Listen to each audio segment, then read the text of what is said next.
Okay. Um, how's everyone doing today? I wasn't really feeling too well on Thursday, so there was nothing going on then.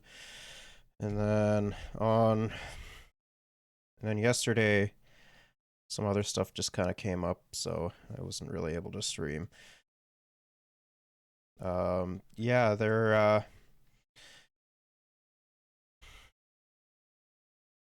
some stuff to cover. So Liz Truss is no longer the UKPM.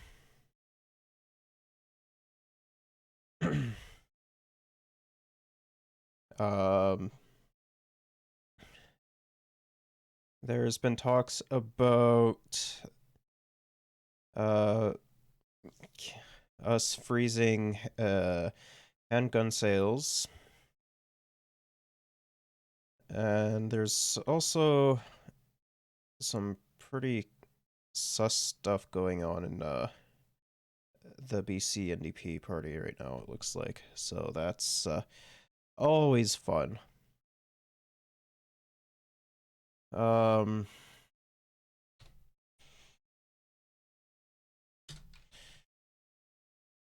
yeah, and there's also some other miscellaneous stuff that we'll get to today as well. Um,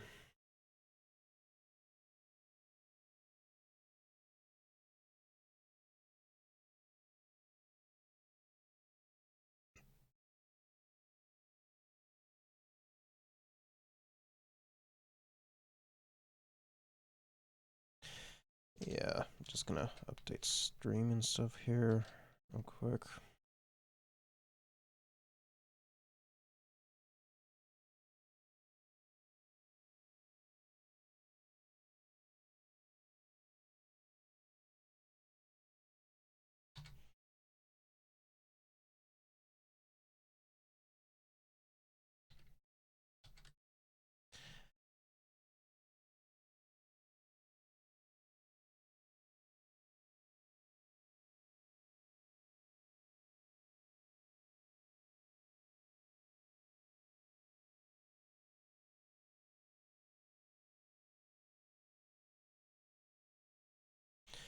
Um,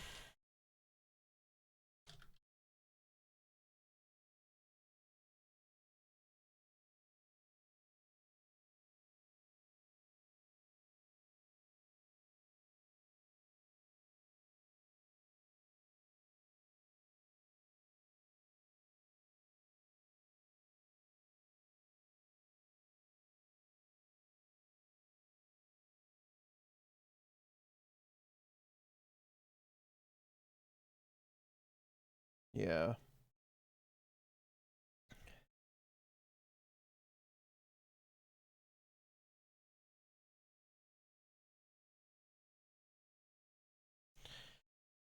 Okay.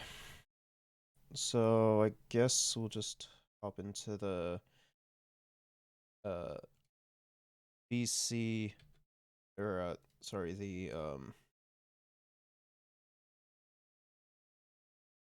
Liz Truss stuff right off the bat. So let's just jump into it, I guess. Who will replace Liz Truss as Britain's Prime Minister? I cannot deliver the mandate on which I was elected by the Conservative Party. After just 44 days in office, the shortest tenure in British history, Truss announced her resignation on Thursday, firing off the starting gun for yet another leadership race.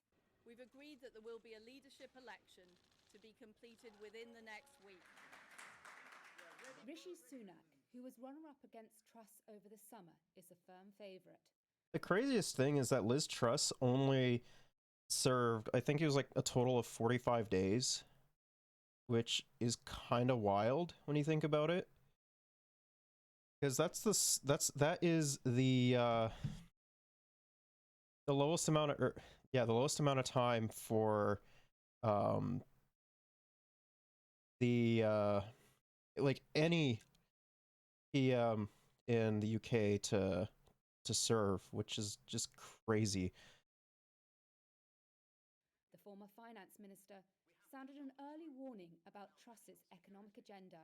Rising inflation is the enemy that makes everyone poorer and puts at risk your homes and your savings. He first gained popularity, steering Britain through the COVID pandemic, dropping conservative instincts for a small state and borrowing massively to support workers and businesses.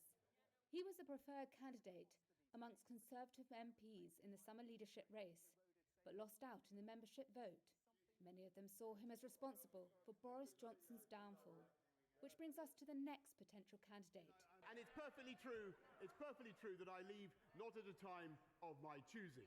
Johnson was kicked out of office in July following a string of scandals and still faces an investigation for allegedly lying in Parliament about parties held during lockdown. However, the face of Brexit was once seen by many as a vote winner. In the 2019 general election, he won votes in parts of the country that had never backed the Conservatives before. Johnson was on holiday in the Caribbean when Truss announced she was quitting, but British media reports on Thursday suggested he was flying back. "I hope you enjoyed your holiday, boss. Time to come back," one Conservative lawmaker, James Dudridge, said on Twitter, adding, #BringBackBoris. Seemingly loved and loathed in equal measure. Yeah, she is so drastically unpopular that they want like a huge like bigoted racist in the form of Boris Johnson back because of how dog shit she was. The funniest part about it is she is libertarian. Some Conservative MPs may quit if he wins. Hasta la vista, baby. Thank you. The third candidate likely to enter the race is Penny Mordaunt. A former Defence Secretary, she only just missed reaching the final two in the summer leadership race. Mordaunt, like Johnson and Sunak, was a passionate supporter of leaving the European Union and is seen by some as having broad appeal in the party. The PM is detained on urgent business. She won plaudits for her performance in Parliament on Monday when she defended the government, even as it reversed most of its policies. The Prime Minister is not under a desk, as the Honourable Jeremy Hunt, the current finance minister, has ruled himself out. To enter the contest, the candidate needs the votes of 100 MPs by Monday. Any more U-turns? Bro, what the hell is going on with the UK, man? UK is fucking wild right now. Oh man. Yeah, so I guess we'll watch this as well. Yeah, she's just very fucking unpopular. She's less popular than Margaret Thatcher, and Margaret Thatcher was very fucking unpopular. The video was brought to you by Brilliant. Yesterday, after just 44 days in office, Liz Truss resigned, becoming by far and away the shortest Prime Minister in British political history. Truss's resignation came after a day of complete chaos in the Commons, where some 30-odd Conservative MPs voted against the government in what was originally deemed a confidence vote.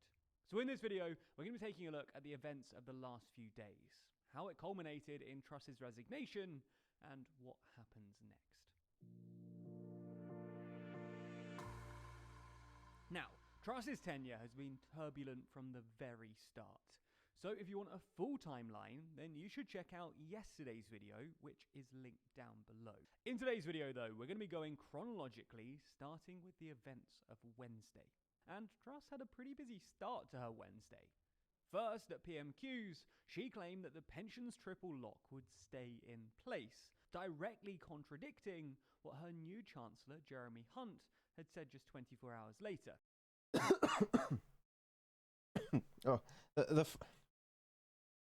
Another thing that's interesting about like the British Conservatives, is they're making the Labour Party look good. And the Labour Party in the UK is awful. So I don't understand, like granted there are way better fucking Labour Party individuals, but like the Labour Party right now is just dog shit, especially with their fucking leadership. Then she suspended a senior aide who was facing a Cabinet Office investigation for briefing against Sajid Javid. And then at about 4 p.m, she sacked Home Secretary Suella Braverman over a disagreement on immigration. But this was just the beginning. Labour then scheduled a vote in the Commons, due for 7 p.m, which would have given them control over the order paper to schedule a vote outlawing fracking. For context, Truss is actually pro-fracking, but the vast majority... I mean, I'm not really surprised. A vast majority of conservatives, regardless of where you go, are very pro-fracking. And, like, she's extra pro-fracking because she's libertarian. So, yeah, to all the fucking dumbass libertarians out there, this is what happens when you have a fucking libertarian fucking leader. They literally make everything fucking plummet. And, you know, tend to be drastically unpopular, even amongst, like, dumbass hogs. The majority of Conservative MPs don't like it, and a fracking ban was even in the 2019 manifesto. Accordingly, over the course of the afternoon, various Conservative MPs said that they wouldn't be voting with the government against Labour's motion, because, well, they don't like fracking, and they don't want their constituents thinking that they do like fracking. So to try and pressure these MPs into voting with the government, Truss said that this vote would amount to a confidence issue. Essentially, that means that if individual MPs didn't vote with the government, they'd get their whip removed, i.e. they'd no longer be Conservative MPs. However, if enough people ignored this and voted against the government, and then the government loses, they'd be determined not to have the confidence of Parliament, and a new government would have to be formed. Unfortunately for Truss, though, this threat didn't really work, and at least 2 Conservative MPs said that they'd vote against the government anyway, which would have been a bad look. Now, it's unclear exactly what happened next, but it looks like Truss decided that she didn't have the political power to sack these 2 MPs, so made a desperate U-turn and said that it wouldn't be a confidence vote after all. And in the debate Oh, I wonder why they would do that. Leading the vote, Climate Secretary Graham Stewart, who was in the chamber representing the government, originally seemed to suggest that it wasn't actually a confidence vote, before refusing to clarify whether Conservative MPs who abstained would lose the whip. I really do need to press him on this issue of a confidence vote, because many of us have been told today by our whips that if we vote or abstain from voting against this motion, we will lose the whip. So could he please confirm whether that is the case or not? Thank the honourable lady for that question, and that is a matter for party managers, and I'm not a party manager. As you can probably imagine, this sparked some serious confusion among Conservative MPs and in the voting lobbies. There are even reports that Conservative whips physically manhandled MPs into division lobbies, and both the Chief Whip and Deputy Chief Whip allegedly resigned just before the vote, with the Deputy Whip allegedly shouting, "I'm f***ing furious and I don't give a f*** anymore." Point of order, Mr. Bryant. That's awesome. That is fucking awesome. Like, the only place I actually hear that taking place is American politics. Because American politics is something else. Madam Deputy Speaker, I would urge you to launch an investigation into the scenes outside the entrance to the no lobby earlier. As you know, members are expected to be able to vote without fear or favour. Yes. And the behaviour code, which is agreed by the whole of the House, says that there shall never be bullying or harassment of members.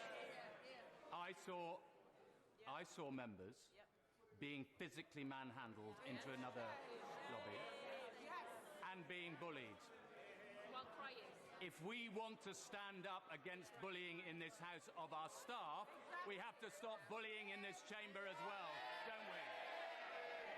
There will be an investigation into this alleged conduct, and we'll have to wait and see what happens. But with the votes counted, over 30 Conservative MPs abstained from voting. I'm honestly not kind of surprised that, you know, that shit happened. Is like, of course it would happen, bro. Like, the Tories have been like fucking notorious for scandals. Not supporting the government in voting down the bill. This includes Boris Johnson, Theresa May, Kwasi Kwarteng, Priti Patel, and Ben Wallace, amounting to a serious issue for Truss. Perfectly honest, this whole affair is inexcusable. It is a pitiful reflection on the Conservative Parliamentary Party at every level. This is an absolute disgrace. As a Tory MP of 17 years, I think it's a shambles and a disgrace. I really shouldn't say this, but I hope all those people that put Liz Truss in number 10, I hope it was worth it. I hope it was worth it for the ministerial red box. I hope it was worth it to sit round the cabinet table, because the damage they have done to our party is extraordinary. I've had enough. I've had enough of talentless people putting their tick in the right box, not because it's in the national interest, but because it's in their own personal interest to achieve ministerial position. And I know I speak for hundreds of backbenchers who right now are worrying for their constituents all the time, but now worrying about their own personal circumstances, because there is nothing as an ex-MP. And a lot of my colleagues are wondering, as many of their constituents are wondering, how they're going to pay their mortgages if this all comes to an end soon. Then at 1:30 a.m, number 10 sent out a WhatsApp message trying to clear up the issue, claiming that the vote was indeed a confidence issue, warning that anyone who abstained could expect proportionate disciplinary action. However, by Thursday morning, Truss had presumably realised that she didn't have the political power to kick out 30 MPs, including a couple of prime ministers, and apparently Even if she did, that would look even worse on her than than how fucking unpopular she is. Like, it would only make her look way worse, right? made yet another U-turn, with the Transport Secretary telling Sky News on Thursday morning that it wasn't actually a vote of confidence. Now, it was around this time yesterday morning that we recorded the latest episode of our podcast, Truss Issues. Now, the show is linked down below, so you can watch it on YouTube or listen through Apple Podcasts, Spotify, or your favorite podcast app. Anyway, while we were recording, Conservative MPs, who were already pretty annoyed at Truss for crashing the economy and their poll ratings, started sending... Yeah, it would be the exact same shit that fucking Polyev would do here. Like, the guy is just fucking awful. Like, we're already, like, in fears of a recession, which, you know, has led to a lot less people spending money overall, and going out to even do shit like, say, buy, like, Christmas gifts and whatever, because it's already looking like there's going to be a way smaller turnout for holiday shopping. But yeah, it's not gonna look good, because, like, even though that fucking Milhouse is polling like slightly better than fucking than Trudeau, like, his approval rating would plummet drastically, because you know for a fact he would fucking follow Liz Truss's footsteps. Letters of no confidence into the 1922 committee en masse. And by about midday, Sir Graham Brady, the leader of the 1922, went down to Downing Street to tell Truss to resign. Then, at 1:30 p.m, Truss gave a statement outside Downing Street, announcing her resignation and paving the way for yet another Conservative leadership election. I came into office at a time of great economic and international instability. That doesn't matter though, dog. Like, you still have like a fuck ton of responsibility to take care of. It's like it's like the exact same shit that fucking liberals cry about whenever they're in fucking when they get elected, because of how fucking dog shit the conservatives run the party, or run the fucking country.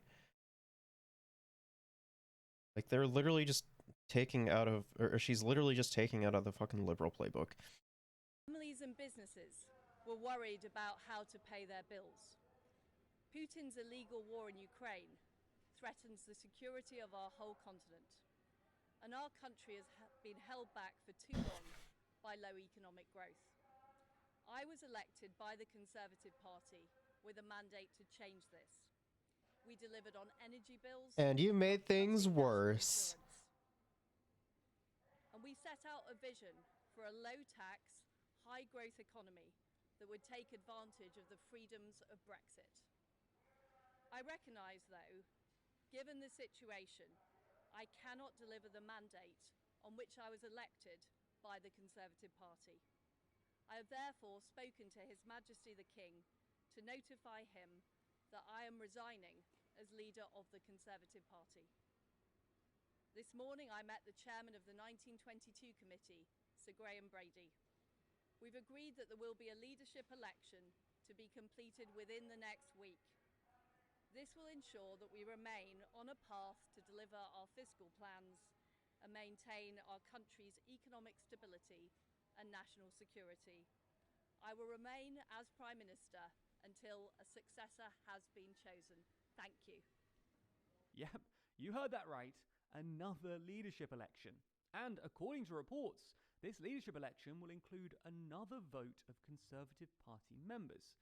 Much like It's really funny because, like, it's so fucking, like, a short time and period. This one is due to conclude by October 28th, which is just a week's time. Now, while we're not exactly sure who'll be running yet, it's likely to be the usual culprits.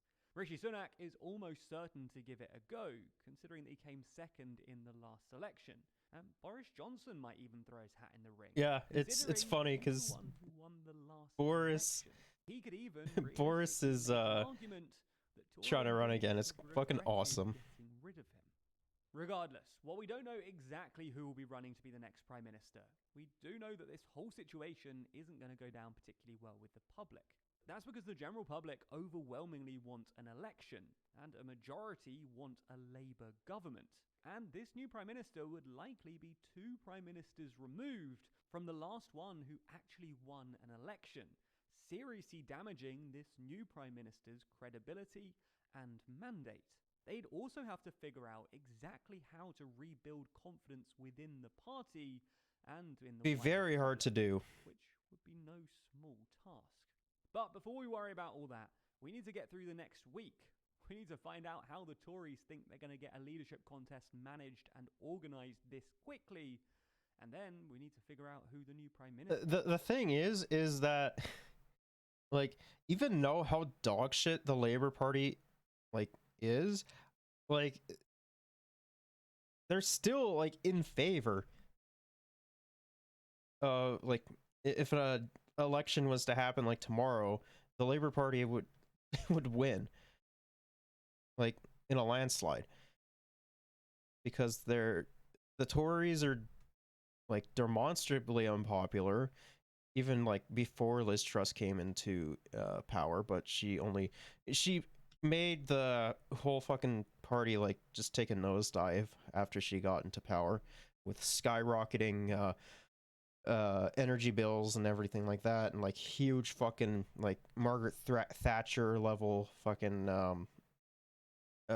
cuts for corporations and everything, which made thing already go higher up in the UK economy even more. So there's that. Minister is going to be. Ultimately, though, Truss's speech revealed that she just couldn't really handle making big decisions at such a complex time. I mean, let's be honest, most conservatives can't, though. Like, fuck. I'd even argue that fucking liberals don't know how to do that either. But, like, the conservatives are just... No, they're fucking... They're just really fucking dumb. Both politically and economically. And it would have been great if she just brushed up with Brilliant, the STEM learning platform. No. Who will replace Liz Truss as Britain's Prime Minister? I cannot deliver the mandate on which I was elected by the Conservative Party. After just 44 days in office, the shortest tenure in British history, Truss announced her resignation on Thursday, firing off the starting gun for yet another leadership race. We've agreed that there will be a leadership election to be completed within the next week. Rishi Sunak, who was runner-up against Truss over the summer, is a firm favourite. I imagine that he probably would win the next election, right? Considering that he already has, like, a fuck ton of support amongst the Tories. Like, it would be more surprising to me if he didn't, right? But, like, we'll just have to wait and see. The former finance minister sounded an early warning about Truss's economic agenda. Rising inflation is the enemy that makes everyone poorer and puts at risk your homes and your savings. He first gained popularity, steering Britain through the COVID pandemic, dropping conservative instincts for a small state and borrowing massively to support workers and businesses. He was the preferred candidate amongst Conservative MPs in the summer leadership race, but lost out in the membership vote. Many of them saw him as responsible for Boris Johnson's downfall, which brings us to the next potential candidate. And it's perfectly true that I leave... Boris might come back again. Johnson was kicked out of office in July following a string of scandals and still faces an investigation for allegedly lying in Parliament about parties held during lockdown. However, the face of Brexit was once seen by many as a vote winner. In the 2019 general election, he won votes in parts of the country that had never backed the Conservatives before. Johnson was on holiday in the Caribbean when Truss announced she was quitting, but British media reports on Thursday suggested he was flying back. "I hope you enjoyed your holiday, boss. Time to come back," one Conservative lawmaker, James Duddridge, said on Twitter. Bro, this is fucking awesome.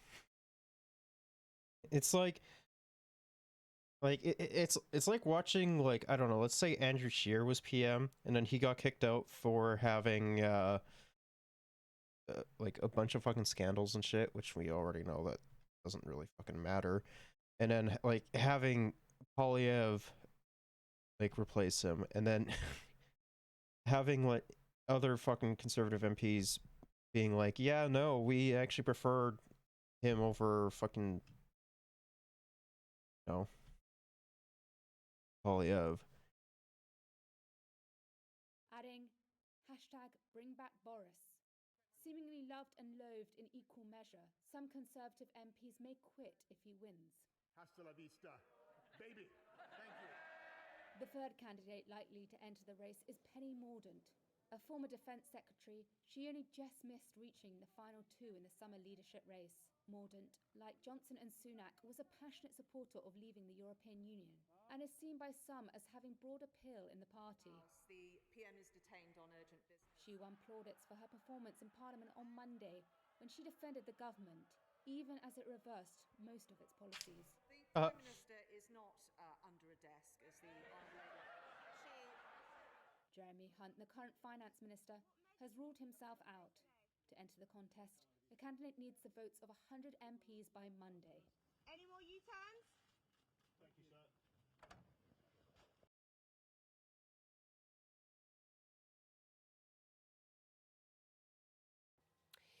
Next. Next, the latest in the political upheaval in the UK. Some British newspapers are today joining the calls for a general election to choose the country's next prime minister.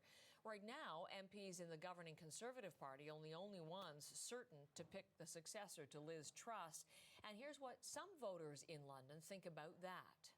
It's a shambles. The Conservative Party have had 12 years and they've done nothing but catastrophe after catastrophe. So, welcome to how conservatives operate, dog. It's it's nothing unusual for fucking conservatives to do that shit. The fact that they think that people will accept a third prime minister in 2 months is just not on.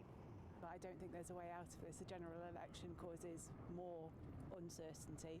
A lack of general election is thoroughly undemocratic. Need a bit more stability. General election would add to the turmoil, I think. Bro, what are those fucking teeth? Oh, that was nasty. Could soon be feeling both whiplash and a sense of deja vu, because look who's back on the front pages this morning. Boris Johnson. And if he decides to run for the Tory leadership, he could be back as Prime Minister within days. CBC News foreign correspondent Chris Brown is in London. This is the story that's preoccupying him these days, and great to have some time with you, Chris. Let us start with the man who can get everyone talking about UK politics. That's Boris Johnson. Will he, Chris, or won't he? You know, that is obviously the question. Certainly his friends, his supporters seem pretty convinced that he's going to. Interestingly, this morning, we heard from Ben Wallace. He's Britain's defense secretary, also defense secretary under Boris Johnson.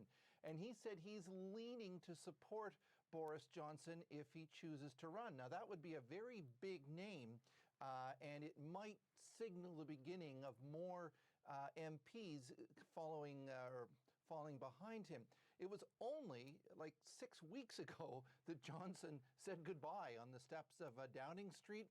He described himself as like being a booster rocket that had fired up into space. It had pushed the rocket, and now he was falling back to earth, fuel spent and job done. But within the Tory party, he remains arguably its most it was certainly most polarizing figure, but probably also its most popular figure. A lot of Tories are saying that's saying a lot, because he is very fucking like, from what I understood, a lot of fucking Oibrovs were shitting on him, and the fact that he's the most popular in the entire Tory party is just crazy to me. This guy's a winner, and that's what we need.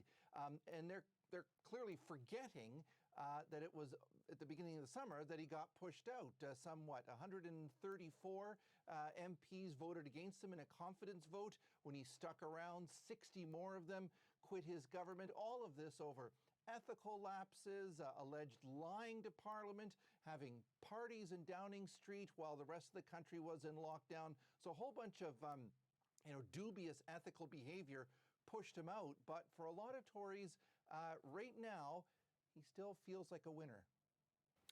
And Liz Truss, we learned, she said she was a fighter, but of course, everyone now calling her a quitter as she became the shortest-serving prime minister in British history. That's very fucking funny. Prime minister, her successor, going to be a very short race to name that person, because it's next week that person will be chosen. How is the leadership race shaping up, Chris?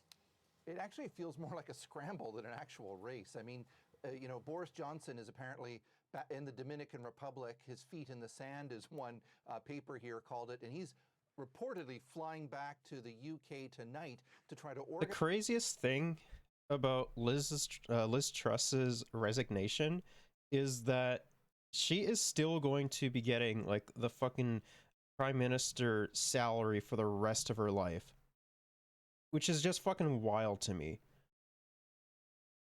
Organize something in time for a Monday 2 p.m. deadline that the party set, where anyone who's going to try to become the next prime minister needs the support of 100 MPs by that time. So there's 357 or so in the Conservative caucus, so maximum of three candidates. So if there's only, say, one candidate that beats that 100 MP threshold, then as of Monday or Tuesday, that person could be the new Prime Minister. So we're looking at possibly Rishi Sunak, who finished second to Liz Truss in that race. It seems so long ago, just 6 weeks ago, and Penny Mordaunt. If Boris doesn't run, I think Rishi will most likely win. But if Boris wins, I don't know. If Boris runs, he could very well. Boris could easily beat this guy. I don't really know. It's the UK is definitely falling apart right now for sure. Who was a Truss cabinet minister, she finished not far behind Rishi Sunak. So that appears to be the dynamic. But of course, at this moment, no one's talking. No one said for sure we're in. This is about trying to get that support to see really if they're going to be at 100. And, you know, there's all kinds of bookies trying to make the odds on this and unofficial polls. Some of those counts already have Johnson with the support of 50 MPs. So he may even be closer than we think. You know, since the Brexit vote, UK voters have seen 4 Conservative prime ministers go out in political turmoil. Here's a pop quiz. Let's name them in reverse order. So Truss, Johnson. Okay, Wait, no. me. Then you go to May, and then you go to Cameron. Right. I'm just waiting for the pictures here. We have pictures for each of them. So Truss, Johnson, and then you go back to Theresa May, and then you go back to David Cameron. 4 just since Brexit. Who's next, Chris? I mean, is it anyone who can now steer the Tory party? Well, there's a great question as to whether this party is manageable, much less can it actually govern Britain. Brexit really unleashed all sorts of problems for this party. Like, Brexit overall was a really stupid idea. Like, I'm sorry. From what I saw, a vast majority of the Oibrovs did not want Brexit. But, like, I guess that, you know, since they decided to do no confidence vote in fucking Brexit, you know, it was inevitable it was going to happen, right? You know, they won, but once they won, there's been no clear consensus on how to get Brexit done.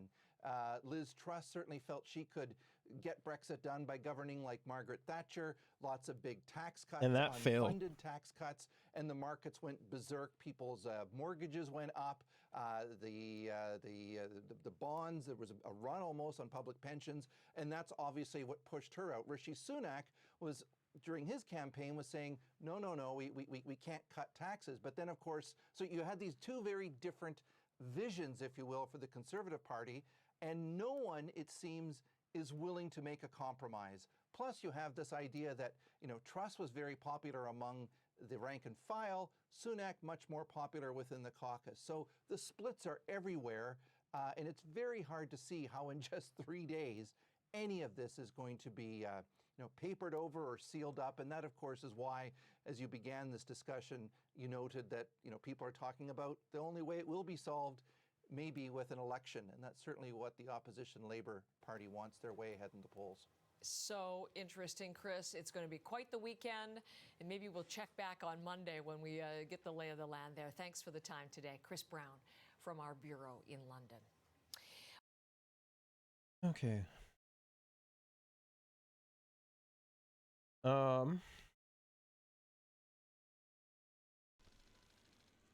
I came into office at a time of great economic and international instability. Families and businesses were worried about how to pay their bills.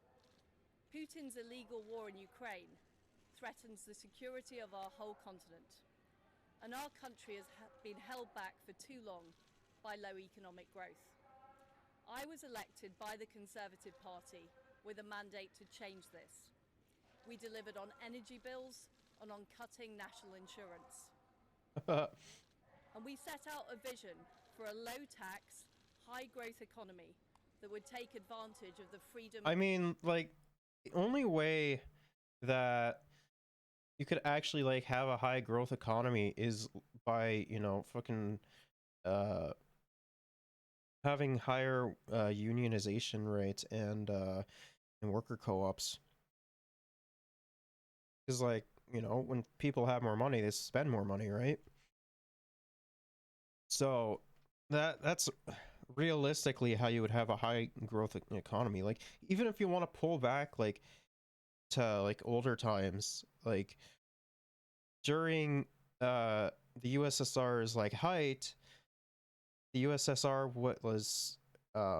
had a higher, like 2 times a higher economic growth than America did.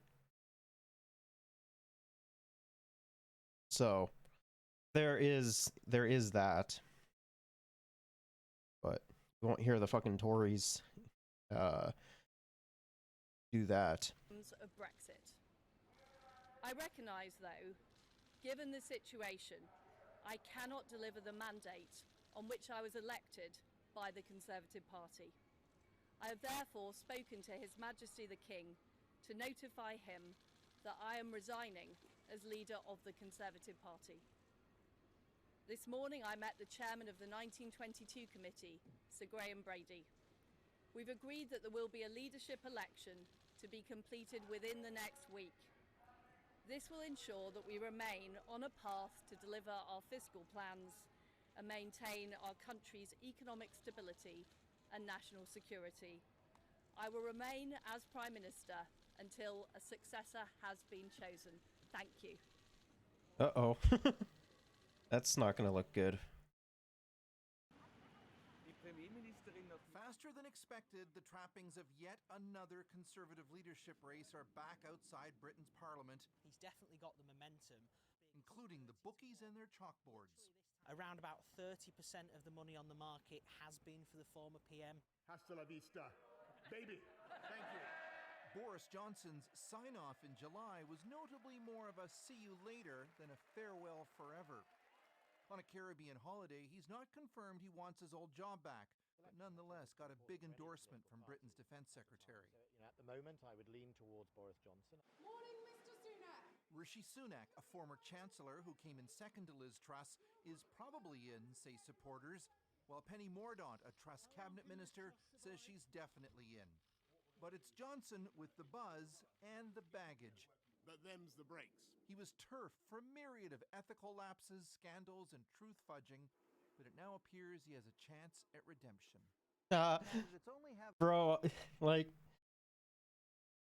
how bad do you have to fucking be to have this clown back in as your leader?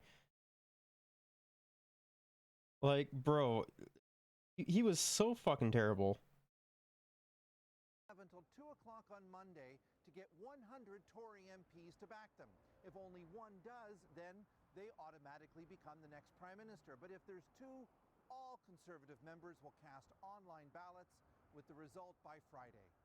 You know, it's high risk going back to Boris Johnson, but the guy wins elections. Political scientist John Tong's predictions have hit the mark in the past. As long as he can get over that 100 barrier, he really ought to win. If it goes to a members' ballot, he wins because he's still the darling of the party. Amid Britain's political chaos, turning to Johnson for stability struck some Londoners as ill-advised. We're actually going to allow a potential crook back into the highest office in this country. What does it say about... Yeah, bro. Like, I know I call us fucking America light all the fucking time, or like wannabe America, but like, honestly, like the way the fucking Tories are, it seems like they want to be America as well. Our nation, absolutely appalling. In what universe would he be a suitable Prime Minister? We've just thrown him out. The opposition Labour Party is calling for a general election, but one's not due to take place until at least 2024.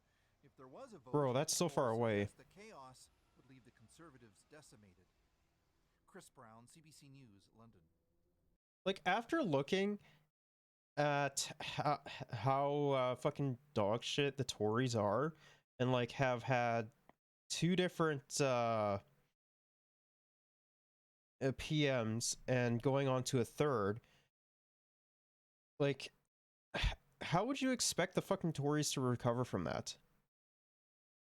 Well, I mean, I guess to be fair, there is you know, a bunch of fucking dumbasses like wherever you go, right? So I think I just think it's a little bit fucking unhinged of shit the Tories are, man. All right, let's talk about the Fed's freezing handgun sales. We're here today to talk about what we're doing to keep our communities safe. As we see gun violence continue to rise in our cities, and unfortunately Surrey and the Lower Mainland are no exception, we have an obligation to take action. Today we're joined by families and advocates, people who've been at the forefront of the fight for tougher gun control for years. People like Eileen Mohan, who lost her son to a stray bullet when he was only 22, 16 Damn, bro. years ago this week. Thank you for all your leadership and your courage. When people are being killed, when people are being hurt, responsible leadership requires us to act. Recently, again, we've seen too many examples of horrific tragedies involving firearms. Il y a 2 ans, I mean, like, the most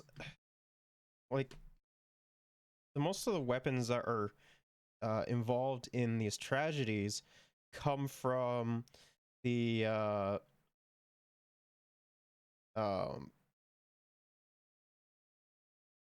they come from America. Like, honestly, what I think they need to do, or what we need to do, is we need to have a much better like way of, you know, tracking down like unsolicited firearms, and, you know, taking care of like that. Like, generally speaking, when it comes to like actually purchasing a firearm, like we watched some on the broadcast before, like on how, at least I think we did, on like how difficult it is and how many hoops you have to go through in order to get a firearm and purchase one. You know, there's a lot you have to fucking do. But a vast majority of the weapons that are involved in the in like mass shootings and stuff, or just like gun violence in general in Canada, is from America. Like, they're literally just smuggled across the border. But like, no one actually wants to step up and do anything about it. 2 years ago, our government banned 1,500 firearms such as the Ruger and the IR-15. We've also beefed up the background check verifications. Our government introduced measures to implement a national freeze on handgun ownership.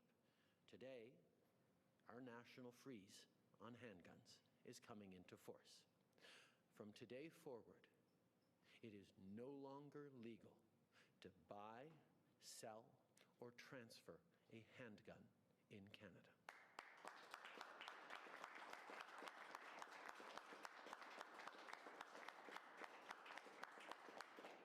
We have frozen the market for handguns in this country, and our ban on imports that took effect in August remains in place. This is one of the strongest actions we've taken on gun. I mean, honestly, I'm kind of surprised that they didn't do this before, or like much earlier. Like, I would have thought for sure that they would have done this earlier, especially with like the rising threat of like fascism that Canada is currently facing. Like, I would have thought for sure that they would have been you know, that they would have done this earlier. I do think it is a little bit silly that they're doing this, though. I think what they should be doing is they should be, you know, like I had said before, you know, actually doing a better job about keeping track of fucking weapons that happen that move across the border. Because, like, let's be real. If you have a firearm, you know, you have to go through a bunch of hoops. You have to get it registered, and like, if something does happen with that, and you know, it's discovered where the firearm came from in Canada, you know, you can get a lot of shit for your firearm being involved in a shooting. Gun violence in a generation. Aujourd'hui, le gel national des armes de poing the national freeze on handguns comes into force. It is now illegal to buy, sell, or transfer a handgun in Canada. We are freezing the market in order to reduce the number of handguns in the country. This is one of the strongest measures that has been taken to control firearms in a generation. Over time is to see the amount of handguns in our communities reduced. Let me share with you some statistics to illustrate why this is so important. The number of handguns in Canada has increased by 70% since 2010.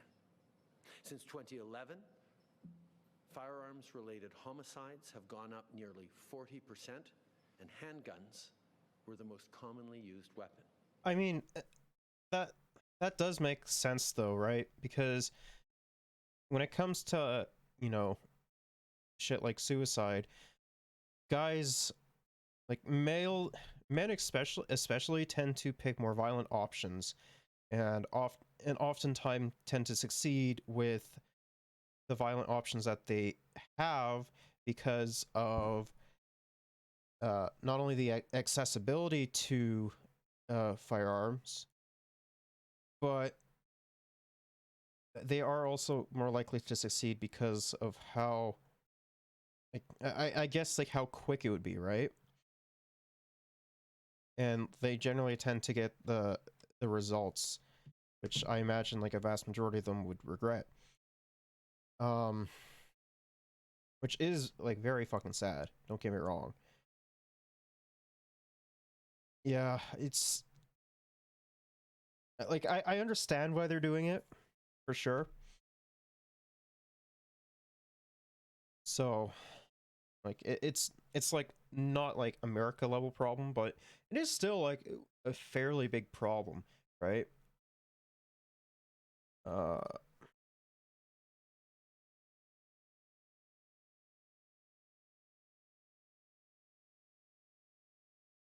Um,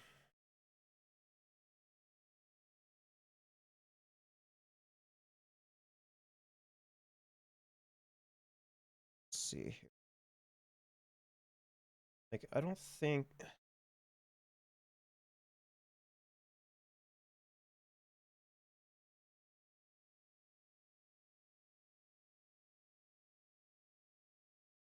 Yeah, we're only. Yeah, we're only 36th, which is still pretty fucking terrible when it comes to homicides.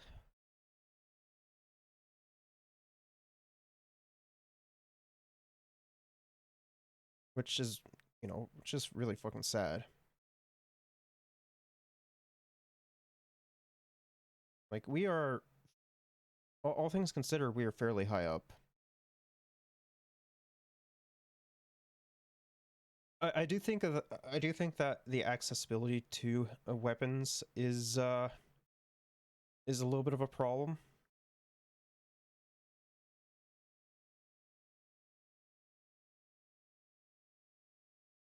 It's America.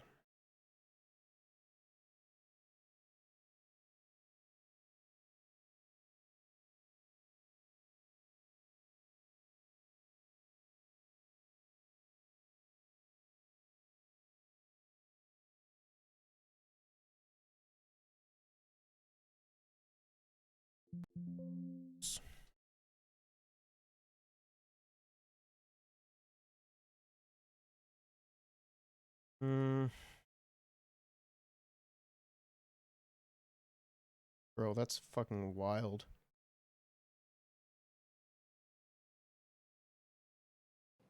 One of every 3 girls and women killed by an abuser is murdered with a gun. Not only that, whenever you're talking about like someone murdered by, just in general, it tends to be more often than not someone that you know. The presence of a handgun in a home increases the likelihood of self-harm or suicide. Yep. Keeping each other safe from gun violence means keeping women, children, and families safe, and it prevents self-harm. That's why we're taking actions today, so that what He is right about to this. the loved ones of Eileen and so many others never happens again. Of course, freezing handgun ownership is not the only thing we're doing to prevent gun violence. Before 2015, the previous Conservative government cut nearly $1 billion from law enforcement agencies. But this is not our vision for safer communities. Our Liberal government is reinforcing our borders and giving law enforcement the tools and resources they need to stop illegal gun smuggling. This includes major investments to address gun violence and keep guns out of the hands of gangs and criminals. With this funding, the CBSA can deploy new technology like scanners that can X-ray an entire truck in a matter of minutes. The work we've been doing over the past years is working. Last year, we interdicted nearly twice the amount of illegal guns coming across our border as we had the year before, and we're not stopping that work. On top of that, we're moving forward to increase maximum criminal penalties for gun-related crimes. As of 2 years ago, it is no longer legal to buy, sell, or use assault weapons in Canada, and we're implementing a mandatory buyback. We'll continue working together with provinces, territories, I mean, like, it was drastically unpopular for a bunch of like dumbass hogs to have the whole situation with the ban on assault style weapons. But the thing is that, like, let's be real, you're not going to be using that for fucking home defense, or you're not going to be using it for home defense. You're not going to be using it for hunting. Like, there's just no real need for it, like, outside of like having a little bit of fun. Because I'll admit it, shooting a firearm is fun. Like, I've shot plenty, or I have shot like firearms before, and they are very fun to fire. But regardless of that, no, there wasn't really a reason to have them, or to own them, I should say. Indigenous communities and municipalities to build safer communities free from firearm violence. We will continue to listen to the expert advice of police and doctors on the consequences of violence. We will continue to be there for families and those who are demanding that we do more to protect our communities. I want to thank the advocates, those who are here today and those out across the country. Thank you for your strength. Thank you for your perseverance. For too many of you, loss and grief is at the heart of what brings you here today. And we are deeply grateful that you continue to stand for a better Canada. We thank you for all those efforts to build a safer future for all our kids, for all our communities. Before I pass it to Marco, I want to highlight that I know you had the opportunity to visit the Burnaby detachment of the RCMP this morning. Our hearts go out to the family of Constable Shaylin Yang, and of course that means her family, but also her larger family of RCMP of police and peace officers across the province. Oh yeah, we haven't done any coverage of this, but there has been a shooting that killed 2 RCMP officers in BC.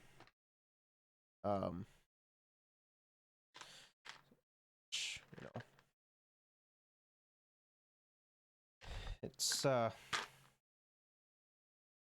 guess you could say it's sad, but I do think I should at least first that might talk about it sometime coming up soon. Across the country who stand with her.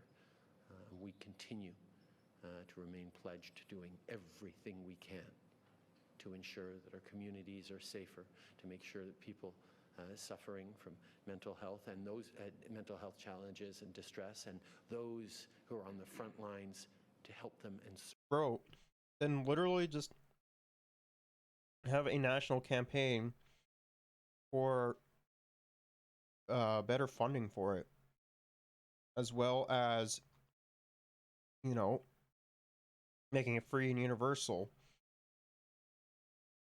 and having it covered by the healthcare system. serve them are able to get the support and resources they need. Merci tout le monde. Je suis content de passer la parole Thank you, à Marco everyone. Mendicino. I'd like to pass the floor to Marco Mendicino. Merci, Premier Ministre. Bonjour Thank tout you, le Prime monde. Minister. And, Hello, thank everyone. you to Randeep and our entire caucus in Surrey and in the Greater Vancouver area for the stellar leadership that you are showing, not only on public safety but on affordability and a wide range of issues. I want to thank you as well, Eileen, for being here, and I'll come to you in a moment. But before I move to the substance of the announcement, which the Prime Minister, of course, covered, I do want to take a moment to express, on behalf of the Prime Minister and our government, our profound sympathies to Shaylin Yang, the constable who worked in the Burnaby detachment, who sadly lost her life. In speaking with the team that she worked with this morning, I was struck by her dedication and her passion not only to keeping our communities safe, but to mental health issues. Prior to becoming a Mountie, she was an advocate and then was recruited to work on the front lines. And the other thing that I learned from her team this morning was that she was a warrior. And it's quite clear to me from the way in which they imparted the events of that tragic day to me that had she not stood up with bravery and courage, that more lives would have been lost. And so to her father, who I know is here, to her partner, Simone, to all of the family of the policing community here in Burnaby and across the country, our hearts go out to you, and we will continue to do whatever we can. And indeed, this has been a difficult time for the law enforcement community. Yesterday, in my home province of Ontario, I was present at the funeral of the 2 fallen police officers in South Simcoe, to Constables Northrup and Russell. We heard similar stories. In both cases, from their colleagues. Constable Northrup had finished his shift that night before he went out into the community. And he took that call voluntarily. And Constable Russell had 33 years on in service, and he could have retired 3 years ago. And this is the uncommon dedication that we see across the country. The women and men who put on the uniform, who put on the badge, who are trying to keep... Those people who fucking take like extra shifts and shit are just like, they just want more fucking time to beat the shit out of like brown people. Our community safe, who are prepared to make the ultimate sacrifice every day that I'm thinking about today. I'm thinking about them. I'm thinking about the families like Eileen.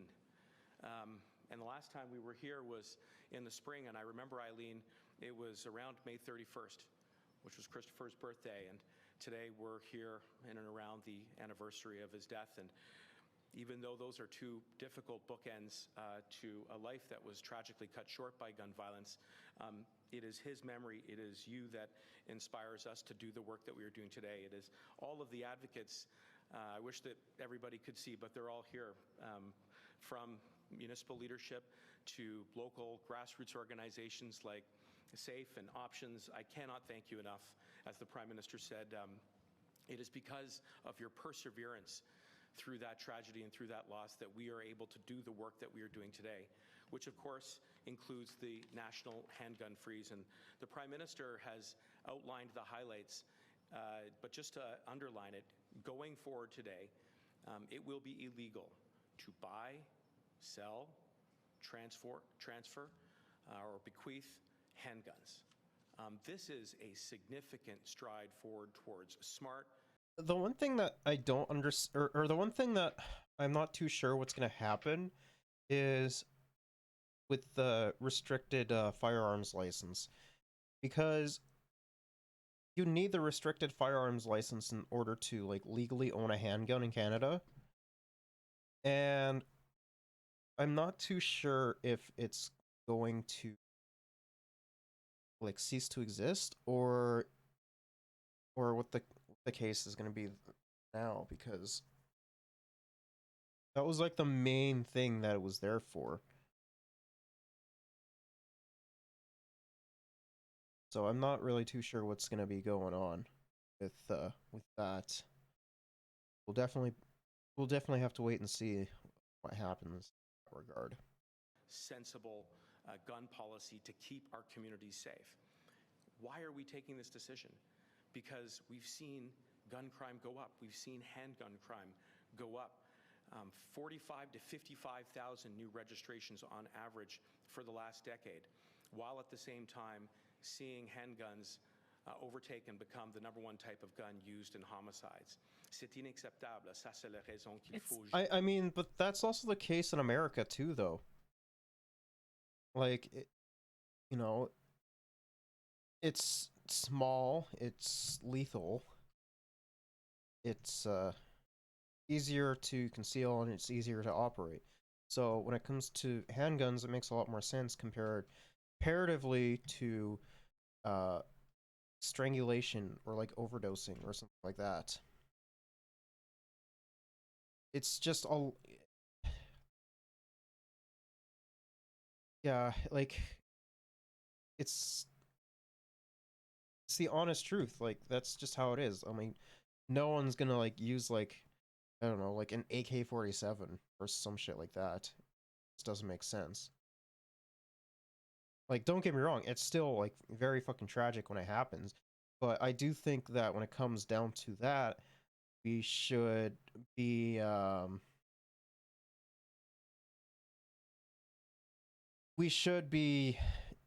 taking preventative steps to prevent that from happening.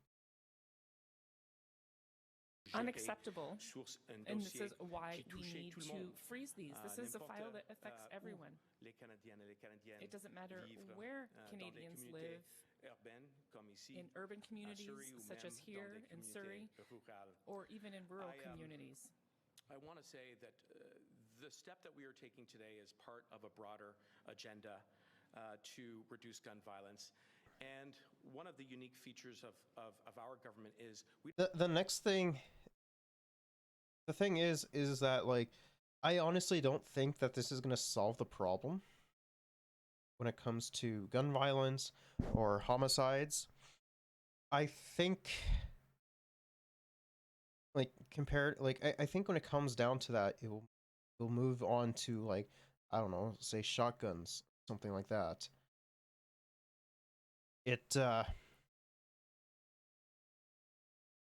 Like people are still going to try and do so, right? So I honestly don't even know, because it's definitely going to be like wait and see, like statistics are going to look like after. But I am expecting, like, I still am expecting gun violence to, you know, to go down like maybe a little bit, but the type of firearm they'll be using for situations like this is going to change.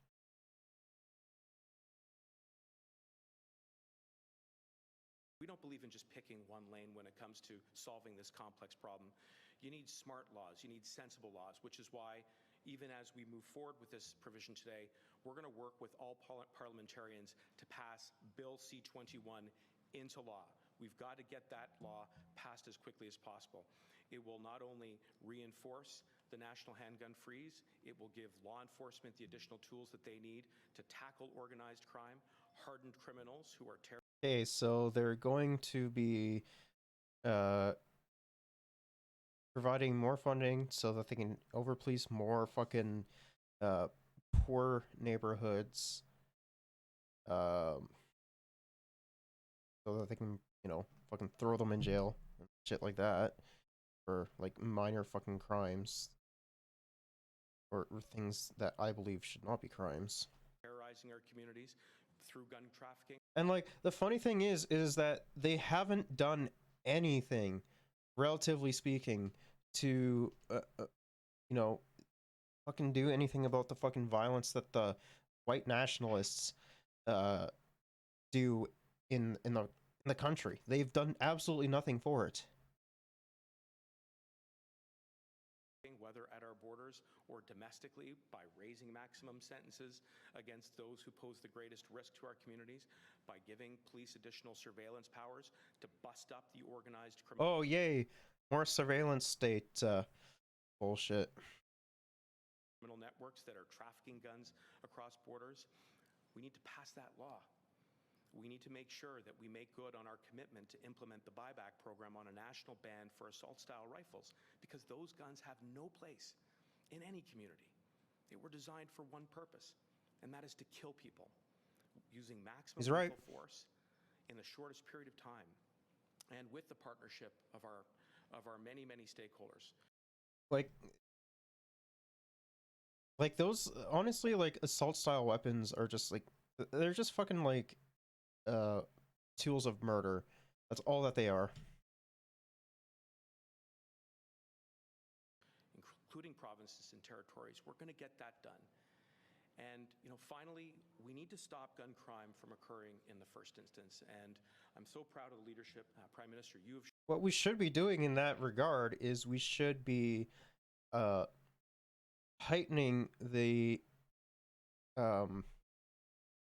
fucking institutions we have in regarding like the whole like gun registration and shit like that, because there are people that do slip through the cracks, and those people are the ones that tend to, like, provided they're doing things legally, they're the ones that tend to like shoot up a fucking mosque and shit like that. Our government has shown in launching the Building Safer Communities Fund, which is a program designed to partner with the people who are in this room, who know where the risks are, who know when young people meet that fork in the road, how we can empower them to have that sense of belonging, of confidence to make the right choices. And we're going to roll out that fund even more quickly than we have in the past. And it's only by doing these three things together that we can truly eradicate gun violence once and for all. And we owe it. We owe it to everybody. We owe it to the victims. Another thing that I think that we should do is, like every couple of years, you should be required to go in and demonstrate that you can, that you know the proper way to use a firearm and whatnot. And because like oftentimes like it's just once, right? And then you don't have to go in for any follow-ups. Like they'll just like send you something and then like have they'll just, you know, they'll send you like a form in the mail and then like you just fill it out and shit like that, right? But I think like, I don't know, every 5 to 10 years you should be required to go in and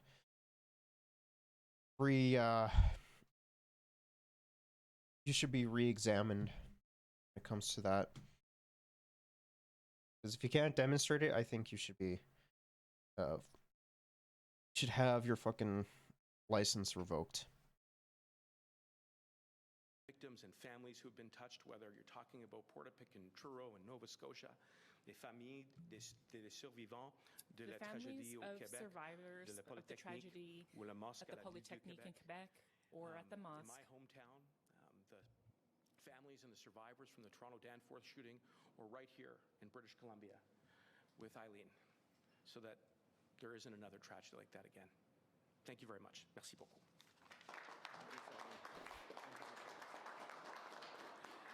Now I'm getting a little friendly advice, as I always do, from the Prime Minister, and I'm going to introduce Eileen, please.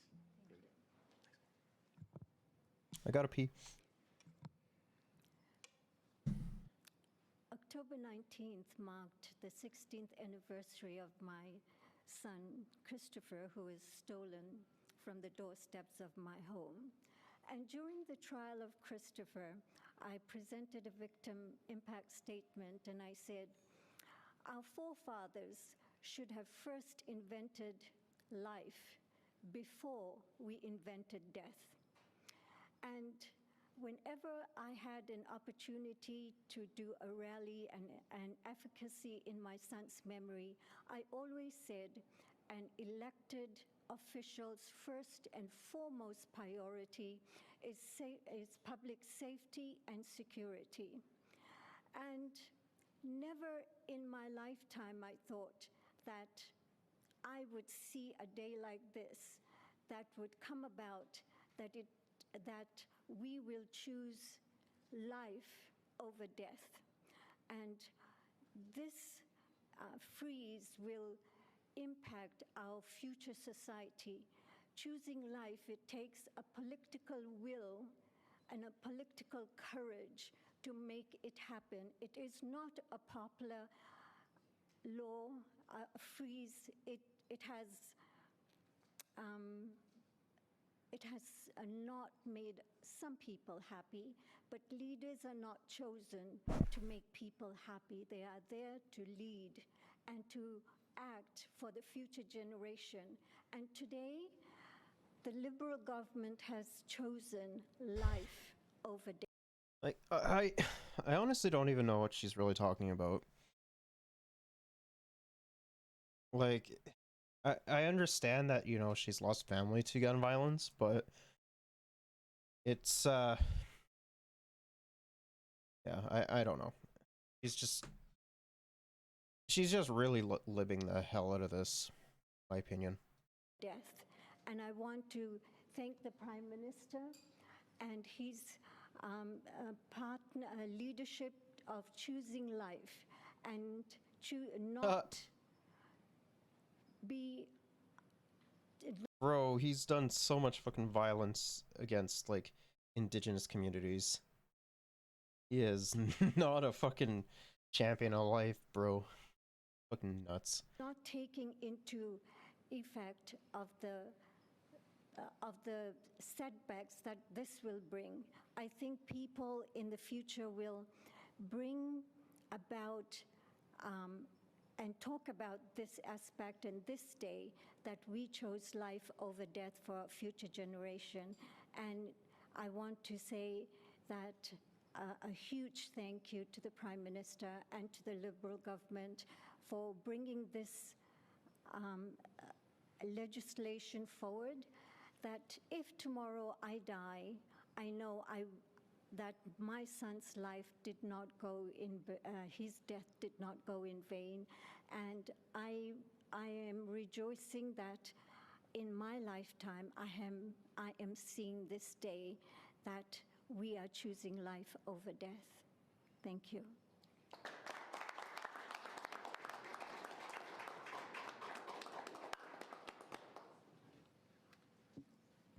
Thank Thank you, Eileen. I want to thank her for her advocacy, Minister Mendocino and the Prime Minister. In the 7 years that we've had government and I've been involved with youth violence and gun violence, I've never seen a very proactive, a very engaged cabinet as those that are behind me. I think the Prime Minister, Minister Mendocino, has come and met stakeholders, victims, advocates, law enforcement on every single time, and every ask that the community has asked, they've delivered on, from bringing a forensic lab, a state-of-the-art lab to help solve crimes, to beefing up security at our borders and our ports, to bringing very tough gun legislation that, as Eileen said, for some people is not very popular, but I think most Canadians feel that it's the right time to take assault rifles and handguns off. So I really want to thank on behalf of the... I mean, yeah, like the assault rifles and shit, that makes like a fuck ton of sense, right? Handguns, I'm honestly kind of indifferent about. The biggest thing that they contribute to is the rate of homicides. But the assault style weapons, I definitely believe that they shouldn't be legal, as far as I'm concerned. The handguns, yeah, different. Doesn't really matter to me because I don't generally tend to shoot weapons, but when I do, I do think that they are fun. But it's just whatever. It's just a whatever for me. I don't really care. Members of Parliament from Surrey and Lower Mainland, all the listening and advocacy and then actual results that this government has been doing. So now I think Cecily will take over and take questions. And I once again thank you on behalf of all of us here in Surrey and the Lower Mainland. Cecily, over to you. Thanks. So we'll now have time for questions from reporters, and on a maintenant du temps pour prendre des questions des journalistes. For starting with CP. Thank you very much. I have a couple of questions from my colleagues in Ottawa. Firstly, they've heard that the opposition parties, including the Bloc and the NDP, will vote in committee to water down the federal handgun freeze by exempting thousands of recreational shooting club members across the country. Will your government let this happen? I know how much Quebecers are preoccupied with the rise in gun violence, so it would surprise me if the Bloc were to actually water down these provisions. I know how much progressive Canadians from coast to coast to coast are expecting this government and this parliament to move forward on strong measures like the ban on assault weapons we brought in 2 years ago, and this freeze on handguns that means it is no longer legal to buy, sell, or transfer handguns anywhere in this country as of today. So it would surprise me greatly for progressive parties like the NDP to stand in the way of strengthening gun legislation and keeping communities safe. That's it. Je pense que tout le monde sait à quel point les Québécois I think s'attendent everyone knows à ce qu'on how much continue de renforcer le contrôle des armes à feu. expect that we continue to Je sais strengthen firearm que control. le Bloc est très conscient I know that de the ce Bloc que is les very Québécois aware demandent. of what Et je sais que Quebecers les are Canadiens asking. d'un bout à l'autre de ce pays I know that Canadians progressistes veulent across avoir the plus de country contrôle des armes à feu. would like Alors to ça me see surprendrait greater gun control. énormément que le NPD So it would surprise choisisse me d'affaiblir le enormously if contrôle the des armes à feu NDP qu'on est en train de chose proposer. to stand in the Depuis way 2 ans, il est of the maintenant firearm controls illégal legislation we are proposing. d'acheter, de vendre For 2 years, ou it's been d'utiliser illegal to des armes buy, d'assaut. sell, Et or à partir use assault-style weapons. on ne peut plus And acheter, starting vendre today, ou transférer des armes de you can poing. no longer buy, Ça sell, me or transfer surprendrait énormément que des handguns. partis progressistes essayent d'affaiblir ces mesures-là. And it would surprise me if progressive parties chose to stand in the way of In the that. recordings released yesterday between Commissioner Lucky and the Nova Scotia RCMP, the commissioner confirmed that she was responding to a request from a minister about firearms and stressed that your government was in the middle of trying to get firearms legislation going. What can you say to assure Canadians that this wasn't a sign the government was meddling in a police investigation? In the days and weeks following the horrific massacre in Portapique, a killing that left communities reeling, families grieving, and Canadians from coast to coast to coast shocked. Canadians and those families wanted answers. We wanted to make sure that those families got as many answers as they could as quickly as possible, which is part of why we launched the public inquiry that's going on right now. But every step of the way, we recognized and supported the fact that the RCMP and police of jurisdiction are the ones who decide what is released and when.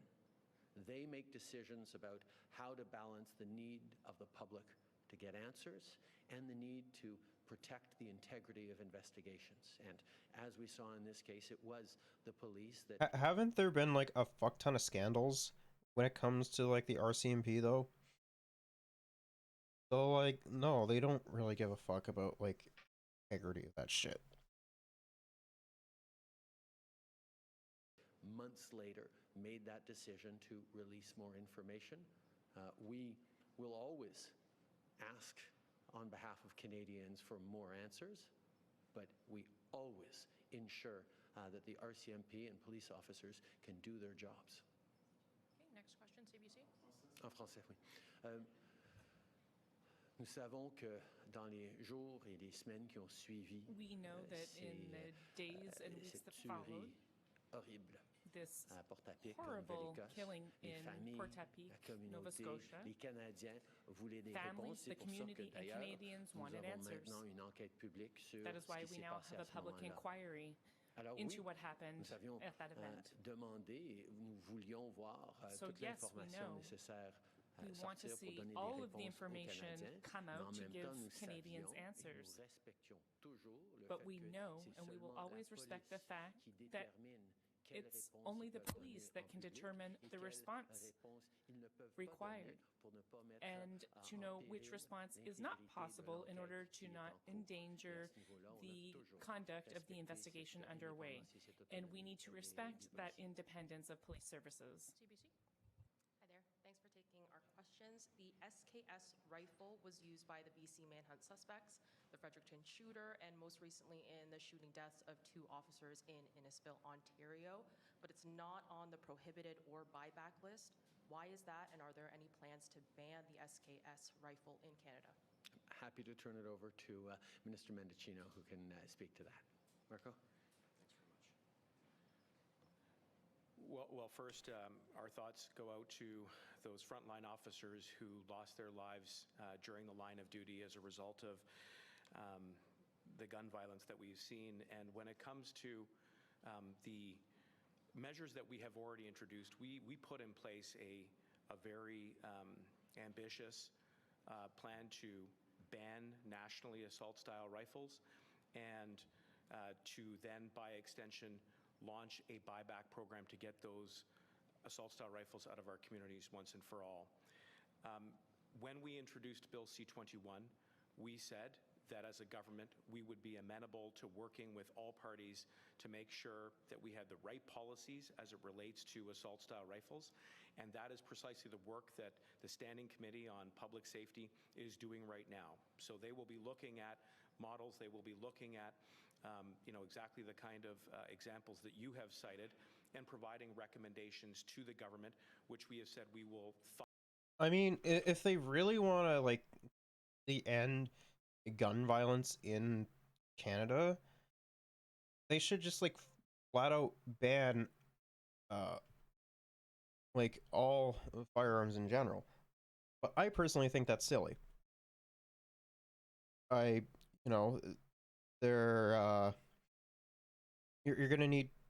You're gonna have people out in the middle of nowhere needing some way of defending themselves from, like, say, grizzlies or black bears or whatever.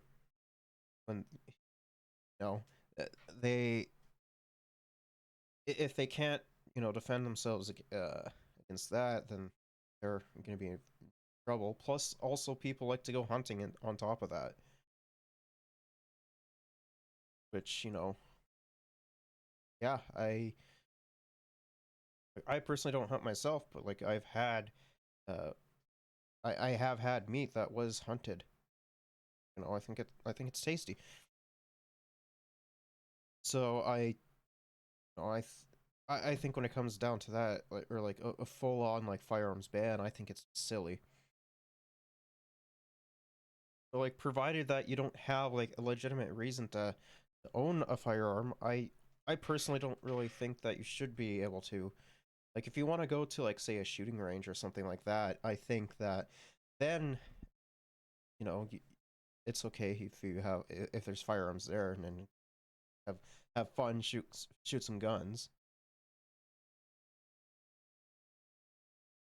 Thoughtfully and carefully consider once we receive. But it is important to underscore to you and to your viewers and all Canadians that that work has to be undertaken independently at this stage, that the work of Parliament at the committee stage is undertaken by the membership of those who sit on the committee. In fact, we have one of those members with us today, MP Nur Mohammed, who has been an outstanding advocate when it comes to making sure that we get our gun policies right, including Bill C-21, and I look forward to working with him and all the members of that committee to continue to debate this issue very carefully. Donc, tout d'abord, on avait introduit une bannière nationale pour des armes we introduced a national ban on assault-style firearms 2 years ago. Mesure très concrète. This is a very concrete measure that has been implemented. Un programme de rachat obligatoire. As an extension, we also implemented a mandatory buyback program for all those assault-style weapons. There is no reason to allow this type of weapon in our communities. The public safety community and Parliament is carefully examining the issue. They're looking into other types of assault-style weapons as well that may be banned. Wait, like which kind of weapons? Like, if you're banning assault-style weapons, like, what's the exception then? That just doesn't make any sense to me. However, this work is underway right now in the communities and is independent.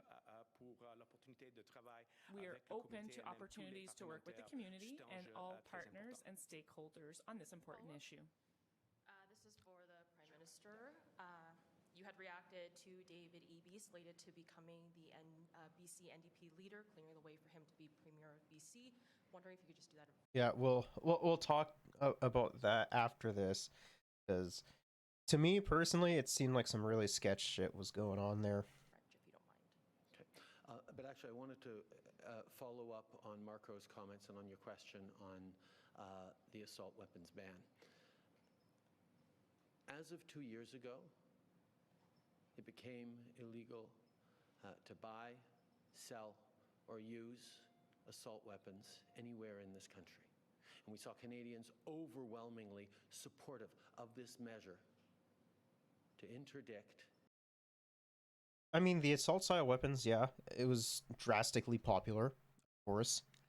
The freezing of handguns, I think, will be a little bit more mixed.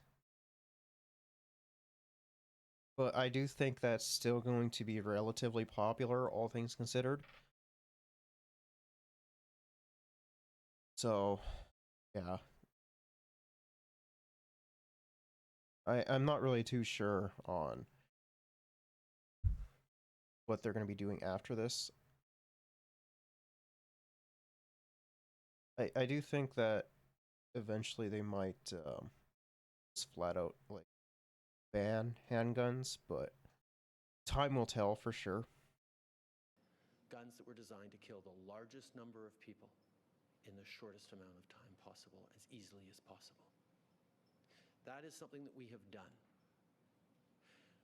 Unfortunately, we see conservative premiers trying to play the worst kinds of politics in opposition to this measure, which, let's be very clear, assault weapons are illegal to use, to sell, or to buy in Canada now. What the premiers are proposing by objecting to the buyback is to make it simply more difficult for people who currently own those guns that are now illegal to use, to sell, or to buy, to actually be compensated for those guns as we move forward with the buyback. I mean, like, are we really surprised, though? Like, the Conservatives always fuck things over. Like, this is, like, the one measure, or like, one of the measures I actually, like, you know, think it's good that the Libs have done is, you know, compensation for the buyback program for assault-style weapons and, you know, like, this flat-out banning of assault-style weapons. But you always see a bunch of dumbass conservative premiers, like, you know, making it always fucking hard for, you know, those who actually fucking elect them in.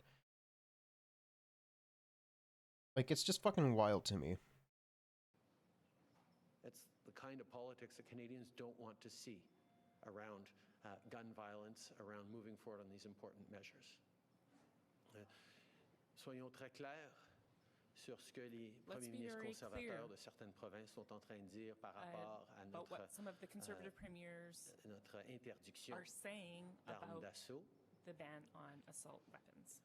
Leurs propositions et leurs objections their proposal and their objections to our buyback program, the mandatory buyback program, will simply make it more difficult for those who currently own these now banned weapons to be compensated for those weapons.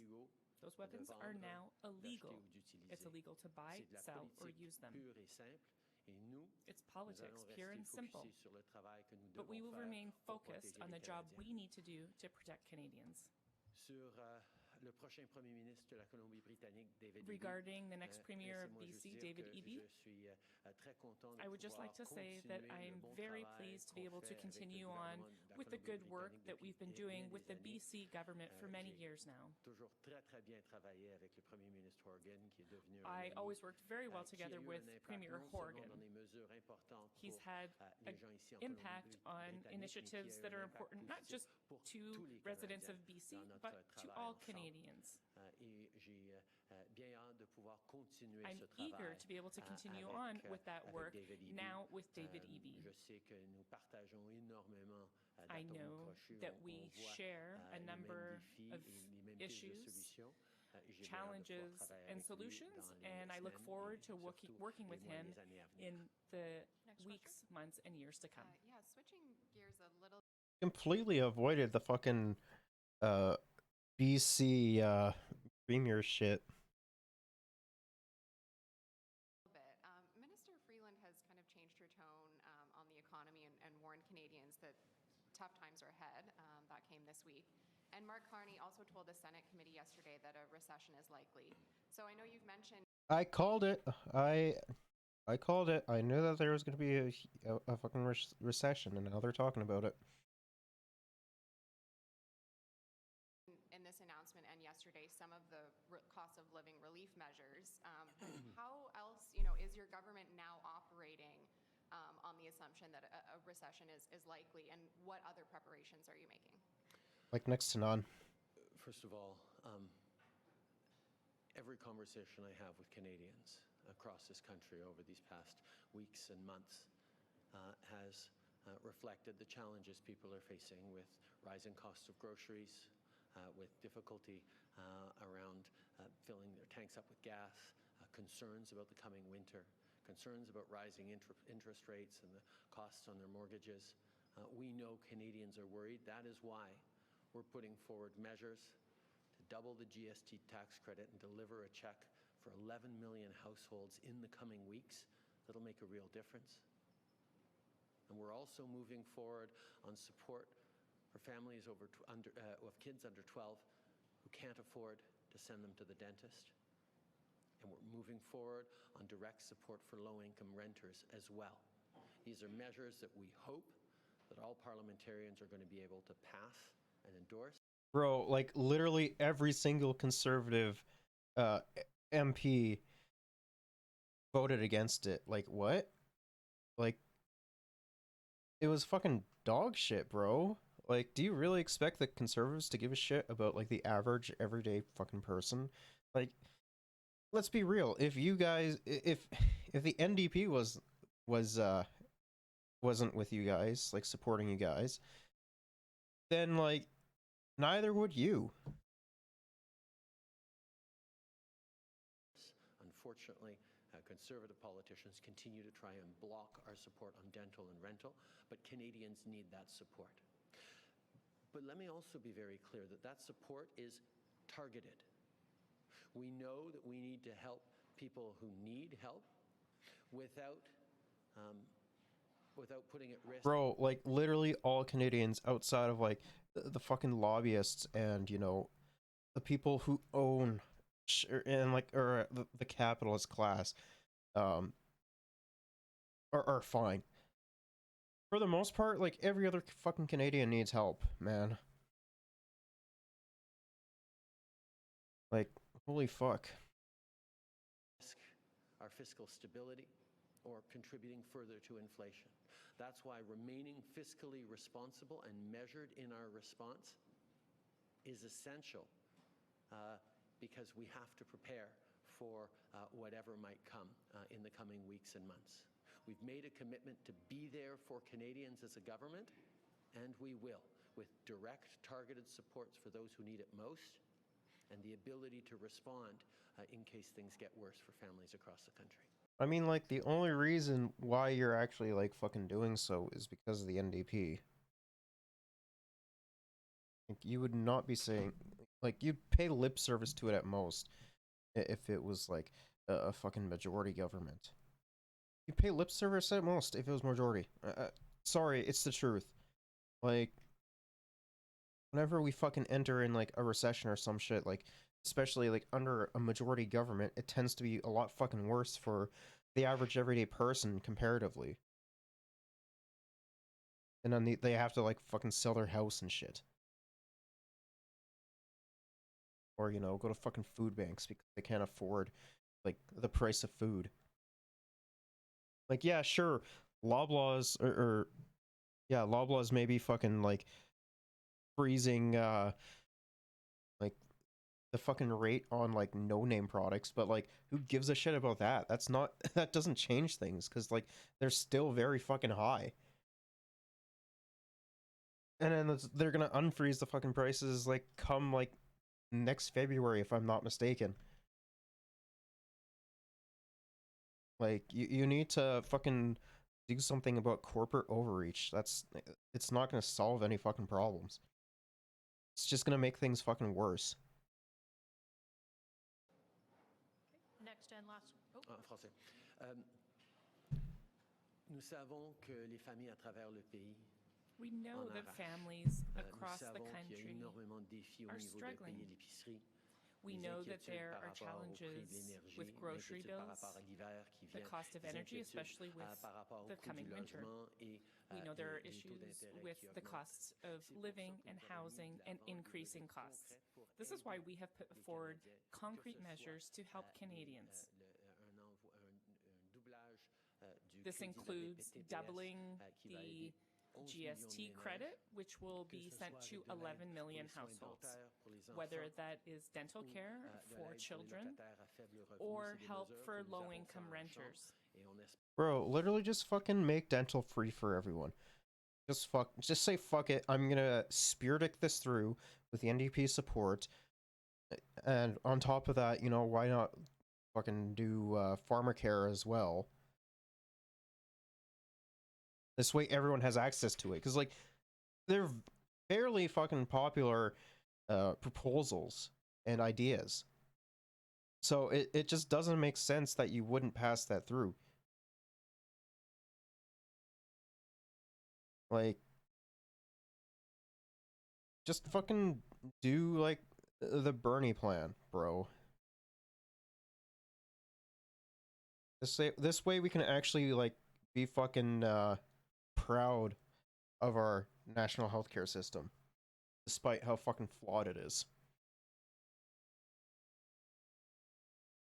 Because, like we discussed last time, there's no fucking reason why people should have to go into fucking, or who are living on like razor thin margins, especially if they're like on disability and shit like that, should have to, you know, fucking choose between like groceries and their medication.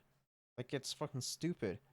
Like, hell, just today I was talking to my mom about it, and like my aunt is struggling with that shit as well, like medications and not getting the proper medications that she needs. Like, it's a bigger problem than people like to admit, and the fucking government is doing absolutely nothing about it.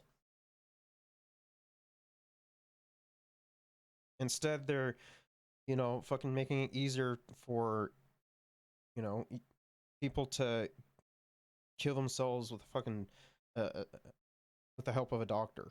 Like, no, we need to be solving the fucking issues that plague a lot of a lot of fucking Canadians. Like, it's so fucking frustrating to me.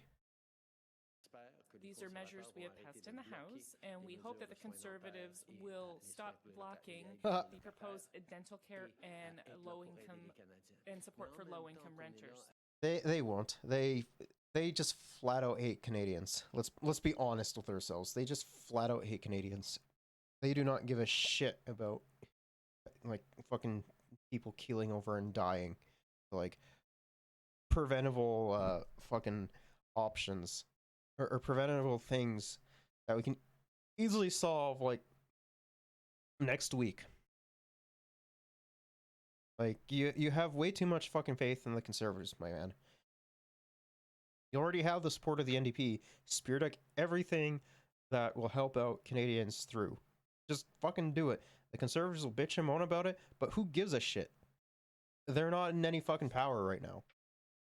And not only will like that be inherently good, but it will also, you know, boost your fucking approval rating compare be like actually good and not on a downwards trajectory. At the same time that we have this targeted support for people who need it, we are also in the process of preparing. We're preparing for the challenges still to come. We need to remain focused and we need to remain fiscally responsible. We will continue to be there to help Canadians if the economy takes a downturn. Welcome to Surrey, Prime Minister, and also congratulations, Marco and you, for the bill to ban the handguns. The people standing here, they are in our backyard. That's welcome addition. My question is to your last comment, Prime Minister, is we have a lot of well-needed spending during COVID and now. Eventually, your government's plan to balance the books and how we eventually see a balanced budget. Thank you, CJ. I mean, who gives a shit about a fucking balanced budget? Like, literally no one does. And anyone who's like, any like regular average Joe who says that they do is fucking lying. They don't give a shit about that. Like, it's just fucking silly.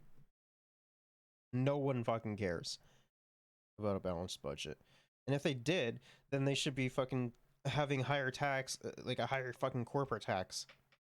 But that, you'll never fucking hear these fucking dumbasses say that because, you know, for one, the fucking lobbying efforts, and for two, like, they probably own fucking businesses on top of that. Like, very successful businesses. For your question, I know a lot of families are worried about their household finances and grateful for the help that the federal government had given during the pandemic, and also grateful for the help that we are sending now in a targeted way for those families who need it most. But Canadians are also worried about fiscal responsibility so that we can be sure to have the ability to respond. No, they're not. They are not. They are worried about, like, yeah, they are worried about inflation, but they want, like, actual solutions. They don't want, like, to fucking dance around and, you know, actually not do something about it. As well as they are fucking worried about, like, they're more so worried about like getting food on the table and keeping their fucking houses.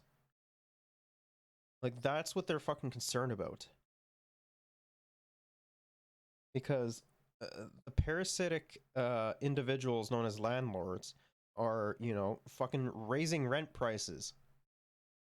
Which is why you should do some form of like fucking rent control and, you know, actually do something and like making owning property like as fucking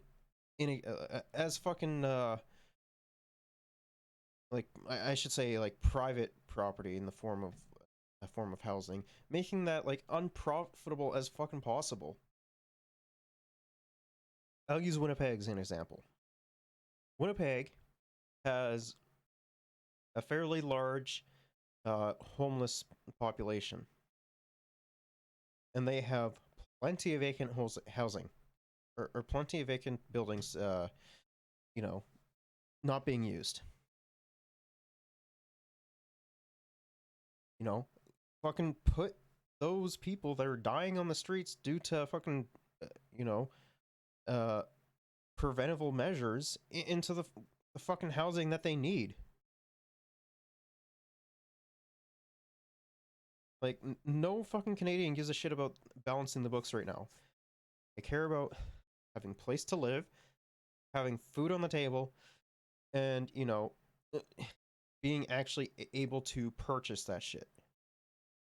Or purchase food and being able to, you know, pay for their fucking bills. Because the fucking middle class is shrinking. And, like, it's, you know, people are essentially on a form of like strike in the form of like quiet quitting or like acting your wage or whatever you want to call it, because they recognize the unjustifiable profits that corporations are making while they're getting pennies on the dollar, well, with everything fucking raising. In case the economy deteriorates. Let me be very clear. We went into this pandemic with the best fiscal balance sheet of any country in the G7. And then during the pandemic, we used that to support Canadians, to support families, to support seniors, to support small businesses, to support workers. And the reason we did that was because that was the best way to make sure we got through this pandemic in the best and healthiest way possible, but also because we knew that investing to support Canadians who needed it during these extreme times was the best way to bring our economy. Yeah, except that you had fucking people who couldn't pay for it have to pay you back. Like, that's so fucking idiotic. Roaring back as quickly as possible after the pandemic. And that's exactly what happened. And like the thing is, when it comes to that, like that's not even necessarily true, because those that got laid off are, you know, for one, looking for jobs, but they can't even get them. Or, you know, they're demanding like a lot better fucking working conditions. But unfortunately, they have to pick up like shitty jobs like, say, Uber or DoorDash, just in order to make ends meet. Like, you have fucking teachers doing that as well. And it's pathetic. Our economy came back faster and stronger than most other comparable countries. We recovered the jobs we'd lost since February 2002, 6 months earlier than the US did, because we were there to support restaurants, small businesses, workers, families, seniors. So it wasn't just the right thing to do to support Canadians. You did the bare fucking minimum. Let's be honest. You did the bare fucking minimum. That's all that you did. It was also the smart thing to do and the responsible thing that leaves us on a better fiscal track than many other countries that are still struggling to get their economies going again after COVID. Similarly, through this inflation crisis, we know that targeted support for people who need it the most is exactly how we ensure that Canadians in general, that our economy in general, weathers the coming economic storm, if it arrives, better than most as well. We will be there to support Canadians because we know that the best thing to do to help Canadians is to create an economy that works for all Canadians. But bro, you literally just said that you... Fuck. You literally just said that, you weren't... That you were only going to give it to, like... Or some, like, rebates to, like... Very poor fucking people, which has, like... It is good, don't get me wrong, but, like, that's not gonna actually solve the fucking problem. Like, long term, it's not. Canadians is to create an economy that works for all Canadians. That's been our focus since day one. That is how we've been able to lift over 2 million people out of poverty over the past 7 years, even as we've created millions upon millions of new good jobs. That's what Canadians expect. That's what responsible government does. That's what we're going to continue to do. Dog, you haven't even been fucking responsible, though. Fuck.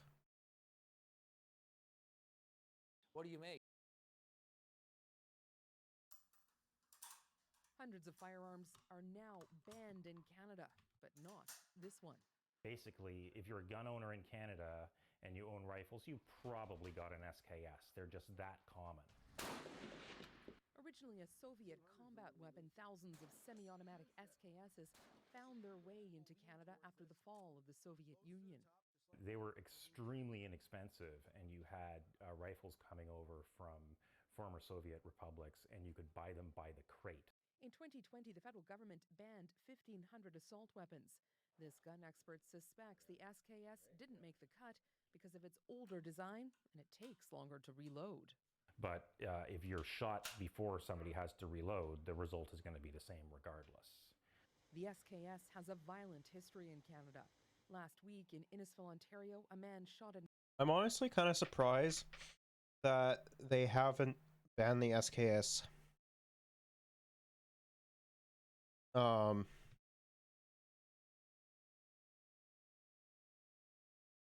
Is like, no, it's... It is like, yeah, sure, it takes longer to reload, but who gives a shit about that? Doesn't matter if you're fucking shot. Like... killed 2 police officers with an SKS. It was the weapon of choice of the 2 men who murdered 3 people in BC and sparked a nationwide manhunt in 2019. And it was used by the Fredericton shooter whose 2018 rampage locked down the city and killed 4 people, including 2 police officers. Yeah, that was fucking wild. For all practical purposes, is a military weapon. It's actually still used in militaries across the world. Gun control advocates believe it should be banned. These weapons, just like all military-style assault weapons that are not reasonably used for hunting, they should be prohibited. While the Coalition for Firearms Rights says zeroing in on one gun isn't the answer. It needs serious dialogue, not just, well, we're going to ban. I mean, like, it wouldn't hurt to fucking ban it, though, is the thing. Because when, you know, like, it's been fairly popular amongst fucking mass shootings. So it doesn't hurt to fucking ban it. Right? Ban this gun, wait till more violence happens with another firearm, and then ban that one. It just doesn't make any sense. And Katie, you asked the federal government about the SKS and whether it could be banned. Yeah, so we put that question to Public Safety Minister Marco Mendicino today. He didn't really answer one way or the other. What he did say is that that work is being undertaken right now by the Standing Committee on Public Safety. They are reviewing the prohibited weapons list right now. And what he said today was essentially repeated by the spokesperson for Public Safety, which told us it's just too early in that process to say one way or the other whether or not the SKS rifle will be banned in Canada. Erica? Okay, Katie Nicholson in Toronto. Thank you.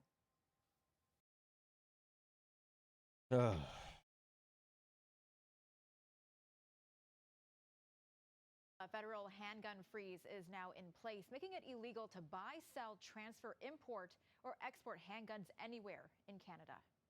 The government approved the regulation last night, even though formal legislation on the issue still needs to be debated and passed in Parliament. The Prime Minister says it was important to act now rather than later, noting that firearm-related homicides have gone up by nearly 40% since 2011. 1 of every 3 girls and women killed by an abuser is murdered with a gun. The presence of a handgun in a home increases the likelihood of self-harm or suicide. The handgun ban builds on a federal ban of assault-style firearms announced 2 years ago. The Conservative Party is opposing the freeze, claiming it only punishes legal gun owners and won't tackle the real problem of illegal firearms being used in crimes. I think you have to look no further than the last election to see that the Liberals clearly use firearms as political wedge to divide Canadians on this issue. Bro, but like the Conservatives do the same shit for like, I don't know, fucking trans people. Like, it's so fucking stupid. Now, Conservatives are very concerned about the rise of gun violence in Canada. We also believe in very strict gun laws in Canada. What we won't be doing is dividing Canadians and politicizing firearms. The Conservative Party is calling for extra resources for police and border control officers to crack down on the smuggling of illegal guns. Multiple firearm rights groups are also opposing the bill, claiming legal gun owners... Yeah, but like the people that are fucking smuggling the weapons are tend to be fucking white conservatives. Like, that's who's mostly smuggling the fucking weapons across. Because, you know, they're too fucking unhinged to, you know, actually pass the fucking examinations required in order to get their firearm license here. So they just go to America where they're not fucking like ID'd or no background checks happen. And then they just fucking smuggle it across. And then we label them as fucking like lone wolves when they decide to go fucking shoot up I don't know, Costco. Like, we need to be addressing fucking white supremacy in this goddamn country, but we're not doing anything to address that. Already face a layer of regulations and restrictions. Fuck. Okay, so this is what's going on from the whole this is on the Canadian website's page of the firearm freeze. I think actually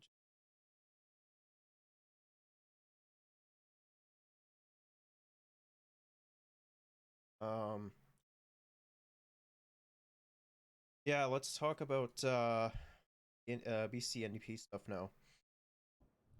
David Eby is now officially the leader of BC's new Democratic Party.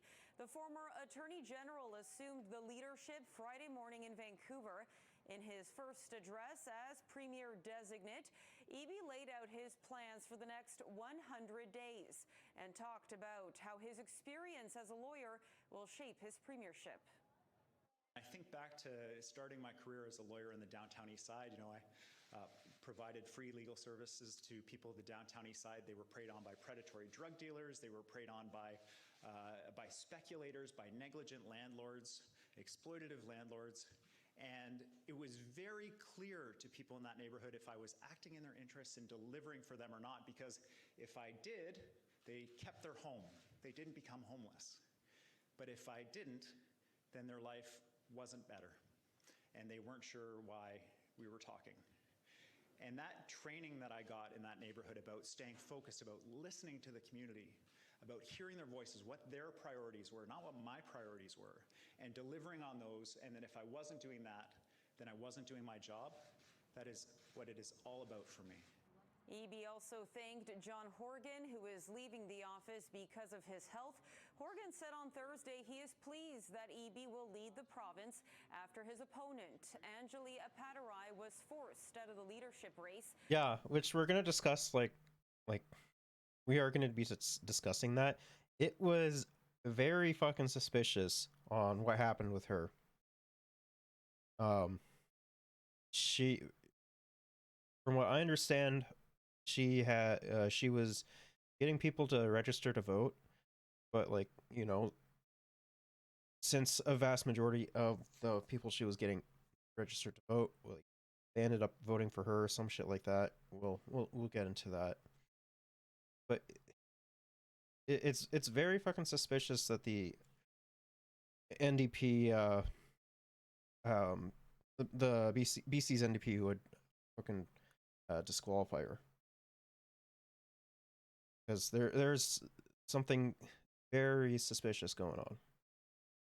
The party's executive disqualified her for improper conduct, signing up new members, making Eby the sole candidate.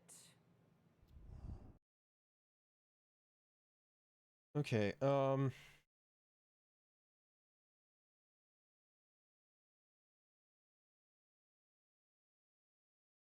Of the new premier, Stuart, good to see you. Good to see you too, Todd.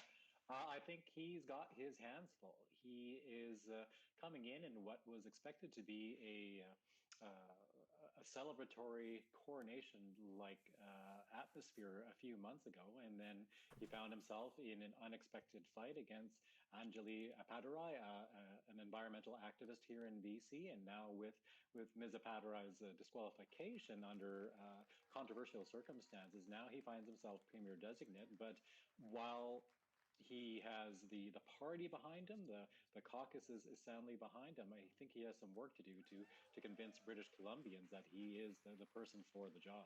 Yeah, and I mean, he's got a lot of experience, only in his mid-40s. We saw some of the plans for the first 100 days, talking about the housing issue. I mean, that's huge, particularly in the Lower Mainland, as you know very well, Stuart, but also healthcare, a number of issues that will face this new incoming premier here. Tell me about the challenges that he's gonna have on his plate. Well, you've touched on a number of them. Housing looms over everything here, and it connects to a number of the other major challenges this government is facing. The lack of affordability, it leads to the issues with homelessness in Vancouver and some other centers around the province. It is connected not just with that, but with the sense that the province isn't really for everyone anymore, that even middle-class families, those who would normally see themselves. I mean, like, the main issue is like, I honestly don't think he's gonna solve any of these problems, especially with the people that had alleged, or the one chick that had allegedly helped him by having the other participant get disqualified. But I don't know. Well, we'll have to wait and see what happens. Is upwardly mobile, just can't even find a foothold in the property market if they're not already there. And so trying to make that situation a little more sustainable is job one for Mr. Eby, and he's come out and said as much. Alongside that, there are issues with regard to the health system. The healthcare system is under significant pressure, both with the overhang from COVID, but also with an ongoing poison drugs crisis here, and just a lack of accessibility for basic frontline services for families as well. And it's all these issues where the sort of back end systemic issues are really affecting the way in which people can live their daily lives. And I think this government really faces its toughest test. And I guess on top of all that, we have issues with affordability of life in general. And so people are feeling pressure from many different sides here. And Mr. Eby has to show that he can respond to all of them. The experience that he has, as Attorney General, Minister responsible for housing, I mean, that will at least inform him on some of the major issues that are facing BC, particularly, of course, lack of affordable housing. Absolutely. He was the minister in some ways. He was the minister for everything, at least all the hot button issues that this government was facing prior to his competition for the leadership. And so he, in terms of policy, seems very well positioned to put forward substantive answers to address some of these challenges as well as anyone could. Where I think he has to prove himself as much as anything is on the political side of things. He was an excellent number two. He was the person that Mr. Horgan could turn to whenever he had a problem, whether it was the insurance corporation here, ICBC, was losing $1 billion a year. So he had to deal with that problem, had to deal with the money laundering issue. Again and again, he responded to the policy challenge. But now he's got to do that, but also communicate what his government is doing politically. And so far during his leadership campaign against Mr. Paterai before it was ended, there was a gap there where it didn't necessarily seem like he was as outgoing and as effective at communicating politically on a day-to-day basis with British Columbians. So he's going to have to work on that, I think. Appreciate your time as always, Stuart, and good to see you again. Okay, yeah, let's jump into the Anjali stuff now, and why he was disqualified, allegedly. This is not how I think any of us expected this leadership contest to end. David Eby, activist, lawyer turned politician, and soon to be premier, will reveal his plans for the province on Friday after a leadership contest rife with complaints and 2 investigations. It's mixed feelings for me for sure, but I really am excited about getting to work for British Columbians and delivering for them, and that's why I'm looking forward to laying out my plan for the first 100 days. After being declared NDP leader tomorrow, his swearing in as premier is expected soon after. Eby says he contacted party members after the NDP's executive voted to disqualify climate activist Anjali Paterai late Wednesday night. In a leaked report, the party's chief electoral officer found that Paterai broke campaign rules by improperly coordinating with third parties to encourage more people to sign up for party memberships to vote in the leadership race. I mean, yeah, but just because like you go out to like say a unionized place and get them to like encourage them to vote and everything, that doesn't necessarily mean that they're going to be voting for you. The report also found some of the members signed up belonged to the Green Party as well. Paterai has denied wrongdoing and made her case on the steps of the legislature after being hit with travel delays. A lot of us are feeling very disillusioned with the party, and we're feeling like the kinds of changes that we want to see are blocked at every turn.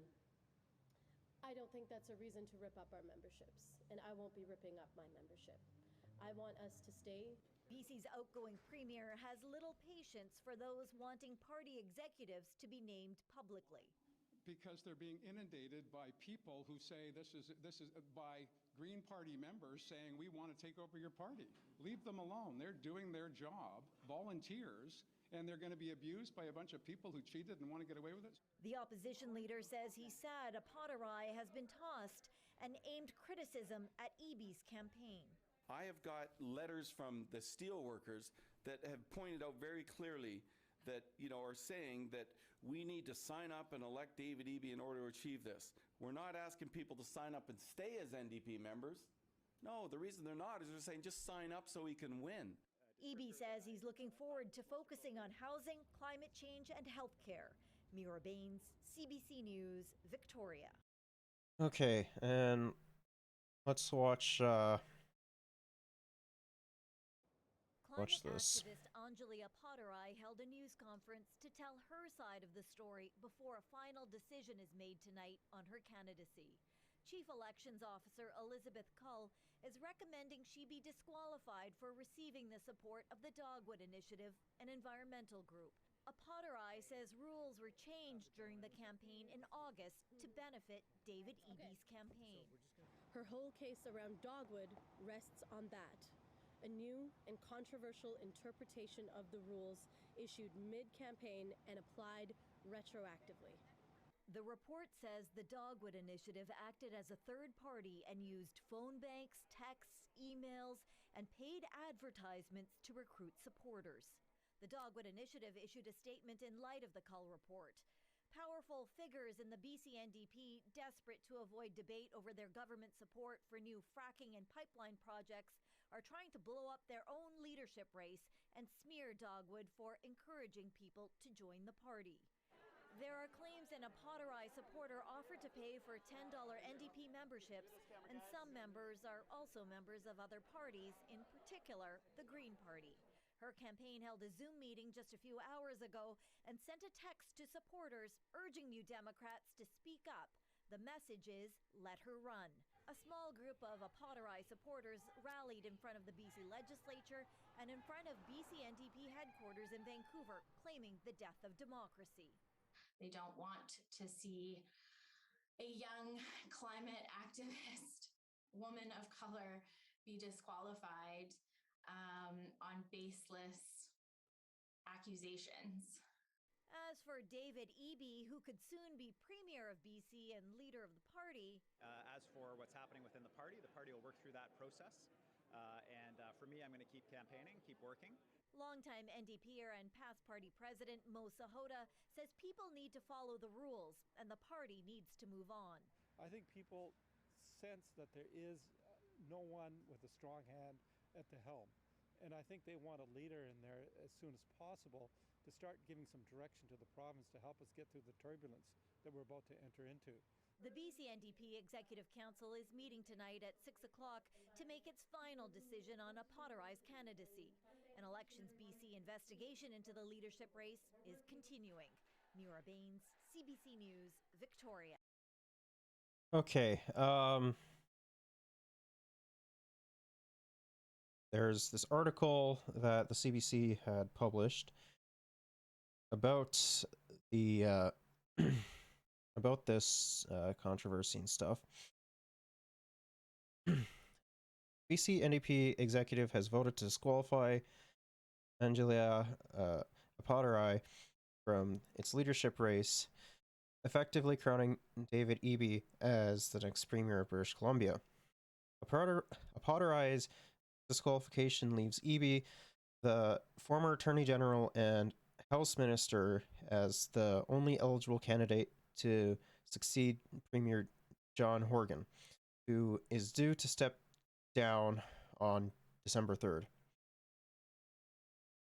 The party said Chief Electoral Officer Elizabeth Cull is now considering moving up the date for the leadership vote. After an hours-long closed-doors meeting Wednesday night, the party sent out a short statement announcing Apotterai's disqualification, which followed an investigation into a wave of new membership signups during the campaign. The BC NDP executive has voted to support the Chief Electoral Officer's recommendation to disqualify Angeli Apotterai as a candidate as a sanction of violating the rules, end quote. President Aaron, oh, what the hell? I have Summix said in the release, adding it has been a quote challenging period for members of the party, end quote. Apotterai said she would not comment on this decision until Thursday afternoon when she has scheduled a news conference outside of the legislature. When Wednesday night's announcement prompted a swift negative response from BC's opposition parties. Quote, David Eby will preside over a government that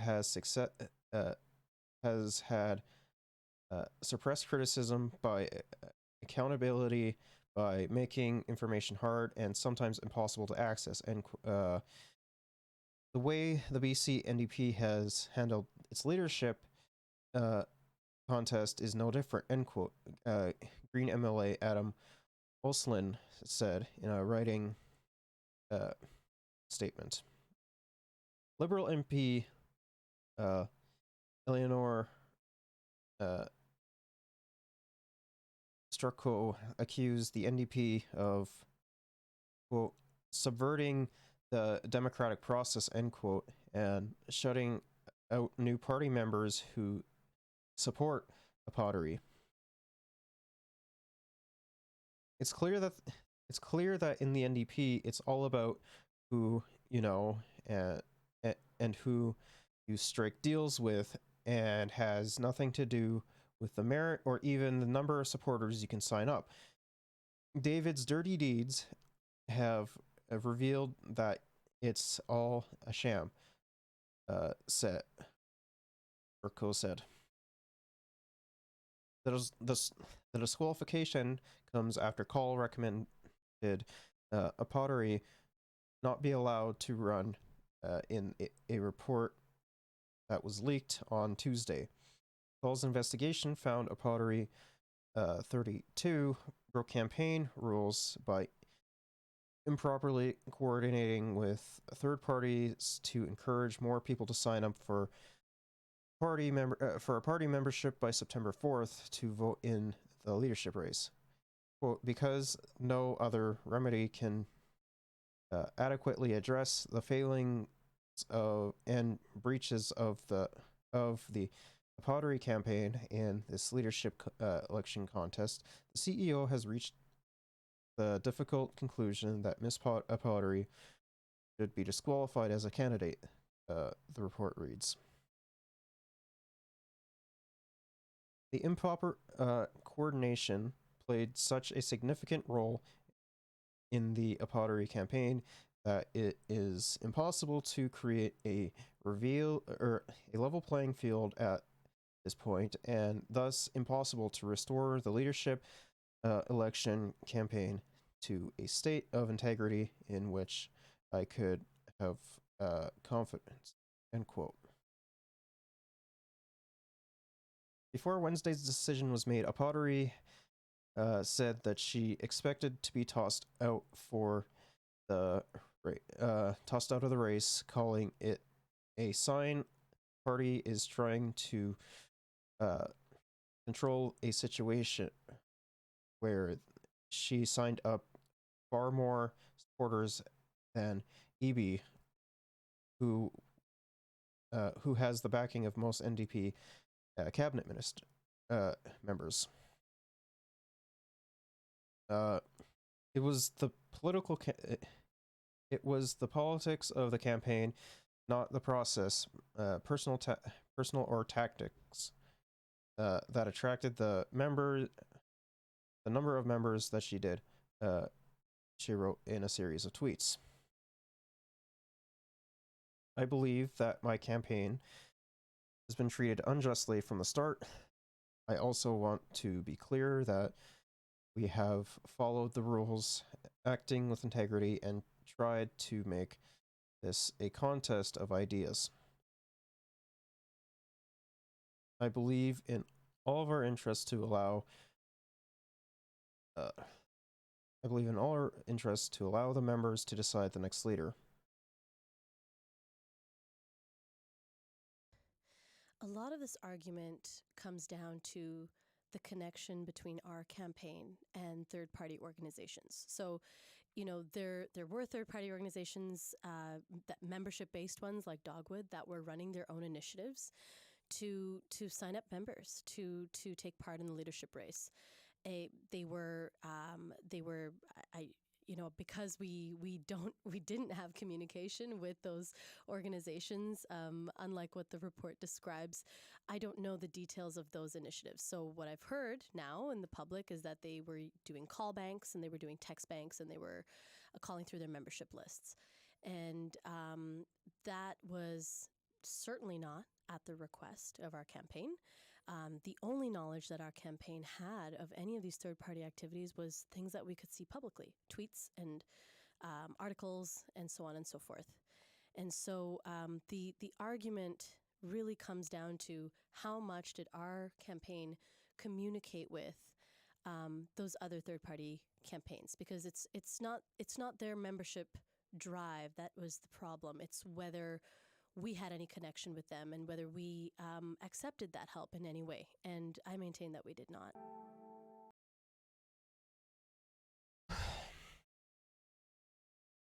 Elections BC and the NDP both started investigating Pottery's campaign after receiving complaints that Dogwood's BC involvement represented a prescribed political contribution.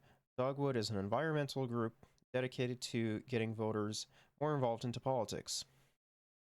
Officials were also looking into allegations that an Pottery supporter offered to pay for $10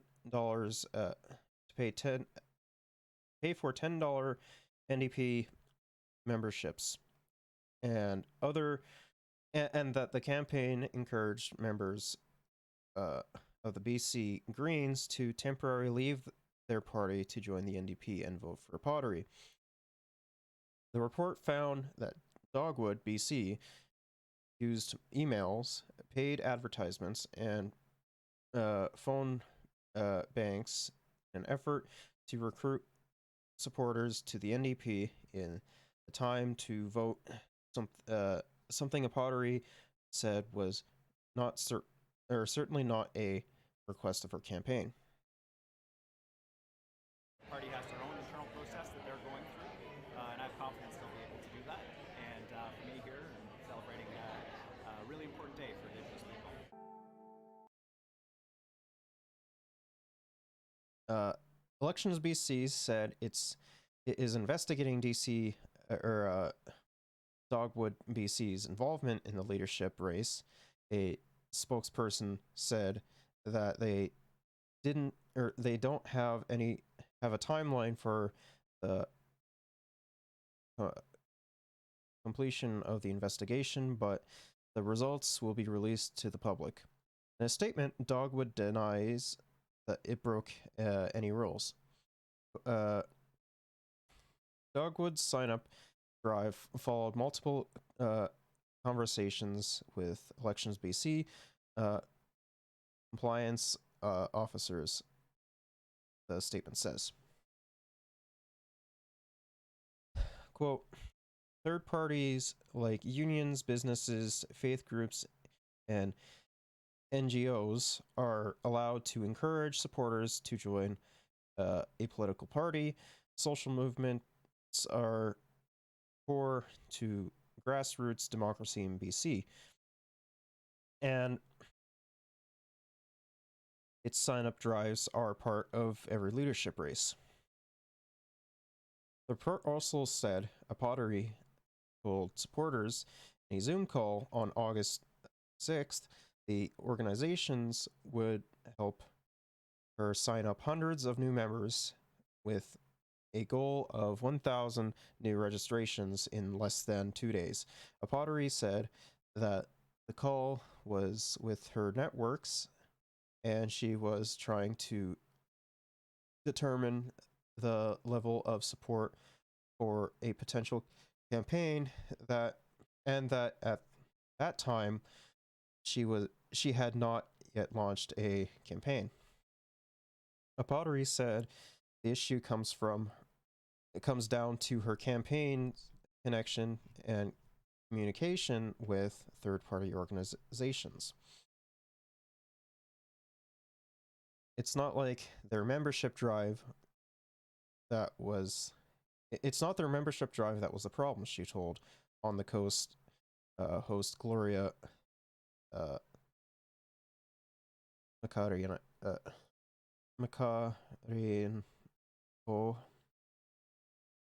Whatever, it's whether we had any connection with them and whether we accept that help in any way.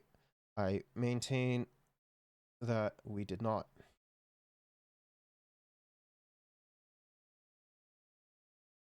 As a solution to the improper swell in membership, Cole thought about banning new members who had signed up after August 6th, the August 6th meeting, participating in the vote.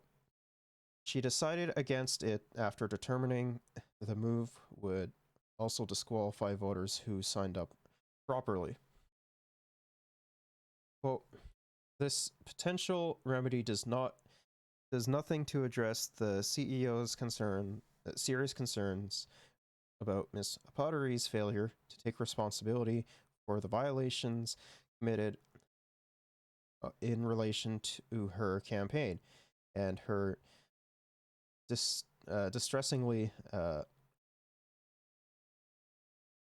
lackadaisical attitude to her obligations as a leadership candidate, Call said. Provincial Green and Liberal representatives say the decision to disqualify Pottery raises questions about democracy within the NDP's own party, and Pottery should be allowed to run. I personally agree with. I do think that she should be allowed to. I do think that she should be allowed to run. BC Green Party leader Sonia Russ, if I'm pronouncing that right, said Pottery inspired and motivated more people to get involved in provincial politics based on her commitment to climate action, her party's primary concern. Every party should have climate leadership at the front of their effort right now, she said. She said there is no concern there's been a mass movement in the mass movement of green memberships to NDP. The NDP isn't the only party to have reported controversy during a leadership contest. Last year, the BC Liberal Party denied Aaron Gunn the opportunity to run for leader of the party after a review of her public and private comments and the opportunities granted to him to respond to the concerns raised by statements, saying he candidly would be inconsistent with the Liberal Party's movement to reconciliation, diversity, and acceptance. BC Liberal MP Superior Milo Barr, who is also the province's finance critic, said this situation is different because in the case of the Liberals, there were still multiple candidates running for the next job. Without a Pottery, EB automatically becomes leader of the NDP and ultimately BC's next premier. It's just simply not right. Christianu described the NDP's decision as disappointing. It's a lousy way to win a leadership race, she said. I think it does really create a problem for both David Eby and the NDP in terms of lack of democratic process and debate that should be part of the leadership race. In response to the report, a Potteries campaign launched a petition letter run calling on the NDP to let the party membership choose its leader rather than the executive, or risk making a mockery of the Democratic in NDP. Complaints to the NDP in August included an official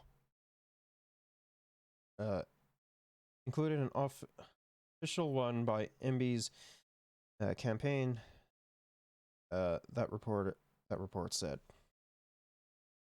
A Pottery, a former federal NDP candidate and long-term activist, launched her campaign that month with the emphasis on tackling environmental and human rights issues. In an interview with the Canadian Press, she said she did not have details on the exact number of new NDP memberships her campaign secured, but said she heard it could have been as high as up to 14,000.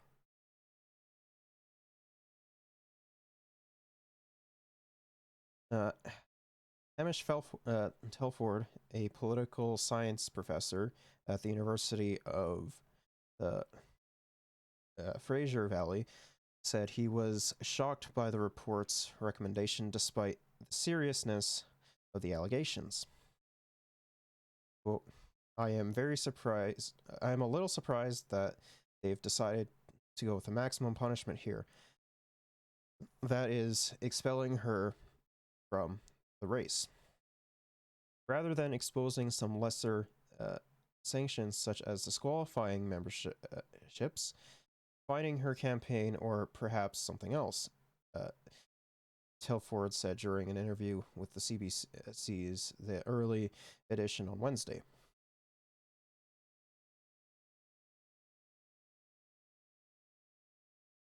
Well, they are going to be questioned here about the due process. Did Miss Pottery have the opportunity to really defend herself? Was due process followed?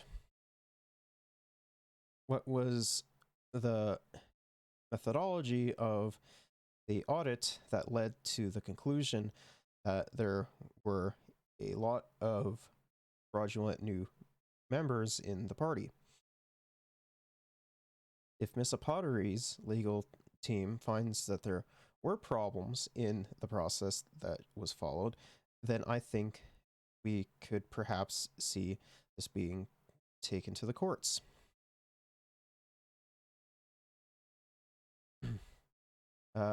When asked whether a Pottery planned to take legal action or file an injunction, her media relations coordinator told CBC, "We have no comment on the future actions Angeli or the campaign would take." So yeah, it's really sus, to be honest.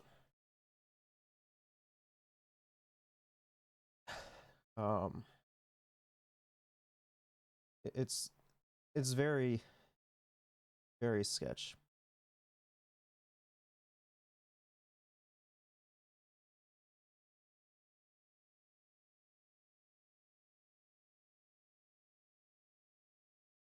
Yeah, let's I guess we'll keep up with that and see what's going on. Provide further updates next time.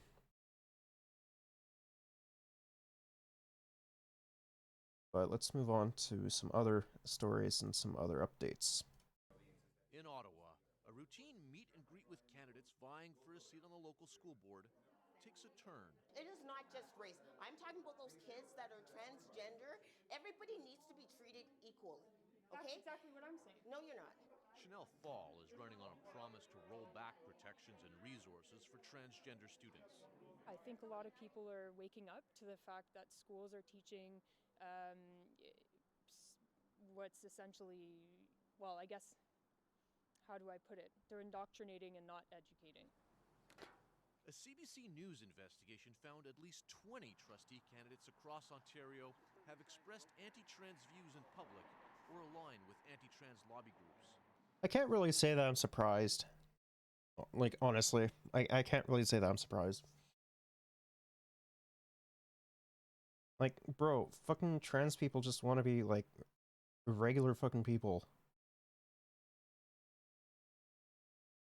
Or treated like regular fucking people, I should say.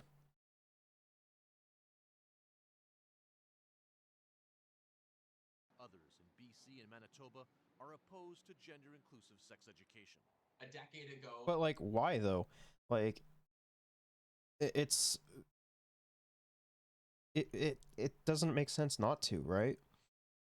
Because, like, there are, like, you could argue that there is two sexes, right? But, like, gender is, like, it's a fucking spectrum, right? Like, it doesn't fucking matter, like, where you fucking fall. And, like, it's okay to, like, tell, it's okay to tell people, you know, the whole, that there are other fucking genders. Like, if you don't find, like, someone, like, sexually attractive, like, that's okay. Or if you find, like, the same sex attractive, that's fine. Or if you find both, like, it doesn't fucking matter. Like, conservatives are just crying for the sake of crying.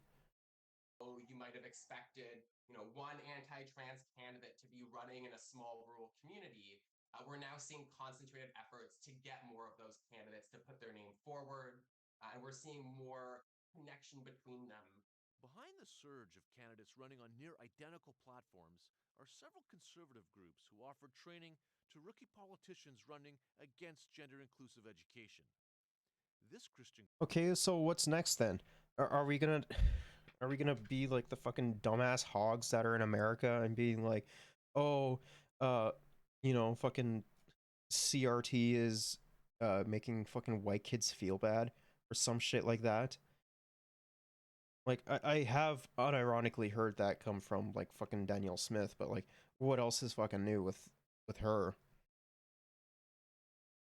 Like, she wants to fucking make it illegal for, kids to learn about, like, the fucking horrific shit that,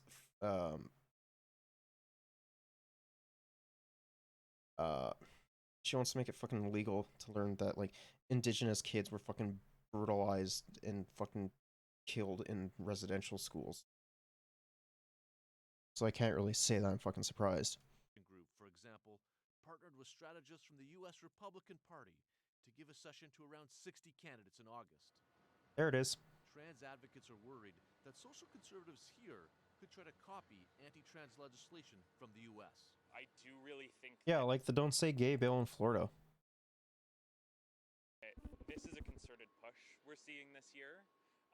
I think because anti-trans activists have seen victories in other countries, they're now looking to bring that model to Canada. So, Jonathan, lay out what these candidates are actually proposing to change in schools.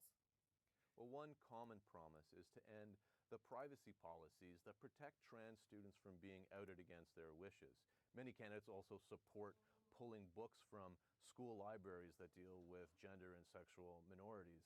So those are two of the things they can do. But one of the things they can't do is alter the sex education curriculum, even though many candidates are proposing to do so, because that's under provincial jurisdiction. But really, beyond the policy question, there's a lot of concern that if these anti-trans candidates get elected, it'll help normalize anti-trans hate and expose students to violence. Jonathan, thanks for this. My pleasure.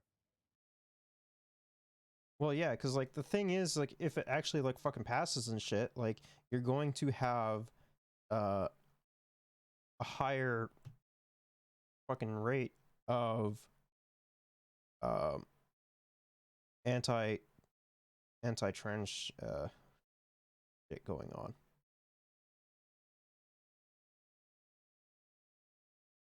ai sensi dell'articolo 93 della Costituzione, prestano giuramento. L'onorevole e di esercitare il mio mandato e le mie funzioni nell'interesse esclusivo della nazione. So yeah, that fucking fascist in Italy is now sworn in, so that's cool. I mean, it just gives us more fucking, it just gives us some more reasons to make fun of the fucking Italians again.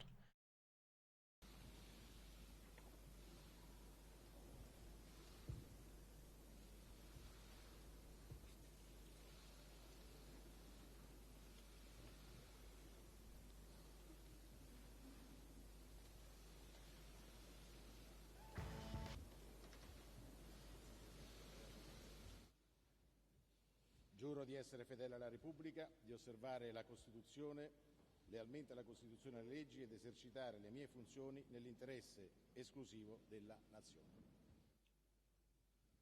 Giuro di essere fedele alla Repubblica, di osservare lealmente la Costituzione e le leggi e di esercitare le mie funzioni nell'interesse esclusivo della Nazione.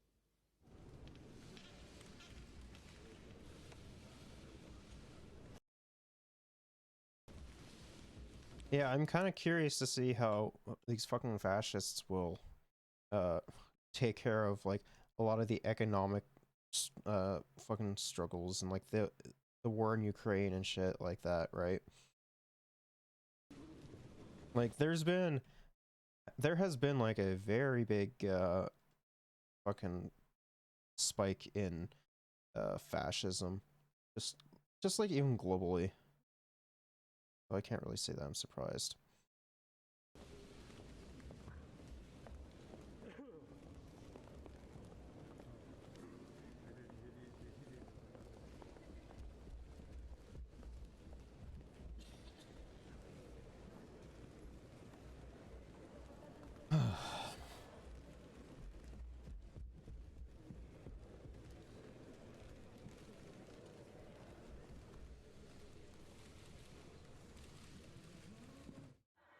I am a fighter and not a...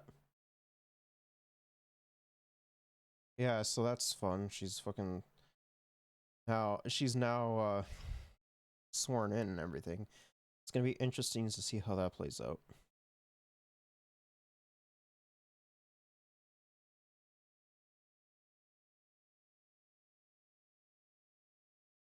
So allegedly there's an anti-Catholic bigotry problem in Canada, which I think is very fucking funny. Can you guess which group of Canadians has suffered from the biggest spike in hate crimes over the last year? Yeah, actually I can. The Asian community has, believe it or not fucking Catholics, as well as like a spike towards like fucking Islamophobia and like homophobia and transphobia and shit like that. It's Catholics. Statistics Canada just released some data showing that year to year, from 2020 to 2021, Catholics suffer from a 260% increase in hate crimes. It's shocking stuff. The Vancouver Sun's Douglas Todd has done some reporting on this, documenting some of the incidents of hate crimes in British Columbia, including 11 attacks on churches in the Metro Vancouver area alone. An attack on like, don't get me wrong, this shit is fucking like horrific. But, like, come on, bro. There are way bigger fucking there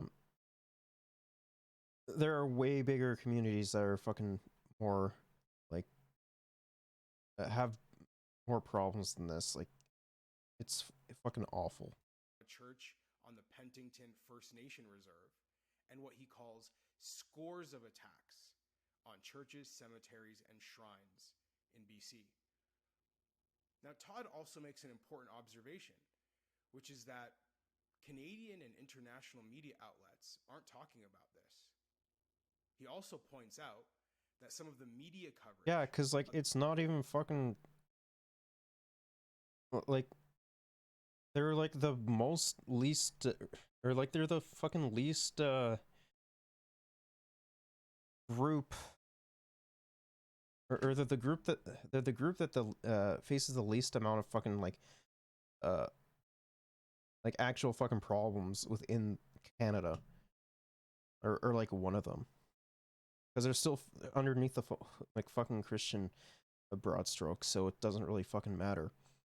The unmarked graves being discovered on the sites of former Indigenous residential schools might be driving the increase in anti-Catholic bigotry, even just a little bit. It's troubling stuff. But the truth is that anti-Catholic bigotry has been on the rise in Canada even before the discovery of unmarked graves. Do you remember back in 2019, which I know feels like a long time ago, it was only a few years ago, when Andrew Scheer was the leader of the Conservative Party of Canada and he was running to be Prime Minister? Bro, what the fuck does Andrew Scheer have to do with this? Like, what? Is he gonna say that Andrew Scheer was fucking slamming Catholics? Our country? Mainstream media outlets would publish articles basically questioning whether a religious Roman Catholic should be trusted to run the country. The Toronto Star, the Walrus. Bro, that is awesome. That is fucking awesome. But like, the thing is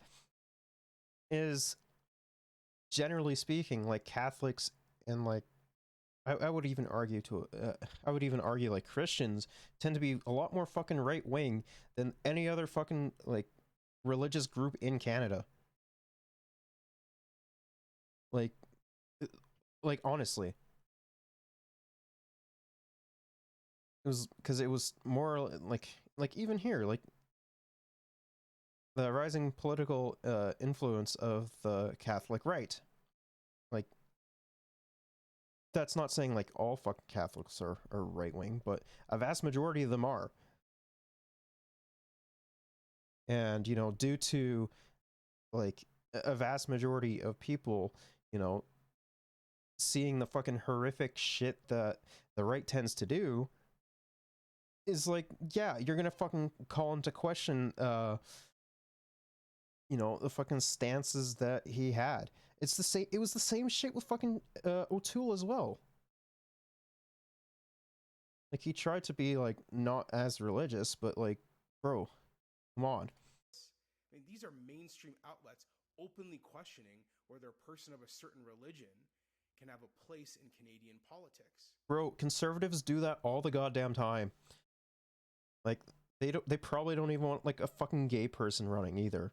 Like, come on, bro. The only reason like why they have like, I don't know, a fucking like a Sikh person in their ranks is just for fucking posturing and like deflection. Like, what? Like, that's so fucking unfaithful, man. And that was well before the unmarked graves were discovered. So there is a serious problem of anti-Catholic bigotry in Canada. No, there isn't. There is not, because a vast majority of the fucking hate crimes are coming from the Christian community, bro. Because they think that, I don't know, fucking brown people are gonna be coming into their fucking homes and like, I don't know, fucking raping their kids or some shit like that. Like, it's psychotic. Is like, we're fucking America light. Let's be honest. And it's a problem that we've got to take seriously, even if it's not a fashionable cause to take on. Hate is never acceptable, regardless of who it's against. Probably unfucking ironic is what's this?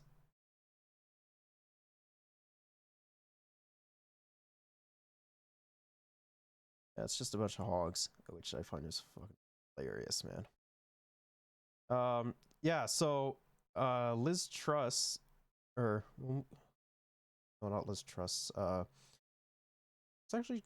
Let's actually talk about Scott Moe next. As Alberta's new premier works on a Sovereignty Act, Saskatchewan is the latest province pushing for more independence from Ottawa. Just days ago, Saskatchewan Premier Scott Moe released a policy paper saying he's prepared to fight what he calls federal intrusion into provincial jurisdiction of natural resources. According to the document called Drawing the Line, federal climate policies will cost Saskatchewan households and industries $111 billion between 2023 and 2035. As for the next steps, the paper says there could be legislation clarifying constitutional rights belonging to the province and a push for more autonomy over, among others, immigration policy. Bro, it's the exact same shit that fucking Daniel Smith and Alberta are doing. It's the same fucking shit. Like, I honestly wouldn't be surprised if fucking Heather Stevenson was doing that shit as well. More details are expected in Premier Mo's upcoming throne speech on October 26th. So how Oh wait, we already did coverage of this? I thought we did. far is Saskatchewan willing to go in its fight against Ottawa? And with Alberta demanding more autonomy as well, is Canada headed for another constitutional debate? Yeah, we've already discussed this. I guess we'll move on to some Canada hockey or Hockey Canada updates. Hockey Canada moved cash, like we already know, to avoid like fucking sexual assault claims, like we've already known. A controversial reverse fund Hockey Canada publicly vowed it would stop using to settle sexual assault allegations is significantly depleted after the organization transferred millions of dollars in the past years to another account in a new interim report reveals. Former Supreme Court Justice Tom Cromwell's interim report on Hockey Canada's governance, released last week, contains details about the organization's management of its National Equity Fund, a fund Cromwell said is projected to be in deficit by 2023. Hockey Canada commissioned Cromwell's review in response of hockey parents' outrage after learning that the National Equity Fund, made up in part of players' registration fees, was being used to pay out millions of dollars for sexual assault allegations without their knowledge.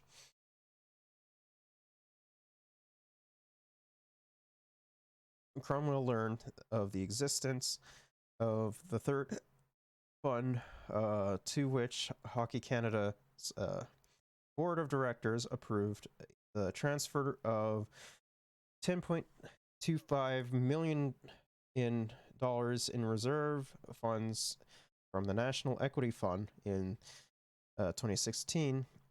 Another financial analysis has found that at least another $7 million has been transferred from the ELF an EF to the third fund since then. The money was moved after Hockey Canada's auditors recommended a change to the organization's disclosure on its audited financial statements that increased the reported balance of the National Equity Fund by several $1 million, Cromwell found. Cromwell concluded that the organization's board of directors feared that an account with more money would attract more claims.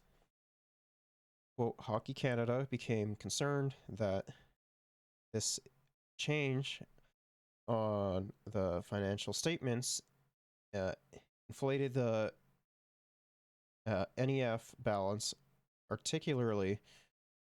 artificially, which might signal a large pool of funds set aside for potential claimants, and thus might increase the likelihood of additional claims, Cromwell wrote in his report. November 2016, Hockey Canada's board of directors transferred the money from the NEF to another fund called the Insurance Rate Stabilization Fund, which was created years earlier to act as a buffer against future increases of insurance rates. The report said Post Media and The Atlantic were the first to report on the new fund and the money transfers. The board justified the transfer, saying it was a way to expand the scope of the IRS fund for the purpose of providing financial support against potential future non-insured claims, Cromwell's report said. Cromwell said Hockey Canada also broadly expressed that changes to its transparency were not well suited for the organization such as making financial statements and minutes of member meetings available to the public. Although Hockey Canada has achieved considerable financial success over the last years, Hockey Canada is concerned that being seen as an organization with deep pockets could create some negative implications, Cromwell's report said. For example, this could have an effect on their bargaining power with respect to the settlement of lawsuits, and this could also influence the amount of money that sponsors would be willing to offer in the future. Sports Minister Hassel Sergeant Onji told CBC News that Cromwell's report shows serious governance failures that have been on fostering a culture of silence. They treated the allegation of sexual violence as an insurance issue, she said in the media statement. Now, I'm expecting the new board to make the necessary changes to create a healthy environment. Kate Bahen, managing director of Charity Intelligence Canada, said Cromwell's report showed her, quote, there was an intent to hide behind funds. By examining Hockey Canada's audit financial statements, Bahen found the NEF's true balance was $15.7 million in 2016, before the organization ended up transferring $9.5 million to other funds. Cromwell's report said that the board approved a $10.25 million transfer, but the statement shows $9.5 million was moved, according to Bahen. That transfer brought the NEF closer to its $5.2 million level in its previous year before accounting charges, she said. Bahen said she also discovered that Hockey Canada's board approved the transfer of $17 million from the National Equity Fund to the IRS fund between 2016 and 2021. This wasn't just a one-off occurrence in 2016. Hockey Canada has for years and years kept up its books closed and fought against financial transparency, said Bohan, who has given Hockey Canada's audited financial statements obtained under the Access to Information Act. She said Hockey Canada spent about as much of the NEF's money on staff salaries, travel, meals, and grants between 2014 and 2021 as it did on insurance claims. Hockey Canada said in June that effective immediately, it would no longer be using the National Equity Fund to settle sexual assault claims. The organization's chief financial officer, Brian Haro, said in July, when he was told Hockey Canada members and executives that the organization stopped using its funds to settle sexual assault claims, pending the outcome of our governance review by an independent third party. CBC News asked Hockey Canada if Hockey Canada what fund would be used to settle sexual assault claims, and was told the organization was waiting for Cromwell's final report.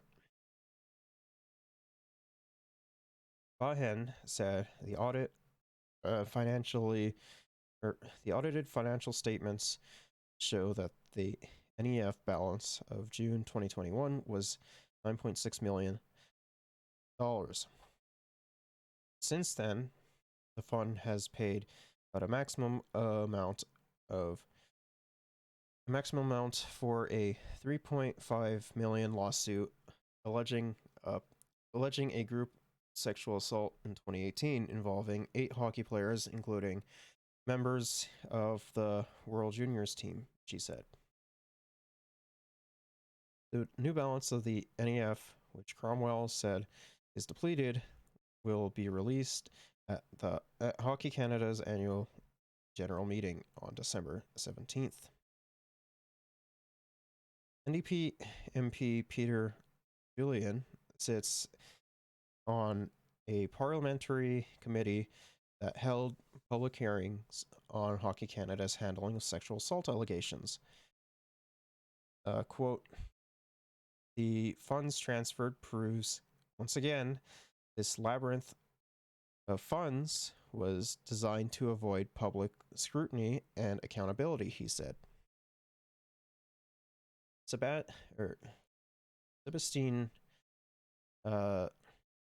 Meyer, the Bloc Québécois sport critic, said the existence of this third fund is not surprising and is a testament to the culture of secrecy that exists within the organization. To learn that the fund was originally supposed to help injured players is now empty, in part because Hockey Canada used it to settle sexual assault lawsuits. Only reinforces the idea that the executive associated with this scheme should resign, said Lemire. Liberal MP Anthony Housefather asked Hockey Canada's interim board chair Andrea Skinner earlier this month if there were any other undisclosed funds used to fund these types of claims related to sexual liberty or sexual assault. I am not sure I agree with the premise of the question, but I don't believe there is, Skinner replied. It reflects what I thought was misleading testimony at the committee, said Housefather. Earlier in questioning, Skinner said there were four main elements to Hockey Canada's financials, which included an insurance rate stabilization fund. The NEF paid 21 settlements since 1989, 11 of which were related to sexual misconduct, according to Cromwell's interim report. 9 of those 11 settlements were based on historical cases and given to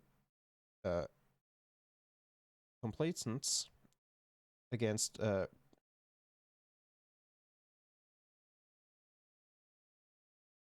proletariats, Graham James, Gordon Stuckless, and Brian Shaw. All three names who were on a list given to Hockey Canada's Inquisitor or Insure and excluded from insurance claims when Hockey Canada expanded its insurance policy in 1998 to provide sexual misconduct coverage to the organization. The 10th case involved a historic claim of a sexual assault against a refugee. Someone the insurer said Hockey Canada was aware of and should have warned the insurer about. The 11th matter was the 2018 group sexual assault allegation involving members of the World Junior Team. Bahan said she posted all the audited financial statements on her website and hopes other accountants and experts dig into them more. Yeah. Yes, we can. Members of the Ontario Provincial Police are testifying today in the Emergencies Act inquiry. Both described dysfunction within the Ottawa Police Service during the so-called Freedom Convoy protest. This was the largest unplanned deployment of OPP resources in our history. They were asking for a lot of resources, but there was no concrete plan in terms of how those resources were going to be utilized. The lack of communication had impacts all along. Generally, it was a crisis in Ottawa. The CBC's Rafi Boudjikanian has been following today's testimony, and he joins us now. A lot there. What stood out for you today, Rafi? Well, David, I suppose we were always kind of anticipating that the OPP would come out and say that the Emergencies Act was not necessary. They kind of telegraphed that with their lawyer's presentation at the start of this thing. But today, in plain language, we heard from retired Superintendent Carson Pardee that it was not needed. I'm not going to say that it was not useful. It certainly it provided us with some authorities relating to toll, relating to perimeters, relating to preventing people from going into the red zone, etc. But we could have done that anyway. Some other highlights from today: former Ottawa Police Chief Peter Slowly's lawyer Tom Curry really challenging both Carty and the other OPP officer who testified, Craig Abrams, on their assertions that Slowly was too territorial, that he didn't have a proper plan and was just asking for more resources. Of course, they both pushed back on that hard, David. All right, so it's been a rough ride for the OPS and Chief Slowly up to now. What comes next in this inquiry? It's going to be a dramatic start and a dramatic end to next week, because on Monday we'll be hearing from outgoing Police Chief Steve Bell, who took the reins after Slowly resigned, and on Friday we'll be hearing from Slowly himself. In the meantime, we're also looking out for more reaction from Ontario Premier Doug Ford and Deputy Premier Sylvia Jones. They've both been called to testify from lawyers. I would be surprised if Doug Ford actually fucking testifies. Like, let's be real. Even if he does, he will probably say that it was unjustified because he had things under control, which he didn't. at the commission. It's not clear yet whether they'll actually be doing that, David. Okay, Rafi, thanks so much. This is CBC's Rafi Boudjikanian here in Ottawa. All right, as you've heard, multiple witnesses this week criticized the actions of Peter Slowly, the Ottawa police chief who resigned in the middle of those convoy protests. Evidence at the Emergencies Act inquiry has shown a police force in disarray. Charles Bordelot is the former chief of the Ottawa Police, and he joins me now. So, Charles Bordelot, not a great week of testimony for the Ottawa Police Service when they lifted the curtain on what was going on behind the scenes. I mean, it looked to the outside world things weren't going well. Were you surprised at exactly how poorly things were going? I can't really say that I'm surprised, because like you had a bunch of fucking hogs, or a bunch of fucking little piglets not doing anything about it,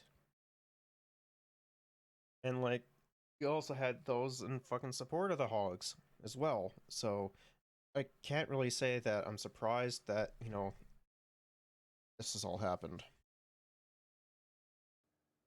David, I think the testimony I heard, it's the start. There's a more to hear from other individuals involved in these events, but it was revealing, it was surprising and disappointing, because the Ottawa Police Service I know has a lot of practice in planning major events. They've done with several demonstrations. It is a little bit. It is also a little bit weird, though, that it is also a little bit weird, though, that like whenever like say a fucking Indigenous protest goes on, they're right there on the spot, like no questions asked. But when it came down to the convoy, it took them like allegedly, like even though they knew prior beforehand that this was going on, they decided to not do anything about it. And key is that their hallmark is their ability to work in collaboration with other partners, including the OPP, the RCMP, city government, provincial government, the federal government. That's being in the nation's capital. They've always prided themselves on their ability to work in collaboration. Okay. And the other piece is there seems to be a lack of cohesion around the plan.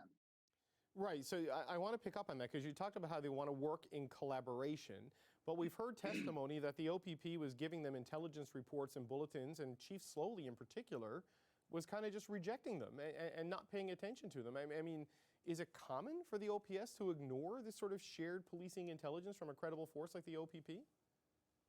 Absolutely not. That's why it's both surprising and disappointing. I have no idea why they were discounting the information that the OPP was giving them. Clearly, the OPP was saying this is a long-term, protracted event, and they chose to treat it as though it would be over by the weekend. That's very disappointing and surprising.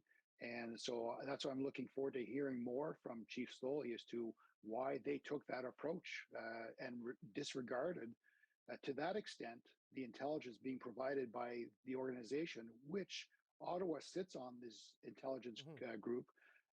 They decided to discount that information to a certain extent. It wasn't just the intelligence, there was also sort of the rejection of the use or the minimizing of the use of the police liaison teams, which is something the OPP was critical of. I mean, I know you say you want to hear more from Chief Slowly. I mean, what would he have to say for you to understand the approach as it's been spelled out in the testimony so far as an acceptable way to respond to this thing? I think it's important to hear from his perspective, his rationale around the decisions he's made.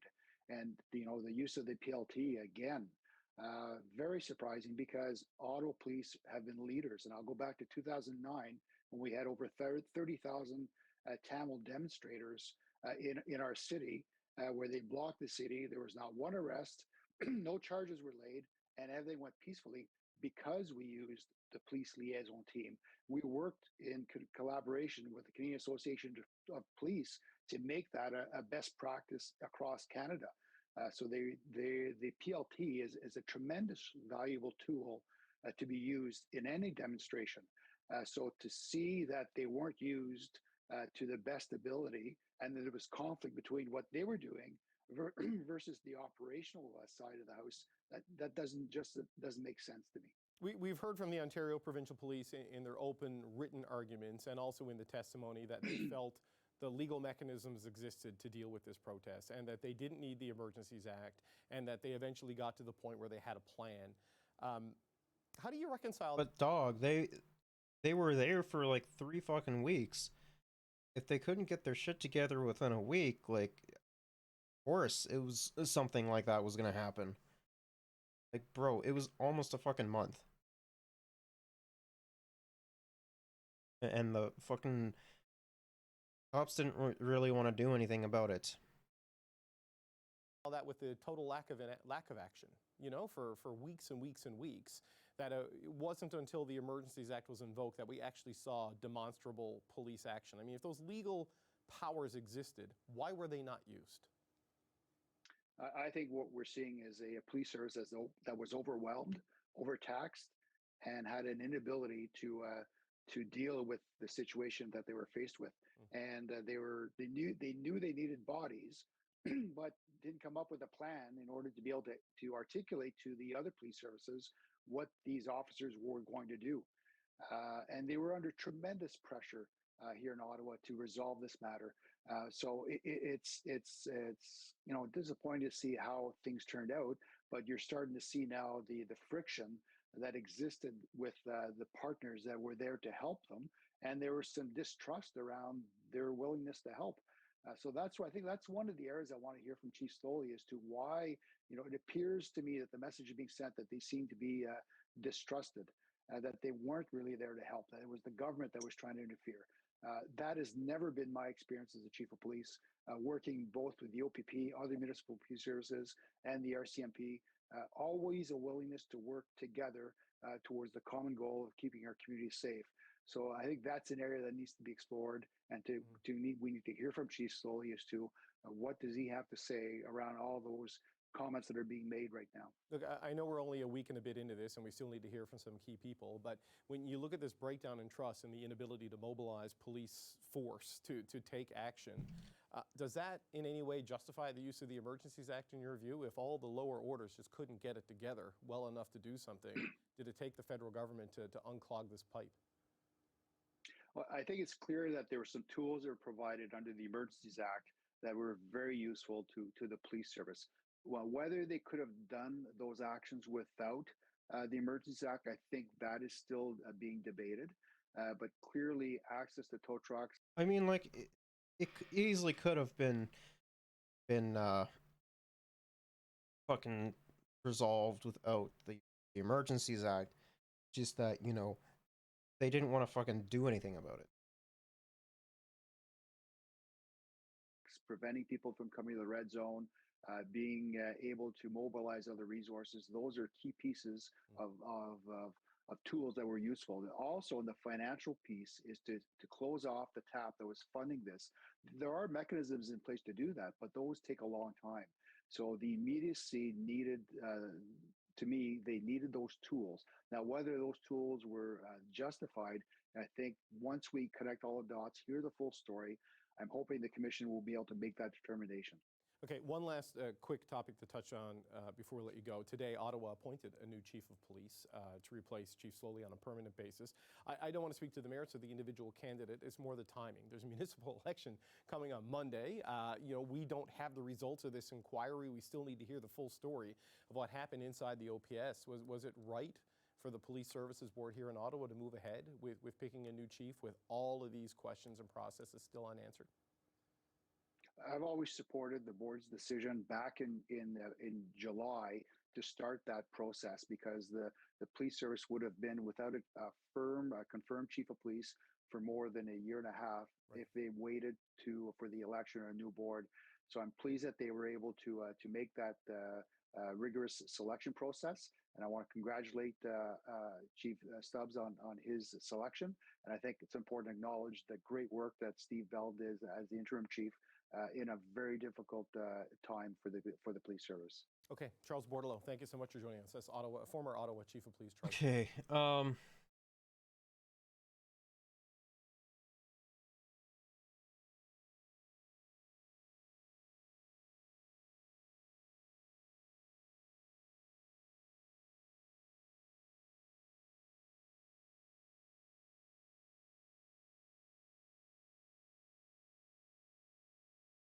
Yeah.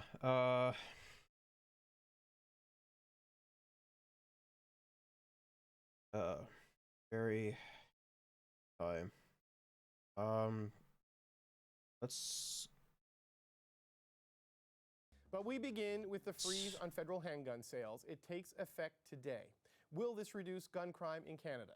Minister of Public Safety Marco Mendicino joins us from Surrey, British Columbia. Minister, I'd like to start on the handgun freeze announced today. I'm wondering what you say to the argument that criminals aren't legally buying or selling the handguns they're using, so all this does is make life harder for legal gun owners. I'd say look at the statistics, and behind each of those statistics is a human life lost, a family that has lost a loved one, and I've met with those individuals. Just yesterday, I was in South Simcoe in the Barrie area in Ontario, where we grieved at a funeral for 2 officers for the South Simcoe Police, Constables Northrup and Russell.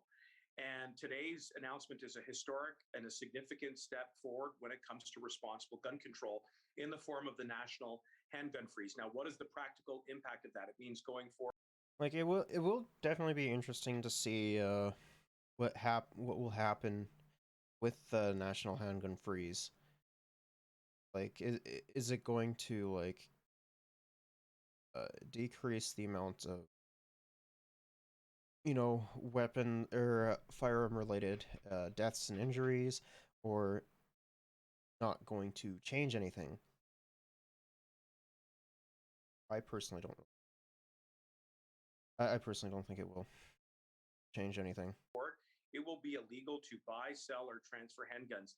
And the effect of that is to reverse the trend of a growth of a type of gun that has become the #1 homicide gun killer in the country. Why?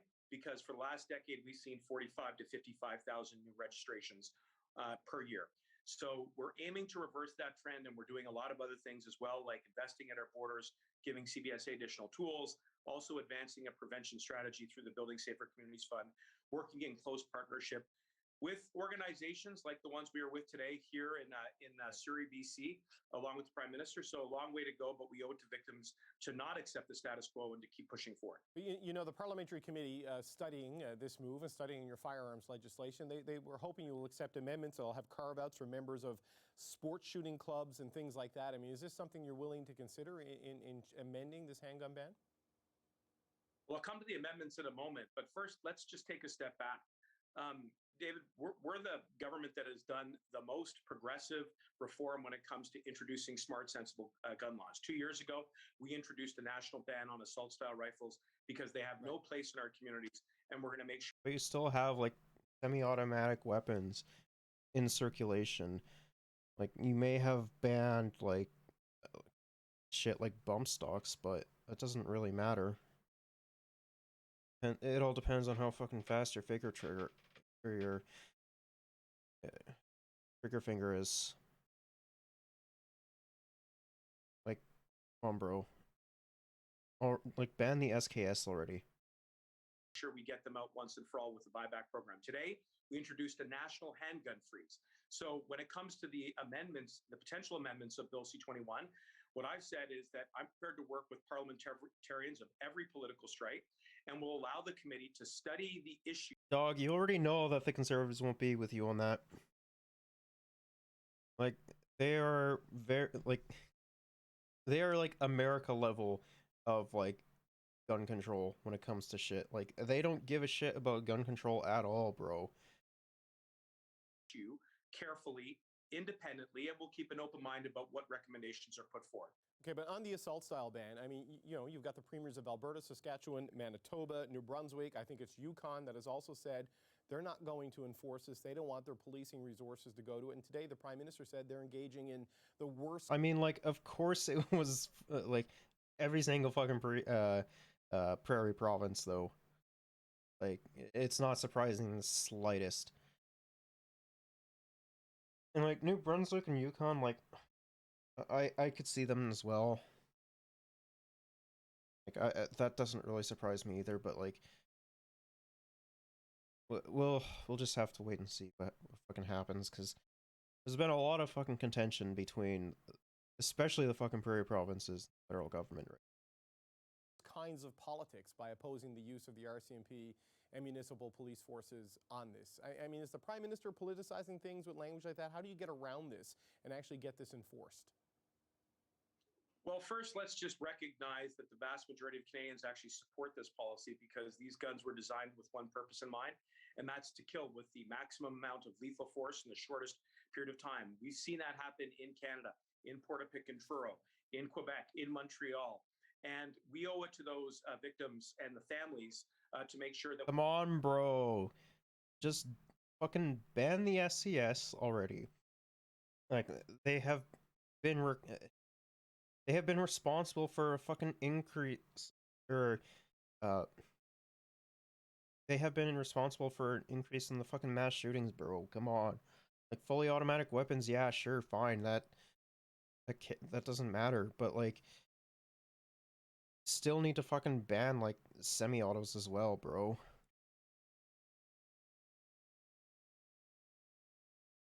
We have good policy when it comes to getting those guns out of our communities. Now, I will say, I met with my provincial and territorial partners last week, and I clarified, and I think they accepted that this is going to be something that we have to work on together.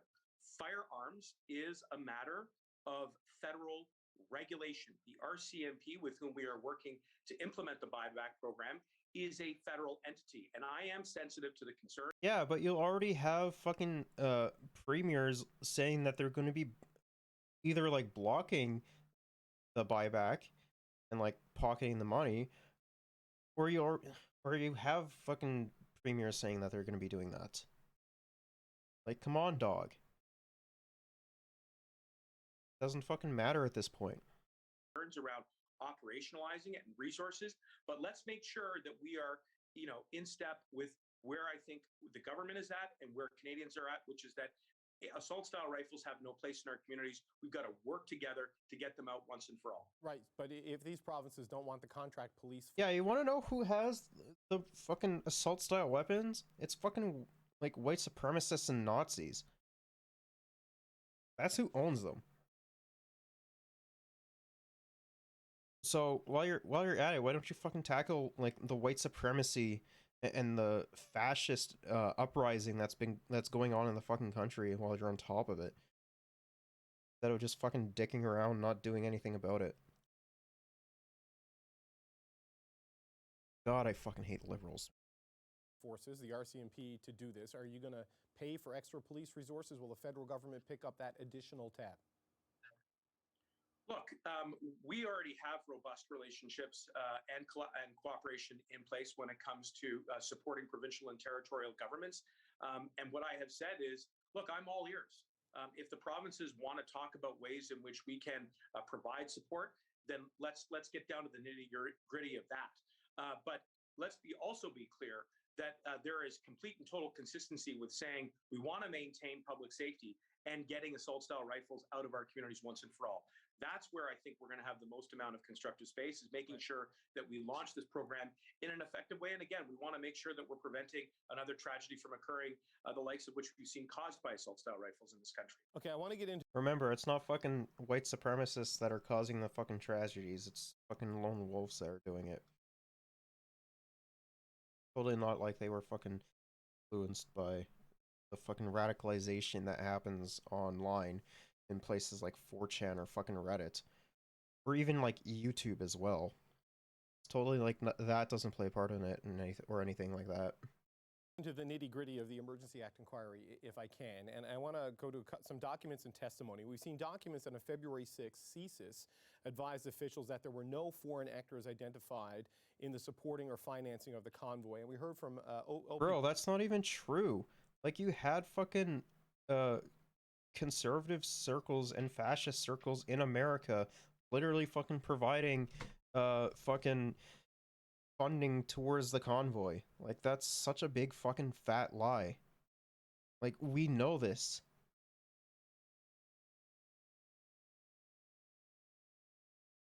I fucking hate that narrative.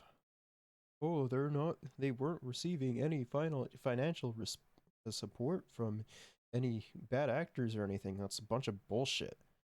They 100% were. NDP Superintendent Pat Morris, saying there was no evidence of extremism associated with the convoy. That's also not true, considering that, you know, he had fucking swastikas flying out in the fucking convoy. As well as, you know, you literally had, like, fucking Proud Boys and shit during the convoy as well. Like, that's not even fucking true. And, like, not to mention the, like, last time we were talking about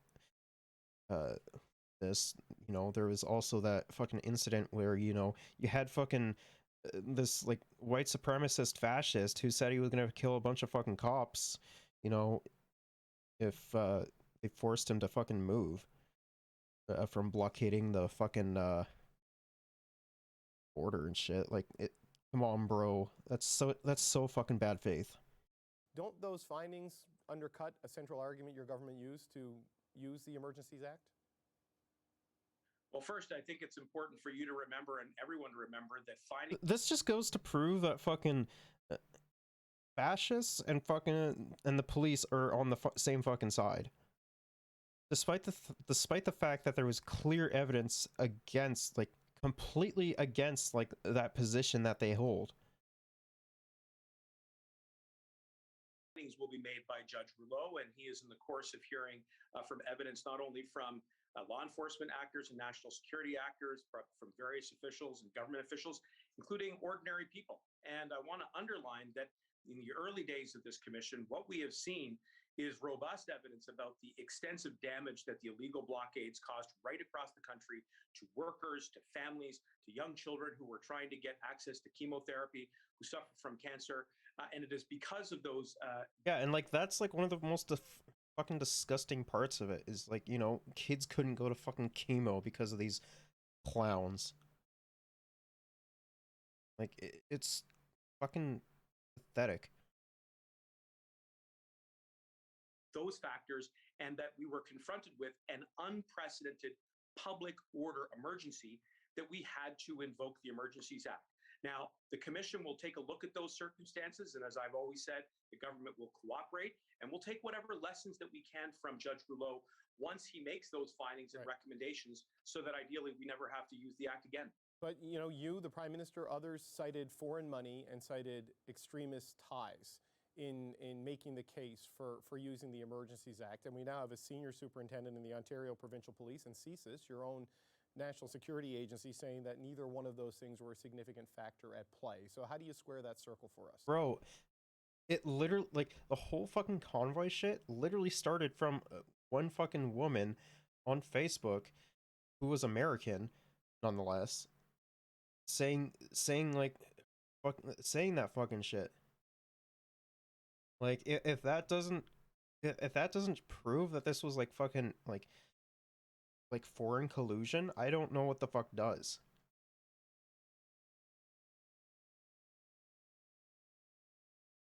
Like, it's fucking ridiculous. I don't know why they're trying to push this narrative so hard. Well, they were a factor. And I will say that in the fullness of the commission, you'll be hearing from me and from other federal colleagues about the many ways in which we were looking at all of the facts. And yes, we were very concerned about potential extremist rhetoric that was inciting the illegal blockades. I've made on a number of occasions the point that what sparked the so-called Freedom Convoy was a call to the Governor General to either force the government to revoke vaccine mandates or to force it to resign. You had the likes of Pat King, who was affiliated with the leadership of the convoy, saying that the only way this is going to end in bullets. And just yesterday, you heard the evidence before Judge Rouleau that hundreds of criminal charges were laid against those who refused to leave despite being asked multiple times by law enforcement to vacate areas that were adjacent to critical infrastructure, including the seat of the federal government in the nation's capital, where on Wellington Street it was virtually ungovernable for 3 weeks. In the end, it was the government's decision to make. We made it because it was necessary. We used. Yeah, and, like, it's totally not like Pat King was a fucking, like, psychopath who was in fucking support of, like, conspiracy theories and far right shit, you know. Totally not like that's a fucking factor, right? Like, bro, he's even fucking like, he's even an organizer of the fucking Wexit shit. Like, come on, bro. Used it in a targeted, time-limited, and charter-compliant way, and now we will cooperate with Judge Rouleau to take whatever lessons we can from it, so that ideally we never have to use the act again. Okay, I want to touch on one more topic, and this is like the whole fact that they're fucking pushing that narrative just doesn't make any sense, because you know, you had fucking Pat King, you had other fucking like white supremacist dumbass Nazis who were there. Like, come on, bro. Like, I honestly think that rhetoric is gonna blow up in their face. I would be surprised if it didn't. Another inquiry, the one happening in Nova Scotia about the shooting that happened there. And the opposition today, Raquel Dancho, is calling for Bill Blair to step down, calling for RCMP Commissioner Brenda Lucki to resign over the comments that were released in the audio recording of the phone conversation she had, where she said the minister's office requested information be released publicly about handguns and linked it to the handgun legislation and the freeze that you're announcing today. I mean, based on what you've heard there, how is that not political interference in the operations of the RCMP? Well, first, let's go back to that difficult 2 days in Nova Scotia. And naturally, Canadians were grieving alongside those families in Portapique and Truro to get as much information out as possible. And it was up to the police to make the decision about what information would be released and when. And, just to fast forward, we saw the RCMP do that job in the case of James Smith Cree Nation, leveraging various channels with social media, with press conferences and the like, building on some of those difficult lessons coming out of Portapique and Truro. But I would just say, having looked at the transcript, that I think it demonstrates what I think the commissioner has already acknowledged was a difficult conversation, one in which she's expressed some remorse for, but also that there was no political interference from the government. And we will always like respect political direction, does it not, Minister? When she says this was a request from the minister's office, does that not look like political direction from your predecessor, Bill Blair? Well, as I said, first and foremost, we always respect operational independence. And secondly, naturally, not only the government, but all Canadians were interested to learn as many facts as possible about what had happened, because there was the potential and the risk, and indeed the reality that a killer was on the loose, David. But we always respected operational independence, and now we'll continue to work with the Commission in Nova Scotia to, again, derive whatever recommendations and lessons we can so that we can make sure this kind of tragedy never occurs. But why, Minister, and I don't want to belabor this, but why is a politician requesting anything in a police investigation other than maybe a briefing on what is happening and efforts that are being taken? Why are they requesting anything be released in this? Why is a politician sticking their nose into this in the first place? Because that's what fucking politicians do. Like, it doesn't matter what fucking political stripe you are, all fucking politicians do it. Well, sorry, but we in the government speak all of the time with law enforcement, and there is a natural exchange of information. We have to be briefed about matters that pertain to public safety and national security. Accept the briefing, but requesting the release. Sorry, but if I could just complete the thought. We don't live in silos. We don't live in silos, and I have an obligation. The federal government has an obligation to share what information we get from law enforcement so that we can reduce potential risks to public safety. But at all times, when we're exchanging that information, we're doing it in a way that is respectful of operational independence. And I would say that I think the transcript validates that. But going forward, the most important thing for families to know is that we're with them, we're supportive of them. We want to make sure that we get some lessons and some recommendations out of the Mass Casualty Commission so that we can prevent this kind of mass casualty from ever occurring again. Okay, Minister Mendicino, thanks for your time. Thank you. Okay, we're going to get the opposition's reaction to all of this. Raquel Dancho is Conservative public safety critic, and Peter Julian is the NDP's House Leader. They're here with me in studio. Thanks for coming in. Good to be with you. So, Ms. Dancho, I want to start with you. The government says that given the rising use of handguns in violent crime, this ban is necessary. You don't agree? We don't agree that it will work. We've been consulting experts across the country for the past year at Public Safety Committee, and police across the country have told us that But dog, there's been an increase of fucking handgun purchases so people can fucking kill themselves. Like, what? Come on.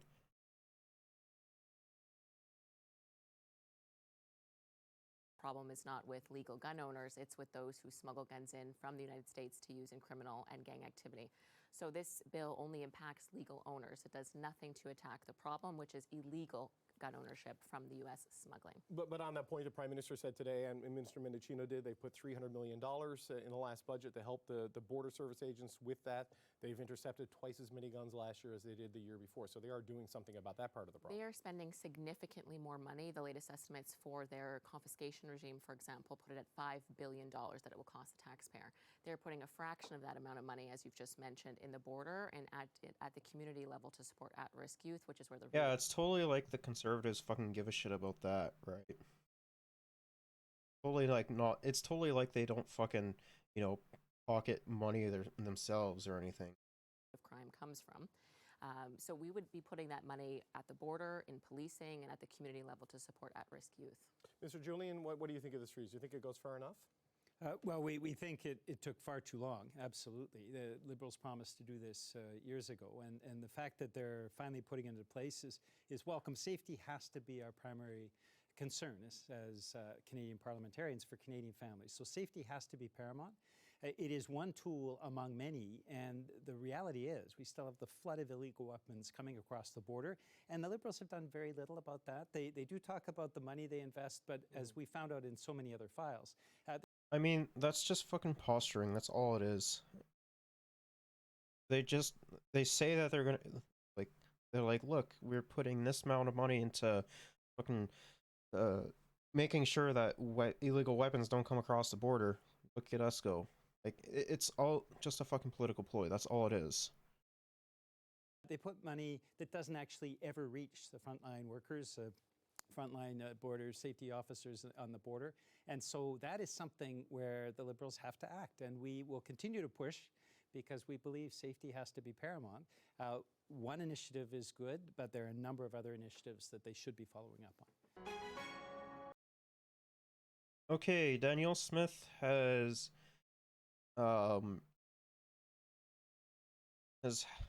picked out her new cabinet now. Let's watch that. Danielle Smith is gathering with her party for its first annual general meeting under her leadership, and with a new cabinet with some familiar faces.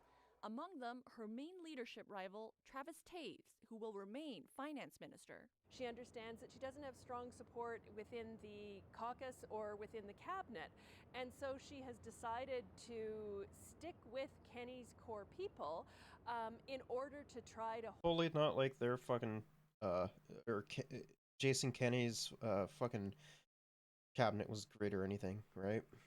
hold the party together. A party and a premier reeling from a rough first 2 weeks. First few days in office, how's it going? Bumpy. First, it started with this comment about the unvaccinated.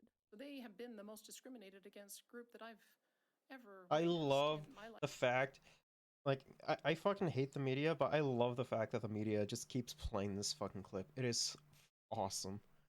Lifetime. Then, controversy over remarks from before she was premier about the Russian invasion. I think the only answer for Ukraine is neutrality. There have been Bro, what the fuck? What the fuck? Oh, that looks really bad. Like, no. If, like, America was to fucking, like, invade here, or, like, Mexico, if you were to say that same shit, you would get so much fucking pushback. Oh, yeah, just fucking neutral about it. No, if you're being invaded, regardless of what your political stance is, you're gonna band together and push out the invading force. That's how that works. Like, no one wants to be fucking invaded. And non-apologies. I think she hasn't done herself a lot of favors in the first couple of weeks. Charles Adler was a conservative commentator in Alberta for decades. Uh-oh. I think fundamentally Danielle Smith's problem has been that she has been in a bubble with her fans, and I think she's now realizing that Alberta is much... How much racist, homophobic shit do you think this guy has said? Like, there has to be, like, a fuck ton of stuff that he said, right? Like, no shot. Because, like, look at him. He looks like your fucking racist-ass uncle. Larger than her bubble. Some Albertans we spoke to were critical. Disastrous. She's an embarrassment, to be honest. How could she win me back? Is not by catering to 2% of the population. I'm so concerned. Like, I don't see governance happening. I just see a circus. Smith has big... Bro, that has been going on for such a long time. Like, pretty much ever since Jason Kenney took office. Like, your entire fucking provincial government has been, like, a shit show, let's be real. Big plans for her time in office. She wants to change the Human Rights Act to make it illegal to discriminate based on COVID-19 vaccination status. The next legislative session... But, like, that doesn't even fucking exist, though. Like, COVID's pretty much over and all the fucking mandates are pretty much gone, so, like, I don't know what she's crying about.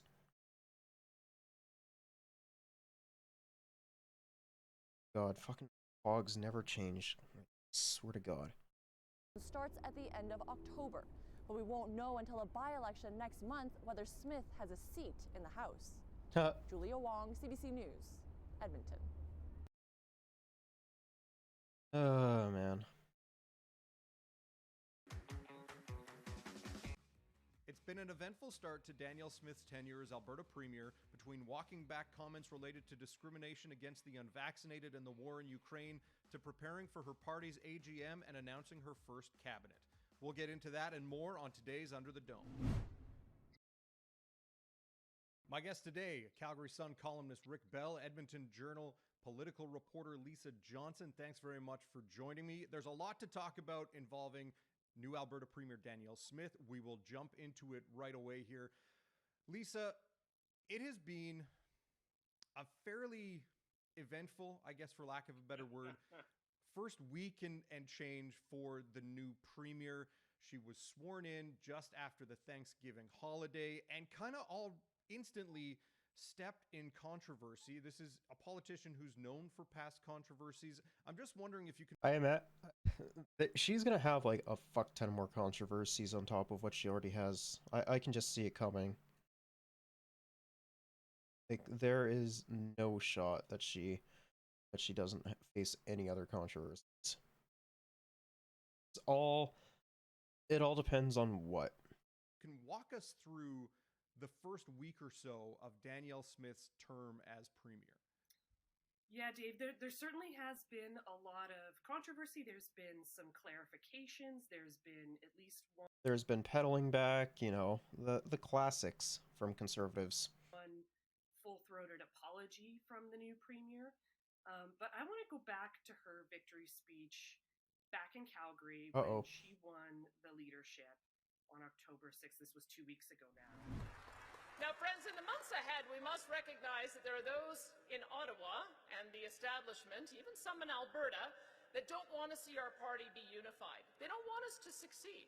And sadly, these folks will do and say almost anything to keep us from succeeding. They will dredge up old statements and mistakes from the past. They will use cancel culture and fear-mongering in an... Bro, cancel culture isn't a real fucking thing. Like, it just doesn't exist.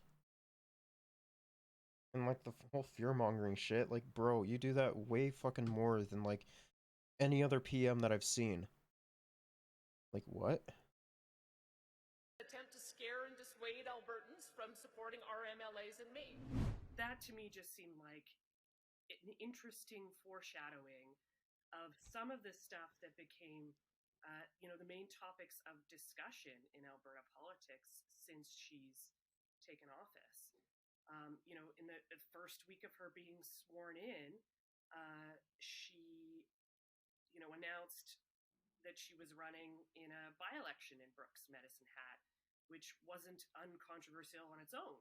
A lot of people said that she should be calling a by-election in Calgary-Elbow, which has been vacant since Doug Schweitzer left that seat this summer. So her choice where to run in a by-election was somewhat controversial. It was definitely criticized by some. And then she did a full press conference on the Monday morning after being sworn in that in a lot of ways, carried on a lot of the promises that she's made throughout the leadership campaign, but she also made like a couple of statements that ended up getting her in hot water. I mean, obviously her Sovereignty Act, which she's been pitching as a way for Alberta to refuse to enforce federal laws it doesn't like. She was pressed on that during the news conference, and she clarified that ultimately the Supreme Court of Canada has the final say on. And I imagine the fucking Supreme Court of Canada will be like, no, you're fucking ridiculous. Because unlike America, our Supreme Court of Canada is, it, the PM isn't told anything about them. He fucking elects someone, and it's how you can get like a fucking, I don't know, an NDP fucking Supreme Court justice, or like a more progressive Supreme Court justice. If it's like, I don't know, say like a conservative government. And they also have fucking term limits too. So there's that aspect of it. Like, from what I understand, you can't fucking block people from, or the PM from voting on someone. They do in America. On these issues, which is a bit of a departure from how she's presented the Alberta Sovereignty Act in the past. And she also called unvaccinated people the most discriminated against group that she's seen in her lifetime. And of course, later on, she had to clarify that she didn't intend to trivialize the discrimination faced by minority communities or persecuted groups around the world. She didn't exactly apologize and take it back, though. I wonder if Danielle Smith is like a fucking a Holocaust denier.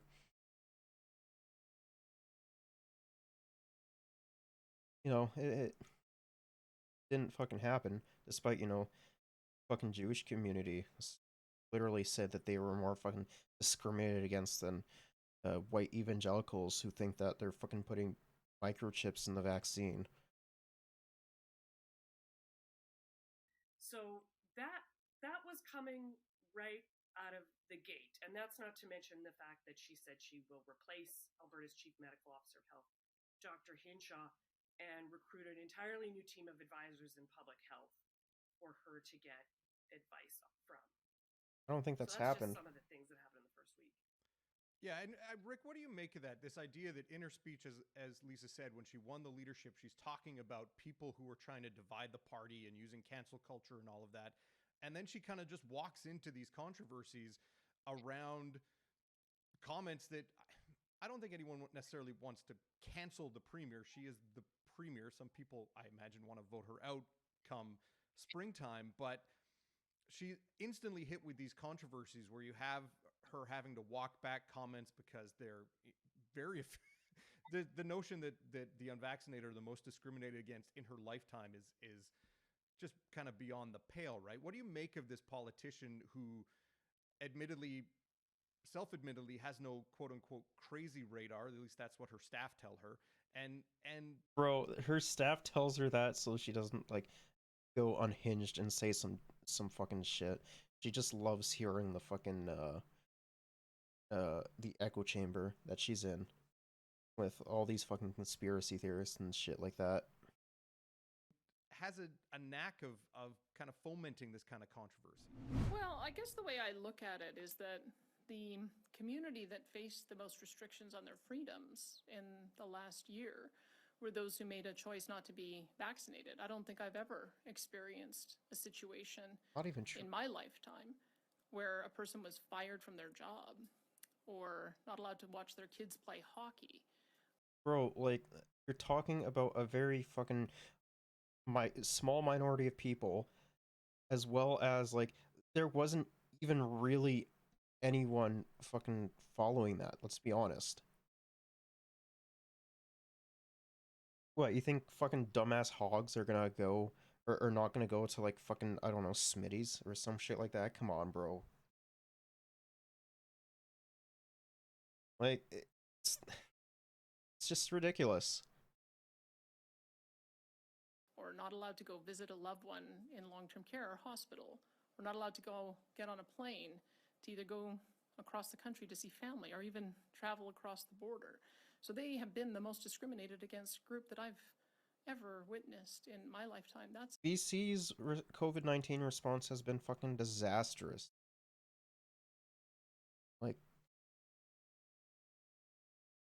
Like, if I recall correctly, I think it was like one of the lowest provincial populations for vaccination rates. a pretty extreme level of discrimination that we have seen. I don't take away any of the discrimination that I've seen in those other groups that you mentioned, but this has been an extraordinary time in the last year in particular. And I want people to know that I find that unacceptable, that we are not going to create a segregated society on the basis of a medical choice. Well, the controversy is justified. She has to decide now, like as in now, right now, whether the UCP actually wants to win the next election or whether we have a very entertaining 7-month service True. prior to the NDP becoming the government again. I mean, I am, my favorite word, gobsmacked by the fact that she has not really shown an electable Danielle Smith to us yet. Now, I realize she hasn't had her party convention. I realize she hasn't. Bro, I don't think that matters though. Like, I imagine that her fucking party convention and shit are gonna go disastrous, and it's gonna be fucking awesome. I can't wait to watch it. Picked her cabinet. I realize she hasn't got a seat in the legislature yet. All of And like her cabinet, like it's pretty much the exact same fucking cabinet as Kenny's. But at the moment, I don't see any evidence that she actually wants to win the election. She is not going to win the election by saying a statement which she believes, which is the unvaccinated are the most discriminated against in her lifetime. She believes that.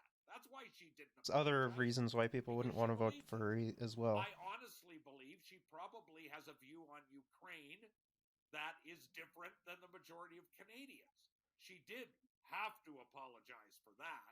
But I still think she probably holds a view that says that NATO and Ukraine are at least in part to blame for what's happening. I think she probably still believes that. I mean, to a certain extent, she's not necessarily wrong.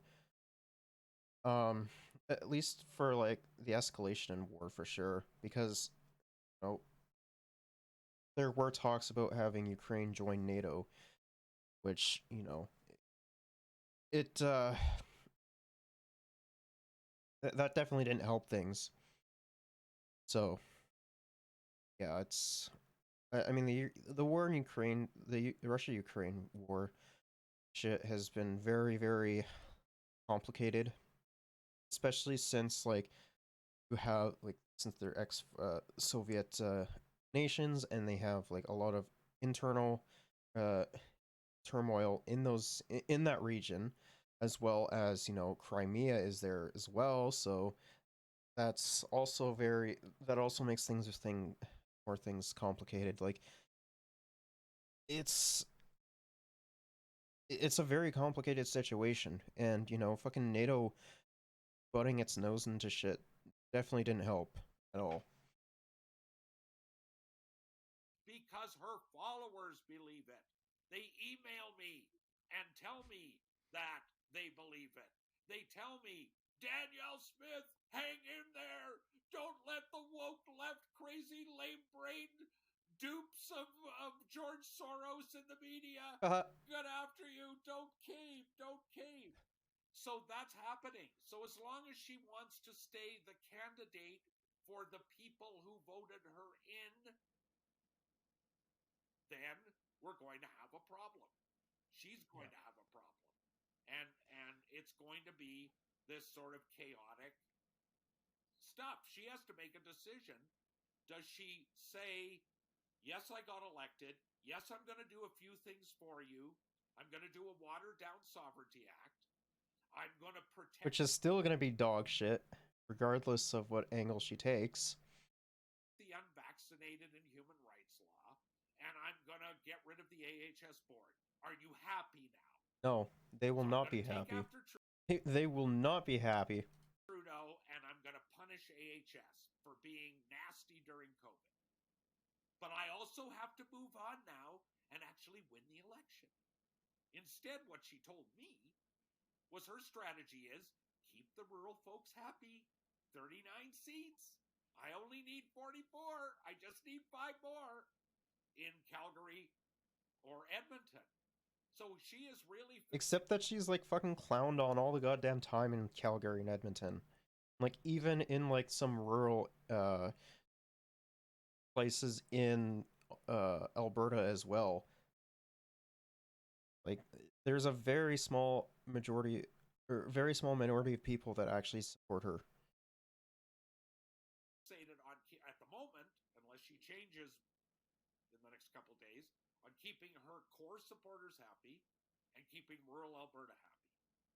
She's not interested in keeping me happy or you happy. I mean, dog, as long as she focuses on like rural Albertans, there's a very good chance that she would win. But honestly, I don't think she's going to do that because it's like only the fucking conspiracy theorists, like crazy people that she's focusing on. Like, and like, who are they gonna fucking vote for? Are they gonna vote for the NDP? Fuck no. Be honest. Like, there's no shot that they would vote NDP. Or Lisa happy. That's her goal. But I mean, I really believe that that's what she has to figure out. Because if she doesn't figure it out, she'll be on the sidelines a few months. Mm-hmm. Yeah, and you mentioned these comments about Ukraine, and Lisa, you know, kudos to blogger, freelance writer Justin Ling for taking the time to go through her social media page on locals.com. And I remember when she left her radio show and she said, look, Of course she was on she had a fucking radio show. Bro, every conservative is the exact same. I swear to God. I swear to God. Jesus. Like, come on, bro. Why? Why do they always do radio? Be as freewheeling as I want to be on corporate radio. I've got to step away. There's the Twitter mob. There's all of that. So I'm going to leave and I'm going to join up with this online platform called locals.com. I think many would see it as kind of this far right or right leaning. She probably has like the fucking Trump app as well. Like, there's no shot that she doesn't. And as soon as like fucking Parler gets back up from Kanye, she's probably gonna go on there as well. Free speech absolutist platform, and so like the funny thing is that hogs aren't even like free speech absolutists. No one is. Like, if you tell them that, you know, I don't know, fucking trans people have the right to exist, they lose their fucking shit. Like, no one is a free speech absolutist. And anyone who says that they are fucking lying. Like, they fuck, like, the same people that say that they're fucking free speech absolutists are like the exact same people who say, you know, can't fucking teach, you know, the horrific things that happened at residential schools to fucking kids. Like, it's idiotic. So Justin Ling goes through these posts and sees all sorts of comments that I think a lot of people got worked up about, but it was the Ukraine piece in particular that really got her in hot water. Lisa, what happened with those comments, and how did Smith respond, and why do you suppose it took her several days before she issued an apology? She went from downplaying it to saying, unequivocally, I'm sorry I said this. Because she has to, she actually had to fucking think on what her response was going to be, because she knew that if her fucking response was dog shit, people would make fun of her even more. Like, that's just how that is. And like, even her fucking apology wasn't even great either. I think her apology was severely lacking. Yeah, David, it first, so Justin's reporting last week kind of bubbled up at the end of the week. And then over the weekend, we started sifting through it. And my colleagues were looking at these posts. And of course, her comments on Ukraine took a lot of heat. And pretty quickly, the NDP was calling for Danielle Smith to apologize and specifically to condemn Russia's invasion of Ukraine. And so, but for a few days, Danielle Smith dug in her heels. And kind of going back to what Rick is saying, it certainly makes you wonder if she still believes this stuff. So she issued a I mean, statement of course she does. Tuesday, full-throatedly condemning the Russian invasion of Ukraine, but she didn't get into the specifics of how her views have changed, what views she still stands by, what ideas she promoted in the past she might still believe, or what she doesn't believe. So there's still quite a few questions about that. And like you say, Dave, I mean, she's no stranger to saying controversial things. Obviously, like during COVID, she was spreading misinformation about ivermectin as a treatment for COVID. No shot, bro. That is fucking awesome. Like, really? She actually did that? How does anyone take her seriously after that? Like, what? And during the leadership race, she said that up until stage 4, cancer patients are responsible for preventing the disease. So it's not a new trend, but it's certainly raising new questions, I guess, about her judgment now that she's in the premier's office. Yeah, now, Rick, from your perspective, like the NDP had spent, I think, the last year really kind of just doing the outrage of the day, and some of it kind of got tired, and some of it, you had like, okay, you're looking for a controversy every day.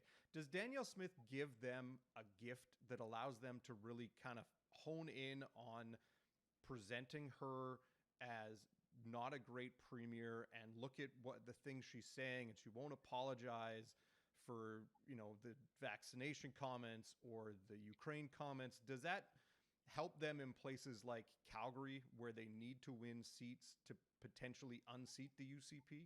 Well, it's a gift in the sense of Danielle Smith is conforming to and validating the stereotype that her opponents have had of her, which is that she's, somewhat unhinged and has some strange views.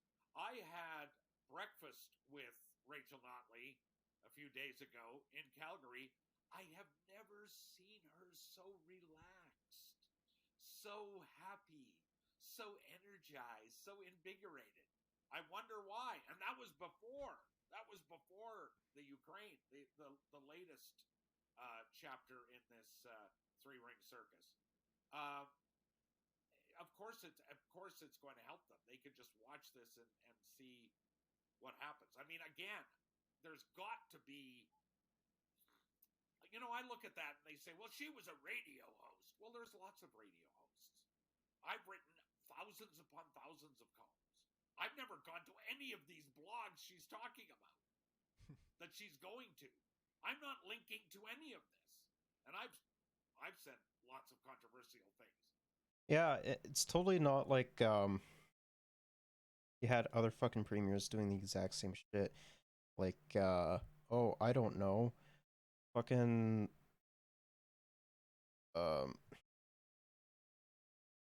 the Heather Stephenson or anything. Totally not like. It's totally not like she's done anything like that, right? But, I mean, it goes to judgment, and it goes to her having to explain maybe not every intricacy of every post, but why exactly, except by saying, I'm a libertarian, I have to look at everything. Oh my god. I fucking love libertarians when they're in positions of power. They're so fucking easy to make fun of. Like, just look at Liz Truss. That's so fucking funny. As to why she is so attracted to that particular, set of sources of source material. But again, I think the UCP, if you're just a UCP voter, if you're just a person that doesn't want the NDP to get in, you'd better start worrying. You better start worrying because there is a fight going on right now. There's going to be a fight within the party. There's going to be a fight in the general public. And I'm going to tell you right here, there will be a fight among her staffers as to whether It's gonna be awesome. should shift gears now or not. And that is going to be a big question. There are very serious people in the UCP who have very serious concerns about where this is going in the very early days. But she is getting also a lot of perks, a lot of props from the group that elected her. I just assumed that she would do what I said, which is, I'm giving you these three things, and then She's not smart enough to. What's so hard about that? I don't get what's so hard about that. And as far as the apology, why did it take so long? Well, because in caucus at the retreat, there were people who were bringing up the fact that she had to act on this. I'm sure that's what happened. That's why when did the apology come out? Was it like 5:30 or something? Yeah. Yeah, it was like take out the trash time. It was, why did it take so long and why was it so late in the day? Because I'm sure this was a subject of discussion among UCP MLAs. Because, she didn't want it to get as much fucking press coverage. That's why. UCP staff, they wanted something done, so she said, this is ill-informed and I have a different view now and blah, blah, blah. But there's going to be more of this. She has to address the issue generally, and then she actually has to start governing on issues that matter to Albertans, not just matter to a small segment of Albertans, but to Albertans as a whole. So you're talking about Calgary? Yeah, Albertans face the exact same fucking problems that the rest of Canada does, and she fucking shits on the fucking ideas that, people suggest to actually solve the fucking problems. So, like, she doesn't give a shit about the average Albertan. Like, it's very apparent that that's the case. About in Calgary, the economy, the cost of living.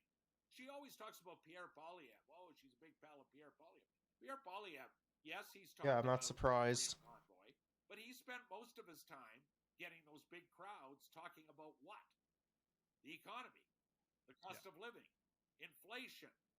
What's her plans to deal with it? What's She has none. to deal with affordability? The NDP have some ideas. Fine, they're not in government. What are her ideas? I don't know. I'm going to be very blunt here. I'm never blunt, but I'm going to do it once. Come on, bro. You should be more blunt. I don't care what she thinks about Ukraine. I don't care what she thinks about COVID therapies. I don't care what she thinks about cancer treatment. I don't care what she thinks about 9/11 or any of this stuff. She is the premier of Alberta. There are My man is popping off. It's awesome. Yeah, dog. I completely agree. No one fucking gives a shit about what she thinks. Like, they're all fucking dog shit takes anyways, so. Issues, deal with them. Period. Like, I'm just so frustrated that just get on with governing. Roll out some stuff. explain what you're doing, explain why you're doing it, and move on. We're not on a crusade to remake Alberta. We're not on a crusade to deal with every global issue you've ever heard of and more. And yeah, dog. What the fuck is what the fuck is Alberta going to do in, like, I don't know, fucking Zimbabwe? Like, absolutely fucking nothing. So I don't give a shit what her fucking take on Zimbabwe is. if people are yelling and screaming at you when you're a politician, that's par for the course. That's what politics is about. It's a blood sport. But when you become a punchline, when you become a character in editorial cartoons across the country, as she has become, that's when you begin to worry. When people are going, Danielle Smith, I mean, come on. Danielle Smith is your premier? Come on. How's that possible? I mean, like the same shit happens in, like, for Heather Stephenson too. Like, she gets shat on all the time. Same thing for Doug Ford. Doug Ford also gets shat on a decent amount too. And it is awesome.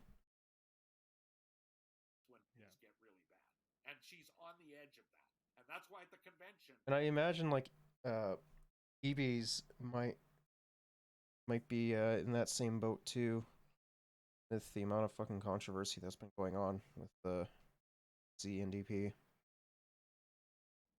She better come up with the speech of all ages.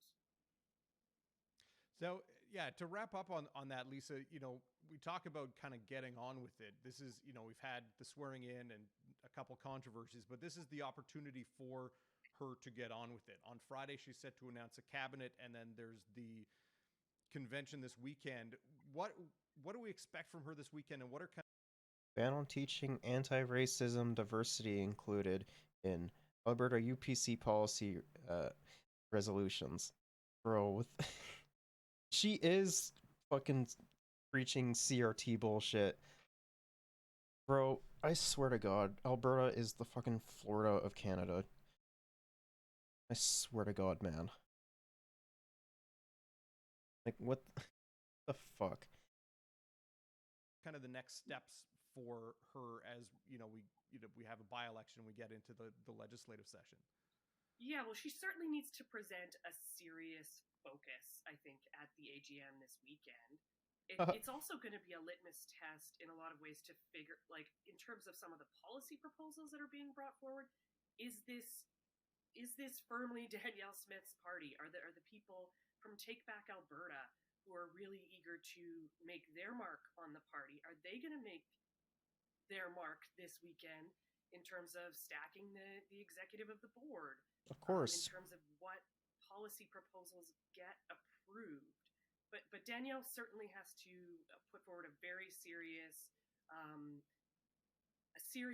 premierial face, I think, when she takes the mic on Saturday and addresses the members of a party.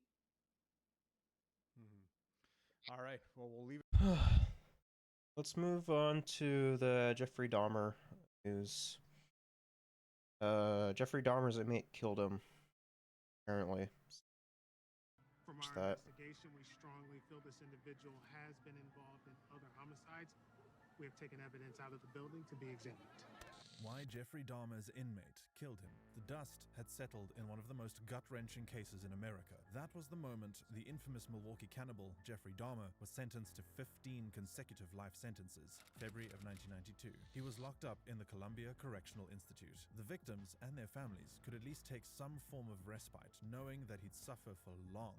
Or so they thought. Just over 2 years into his sentence, on the morning of the 28th of November 1998, Dahmer and 2 other inmates walked into the toilet block for cleaning duties. Dahmer and one of the other inmates never walked out. What had just happened here, and who was the third inmate, who walked out undetected by the guards? Backstory. To have been convicted of 15 counts of first-degree murder and receive a sentence of over 900 years in prison, can only imagine the things Jeffrey Dahmer must have done. If there's one thing we can be sure of sometimes when the law is involved, it's that the consequence is usually commensurate with the crime, and you'll find that in Jeffrey's case as well. Dahmer committed his first murder when he was 18. He had been driving when 19-year-old Stephen Hicks, who was heading to a rock concert at Chippewa Lake Park, Ohio, decided to hitchhike with him. As they drove, Jeffrey brought up the idea of Stephen going with him to his house to have a few drinks. After drinking, Stephen told Jeffrey that he wanted to leave, but Jeffrey didn't want him to. It turned out that Jeffrey was hoping he would act on his feelings for Stephen. Seeing as he couldn't stop Stephen from leaving, Jeffrey used a 10-pound dumbbell to strike Stephen twice on the back of the head. As soon as Stephen passed out, Jeffrey used the bar of the dumbbell Bro, to what? strangle him. The next day, Jeffrey dismembered It's Stephen's fucking wild, bro.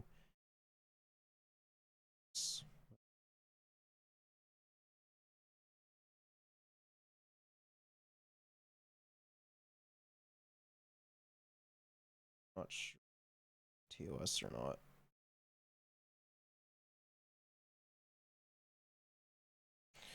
Bum, bum, bum.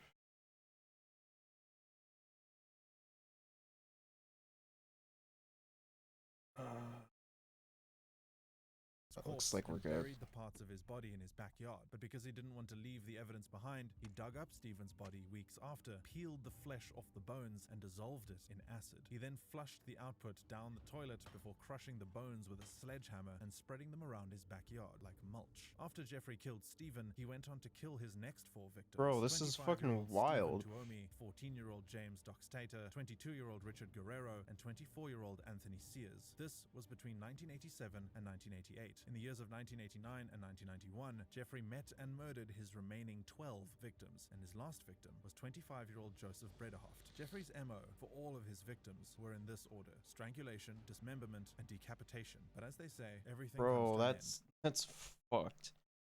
Jesus. In Jeffrey's case, he just wasn't expecting it. His arrest and trial. To get rid of the dead bodies in his apartment, Jeffrey bought a large tank, filled it with acid, and threw the torsos of his victims into it. He also cooked the dismembered body parts and constantly ate them, hence the alias Milwaukee Cannibal. A few years into Jeffrey's crime spree, a man named Tracy Edwards came dangerously close to becoming one of his many victims, save for the fact that he followed his instincts. Tracy and Jeffrey met in July of 1991, and as usual... So wait, were they fucking like co-conspirators? Convinced Tracy to follow him to his apartment. Tracy said that when he got there, he sensed that something was off. He was fortunate enough to get out of the apartment and run for dear life. While running down the street, he stopped a police car and told the police officer how he felt something wasn't right about Jeffrey. This incident marked the beginning of the end for the 31-year-old killer. The police officer Tracy spoke to called for backup, and together with other cops who responded to his call, he raided Jeffrey's apartment. To their sheer horror, the authorities found several pictures of dismembered body parts all over the apartment. About 4 or 5 decapitated heads in Jeffrey's freezer and dismembered body parts in both pots and pans. They also found in the large tank the torso. Bro, that's what? Jeffrey was immediately arrested and taken into police custody. His day of reckoning had come, but things would only get worse for him from then on. After 6 weeks of being in police custody, Dahmer finally confessed to his crimes via That's pages wild. of writing. During his trial, he pled guilty by reason of insanity, but he was deemed legally sane at his trial. At the end of his largely publicized trial on February 17th, 1992, Jeffrey Dahmer was convicted of 15 murders and was sentenced to 15 terms of life imprisonment. The presiding judge ruled that Jeffrey would live out his days in the Columbia Correctional Institution, Portage, Wisconsin. Life behind bars. The nature of Jeffrey's crimes placed him in people's bad books. As a result, he was placed in protective I custody. mean, like, yeah, of course. Of course he would be placed in fucking people's bad books. Like, it's usually people like him and then like fucking pedophiles and child molesters that you know, anything involving kids, yeah, there's a very good chance that you'll either get the shit kicked out of you or, you know, murdered. Which, you know, literally everyone thinks that's fucking, that shit's not okay. And held in isolation. In the same vein, he was never let out of his cell except when he was bound. After a year of being held in the isolation cell, Jeffrey appealed to prison officials to move him to a different unit, stating that he had been cooperative and never caused any trouble. His appeal was heard, and he was moved to a unit for inmates with emotional... That just has to be like some part of his, like a plan, right? Like, it just has to. And mental challenges. In this unit, Jeffrey was able to relate with other inmates. He started attending classes and even signed up for work duties. Along the line, Dahmer met a prison minister, Roy Ratcliffe, whom he reportedly often shared remorseful remarks about the murders he had committed with. Around this time, Jeffrey also started going to chapel. In May of 1994, Jeffrey sought to be baptized, and he was baptized by Ratcliffe in a water tub in prison. After his baptism, he began to share with other inmates the correspondences he'd been getting concerning his newfound faith. According to several reports, it was during this time that Jeffrey began to display certain behaviors that other inmates didn't appreciate. He often made jokes about cannibalism, saying that he was going to bite them. Dahmer also had a knack for molding his food to look like dismembered body parts. As if that wasn't bad enough, he would proceed to cover the food with ketchup to complete the look. While some reports— Bro, that's fucked. Like, what? I can't even begin to imagine that. Say he ate the food afterwards. Others say Jeffrey left these rather disturbing pieces of food art lying around for the other inmates to find. Whatever the case, the inmates didn't like this sick game Dahmer was playing. I mean, it's understandable. There was a particular inmate who took his dislike to the extreme, and this inmate was none other than Christopher Scarver. Christopher Scarver. Scarver was born in Milwaukee, Wisconsin, just like Jeffrey. After he dropped out of high school and got kicked out of the house by his mother, he joined a youth conservation corps program, where he secured a position as a trainee carpenter. During the program, a supervisor reportedly told Scarver that he was sure to become a full-time employee as soon as he completed the program. However, that did not happen. So, on June 1st, 1990, an angry Scarver made his way to the office of the training program, declaring that the program owed him money. One of the people he happened to meet that day was his former boss, Stephen Lohman. When he asked Stephen for his money, Scarver said that Stephen gave him $15. This reportedly provoked Scarver to the point— Bro, that's fucked. Like, what? Only $15? Like, no wonder why he wasn't happy about that. That he shot Stephen in the head. After Scarver fired the first shot at Stephen, he went out of control and ended up shooting the wounded man 3 more times. Still armed with a murder weapon, Scarver demanded that the manager write him a check for $3,000.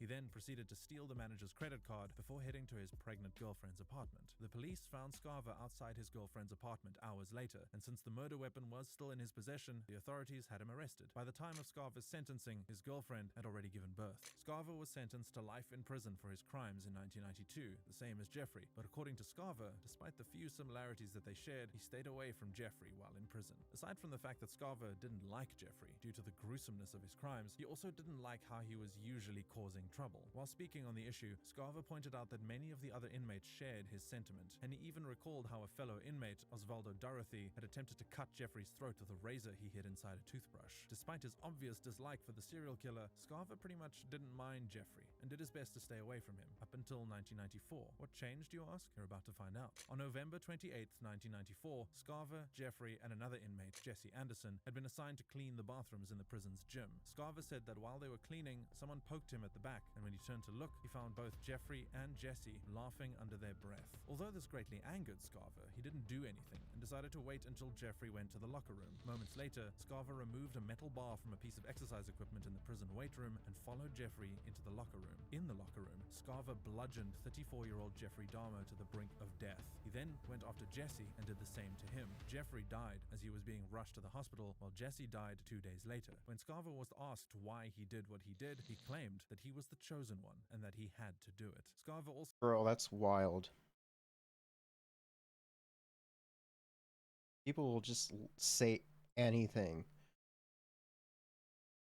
Like, what is going on in that dude's head to say shit like that? Like, trying to justify the murder of Dahmer, or what? I don't really know. also claimed that the correctional officers knew that he didn't like Jeffrey and that they intentionally had them work together so that he could kill Dahmer. Of course, there is no proof to back up these outrageous claims. Regardless of whether or not the correctional officers intentionally set the pair up, the deed was done, and Jeffrey Dahmer had died after serving 3 years of what was supposed to be a life sentence. Following the brutal murders, Scarver was catapulted into the spotlight as he received a lot of commendations and backlash from the general public. While some people said he was still a criminal, a greater number applauded him for getting rid of Jeffrey Dahmer, whom they had always thought deserved to die. Some accounts even state that Scarver received thank you notes from the families of some of Jeffrey's victims. The aftermath. While the court of public opinion did its thing, the truth remained that Scarver had committed cold-blooded murder and needed to be punished for his crimes. The case was brought before a court of law, and in addition to the life sentence Scarver was already serving, he was given 2 more life sentences. Scarver is still alive today. He's currently in a medium-security prison in Wisconsin, where he self-publishes poetry. He has been spending his free time writing songs, music compositions, short stories, poetry, and prison policy proposals, as well as creating original art, according to his Amazon bio. Currently, Scarver has multiple poetry books for sale, including 2015's The Child Left Behind, and has managed to remain in contact with his son through it all. The two have reportedly maintained a good relationship. I mean, that's good. That, to keep in contact with his son. Because oftentimes, when it comes down to people who are in prison, they don't usually get to interact with the parent that's behind bars. And if they do, it's usually all these years. In addition to being a published writer, Scarver also wishes to attend college to study mechanical and electrical engineering through his American Prisoner Repatriation Act initiative. Needless to say, Scarver is dedicated to making the most out of life, despite being confined to a prison cell. And that brings us to the end of the video. To check out other videos like this one, kindly click on one of the other 2 on your screen. okay. New Channel 5. Let's also watch that as well.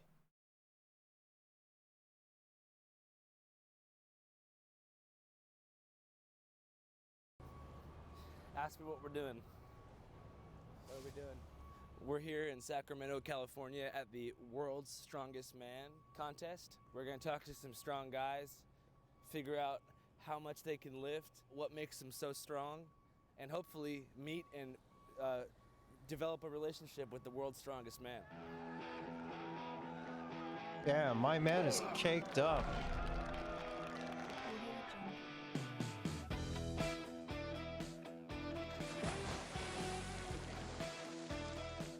Fucking world's strongest man, baby, let's go!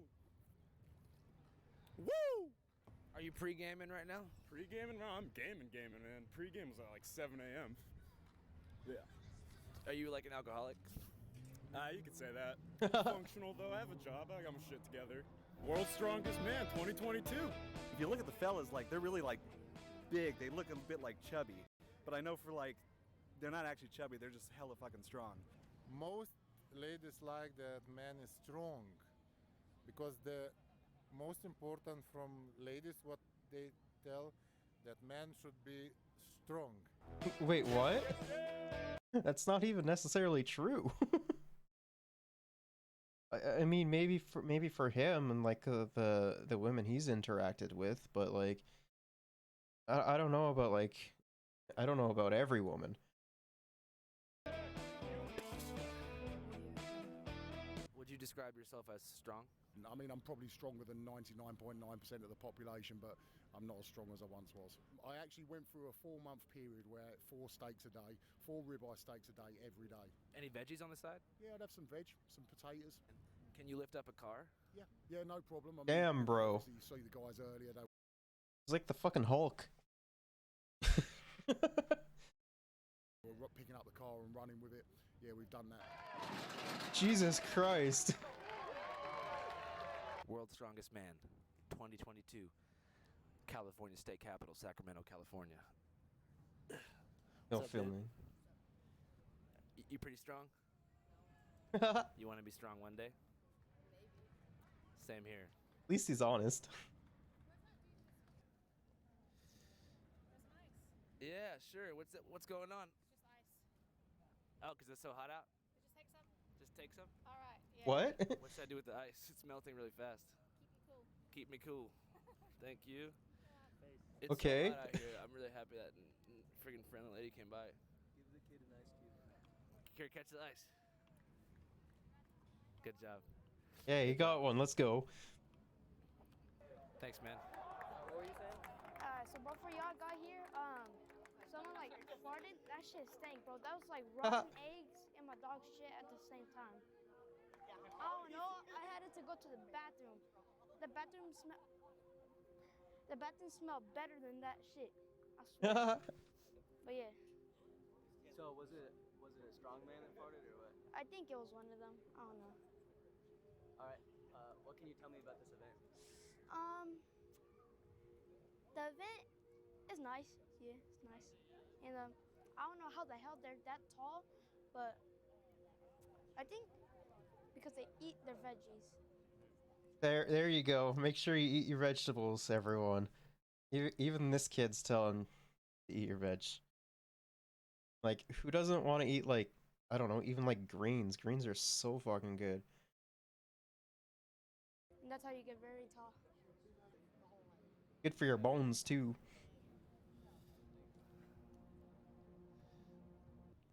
We'll fucking see about that.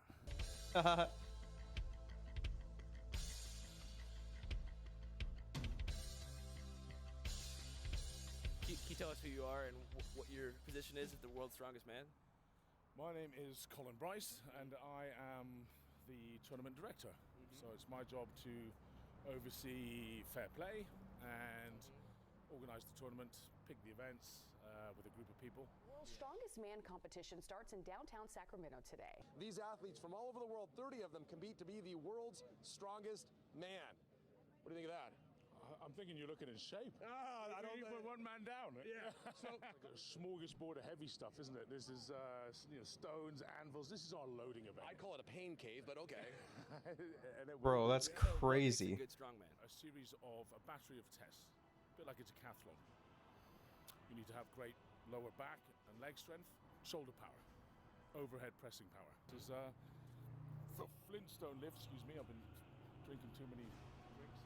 And, this, the massive heavy fridge carry thing. So, you know, there's events like that. We just The massive heavy, the massive heavy fridge carry thing. I love the naming conventions. It's awesome. A smorgasbord of events that will find our champion. Where are we at right now? So we're just chilling at the pool. You'll see a lot of guys wearing not that much clothes, a little bit sweaty. So I'm just going to jump in the cold tub just now. Oh yeah, if you had a time machine and you could travel to any historical period, where would you go? Oh jeez. Like, so I'm from Scotland, so I'd like to go back to this guy. He's Double strongman ice bath. What's yourself? You're gonna make Homie sharing a bathtub. How does it feel in there? Do you know the worst thing about this cold? It makes me piss and hard at the same time. Is he actually peeing now? I can feel it in my gooch, like the way his penis is directed. It's directing at my. Watch this. Oh, there it is. Look at this, and look, no hands. Oh, can you feel it in your butt? Bro, that's funny. Unfortunately, I can. So can I. This is so nice. See, when you asked me the question about the time machine, I wish I could go in a time machine right now and tell myself not to come down to the ice tub for another hour. Fair. Oh, he did it. Wow, he's like so much sex appeal right now. The time machine question. Back to it. If you. Sorry for interrupting. No, it was a perfect interruption. Really spice things up. Can I just say, I like your hair. Thank you, man. I like your beard and tribal tattoos. Thank you. Good. That was fun. I love interviews. Interviews are my favorite. What makes you different from other strongmen? I've been told I'm weird. I don't know where they get that idea from. I don't know, man. I couldn't tell you. Back home, I'm like a 12 out of a 10. Where are you from? Ireland. I am ethnically Irish. Okay, so that doesn't take much, though. I mean, to be fair, when you're like pissed drunk, like all the goddamn time, yeah, you'll look like a 12 out of 10. Anyone will, right? How ethnically? My last name is Callahan. Oh, Callahan. So, technically you're Irish. So you'd be good at playing this game, Dick or G. What? Are they? What? Okay. Dick or Jeep? Jeep. I don't know if I. Am I? Okay. Am I looking at Jeep? You're telling them. No. I don't you a wizard? Yeah. Okay, blurred everything. Dick. I just want to be cognizant of children in the pool area, Pa. I don't want to be on camera. Were you saying Too something? late, man. That's Mitch, the press coordinator. Yeah, there is some kids in there. There's some kids, Mitch. You're right. Hey kids, you want to see a picture of a Jeep? You have another game? But we need either a banana or a straw. It's called deep throat. Fucking world's strongest Uh-oh. man, baby, let's go! Big dudes, big weights, and they fucking lift them. What does it mean to be a strong man? It depends on what your life situation is. Are you a father? Like, why can't, like, white guys just do this shit? Like, this seems like so much fun. Instead of, like, getting, like, very into, big into, like, conspiracy theories and shit, like, they should just do this. It'd be so much more entertaining. A husband? Are you a single individual looking to just best your weights? Let's take a single dad, for example, who cares for 2 children. He takes care of them at night, has to work during the day, possibly he's going to school somehow in that mix, just to further his life and his family's. That's a strong man. That's a pretty True. good summation of it. Strong man is a man who has an iron will, is determined, has drive, and ambition. Get it done. It's about the men who are willing to do the work. Discipline trumps motivation. Different question. If you guys had a time machine, what would you do? I would go see Thomas Jefferson. He's a man to look up to in my eyes. So I would love to go back there and have a beer with him. Teddy Roosevelt. Just say what's up to him? His era that he lived in, that's when men were men. The emasculation of the modern male in this current society we live in is quite concerning. I have a daughter that's 14, and I want to know, is she going to wed a man that can still chop a tree down with an axe and kill a bear should it break into the house or change? What? I mean, the definition of man, like, doesn't really matter. It's more, like, rigid than at least our current understanding of masculinity. But, like, honestly, these dudes seem pretty fucking chill, though. Change a tire on a car, right? You ever see a grown man that can't swing an axe or a sledgehammer? It's fucking, it's pitiful. It really is. I'm sorry, but like, what about coding? Coding? Yeah, what about like different hustles now, like computer coding, where you technically make more money, but you're physically weaker? Why isn't there time for both? You're telling me this guy spends 20 hours a day at the computer screen and then he sleeps for 4? No, he does not. Stop this nonsense. Cash App is, in my opinion, the world's strongest app. Beyond being an excellent peer-to-peer money sending service, you can also use it to buy supply. Cash App. It rules. Who's the Hashtag world's ad. strongest man right now? His name's Tom Stolman. Tom Stoltman. Stoltzman. He weighs in at about 417 pounds. Damn, He has bro. a big brother called Luke, who you might have met. Your little brother is currently the strongest man in the world. Yeah, my little brother is stronger than me. The kind of inspiring thing, I think, with Thomas. That has to suck. Like, being one up by your fucking little bro. Like, oh, that's funny. Up with autism as well, so Aw. you know, he's gone through all that adversity. He's kind of putting autism awareness on the map, you know, and you know it kind of breaks the stigma, breaks the stereotypes for people with autism. So I think That's we good. all look up to Tom, not just because he's taller than us, but because of what he's done and achieved, you know, with that kind of, you know, that adversity. But there's That's all good. walks of life here. That's the amazing thing. Crikey, you see that fella with the beard you were talking to earlier, who seemed to have a kind of slow drawl about him. Yeah. He's actually a mathematical physicist. Wait, what? Obviously, you need to be physically strong, but Damn, bro. That's crazy. I would not have expected that. you do need to be mentally strong as well. It's half the battle is telling yourself that you can do things that you can't, you know, that you wouldn't normally be able to do. I love to be able to test myself and try and do things that other people can't do. I actually went through a 4-month period where I ate 4 steaks a day, 4 ribeye steaks a day every day. What's your favorite food? Steak. I'd have a medium. I have ribeye medium. When I have fillet, I'd have that. So, and yeah, sirloin and rump would be somewhere between the two. Most ladies like that man is strong, because the most important from ladies what they tell that man should be strong, and they feel safer.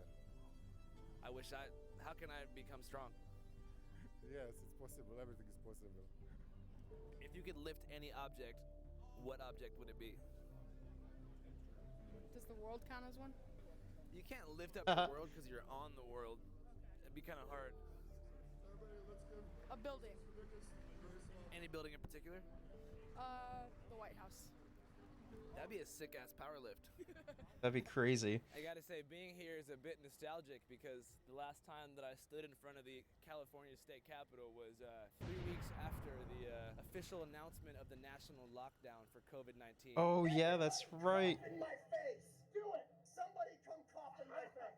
Yes! A lot of good memories right here in front of this California Capitol. Thank you guys so much for watching. I'm Andrew Callahan, and I have some great news for you. Starting on November 3rd, we're going to be going on a 45-city Channel 5 live tour to almost every major metropolitan area. Okay, time is it? Oh, it's getting fairly late. I guess we should end things for today. No stream tomorrow. I have some family stuff I need to take care of, or family stuff I need to do. So I won't be home.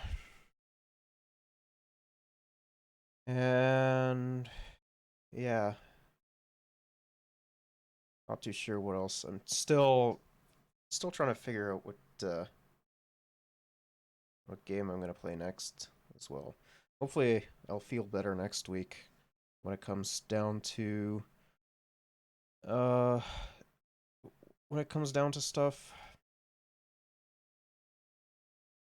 Because like this week, I don't know, I was just kind of busy and wasn't really feeling too great. But we will definitely have some more fun. I'm planning on doing more just chatting streams as well throughout the week, so give me be more news coverage and shit, and have some more fun as well, chat and everything. So yeah, until then.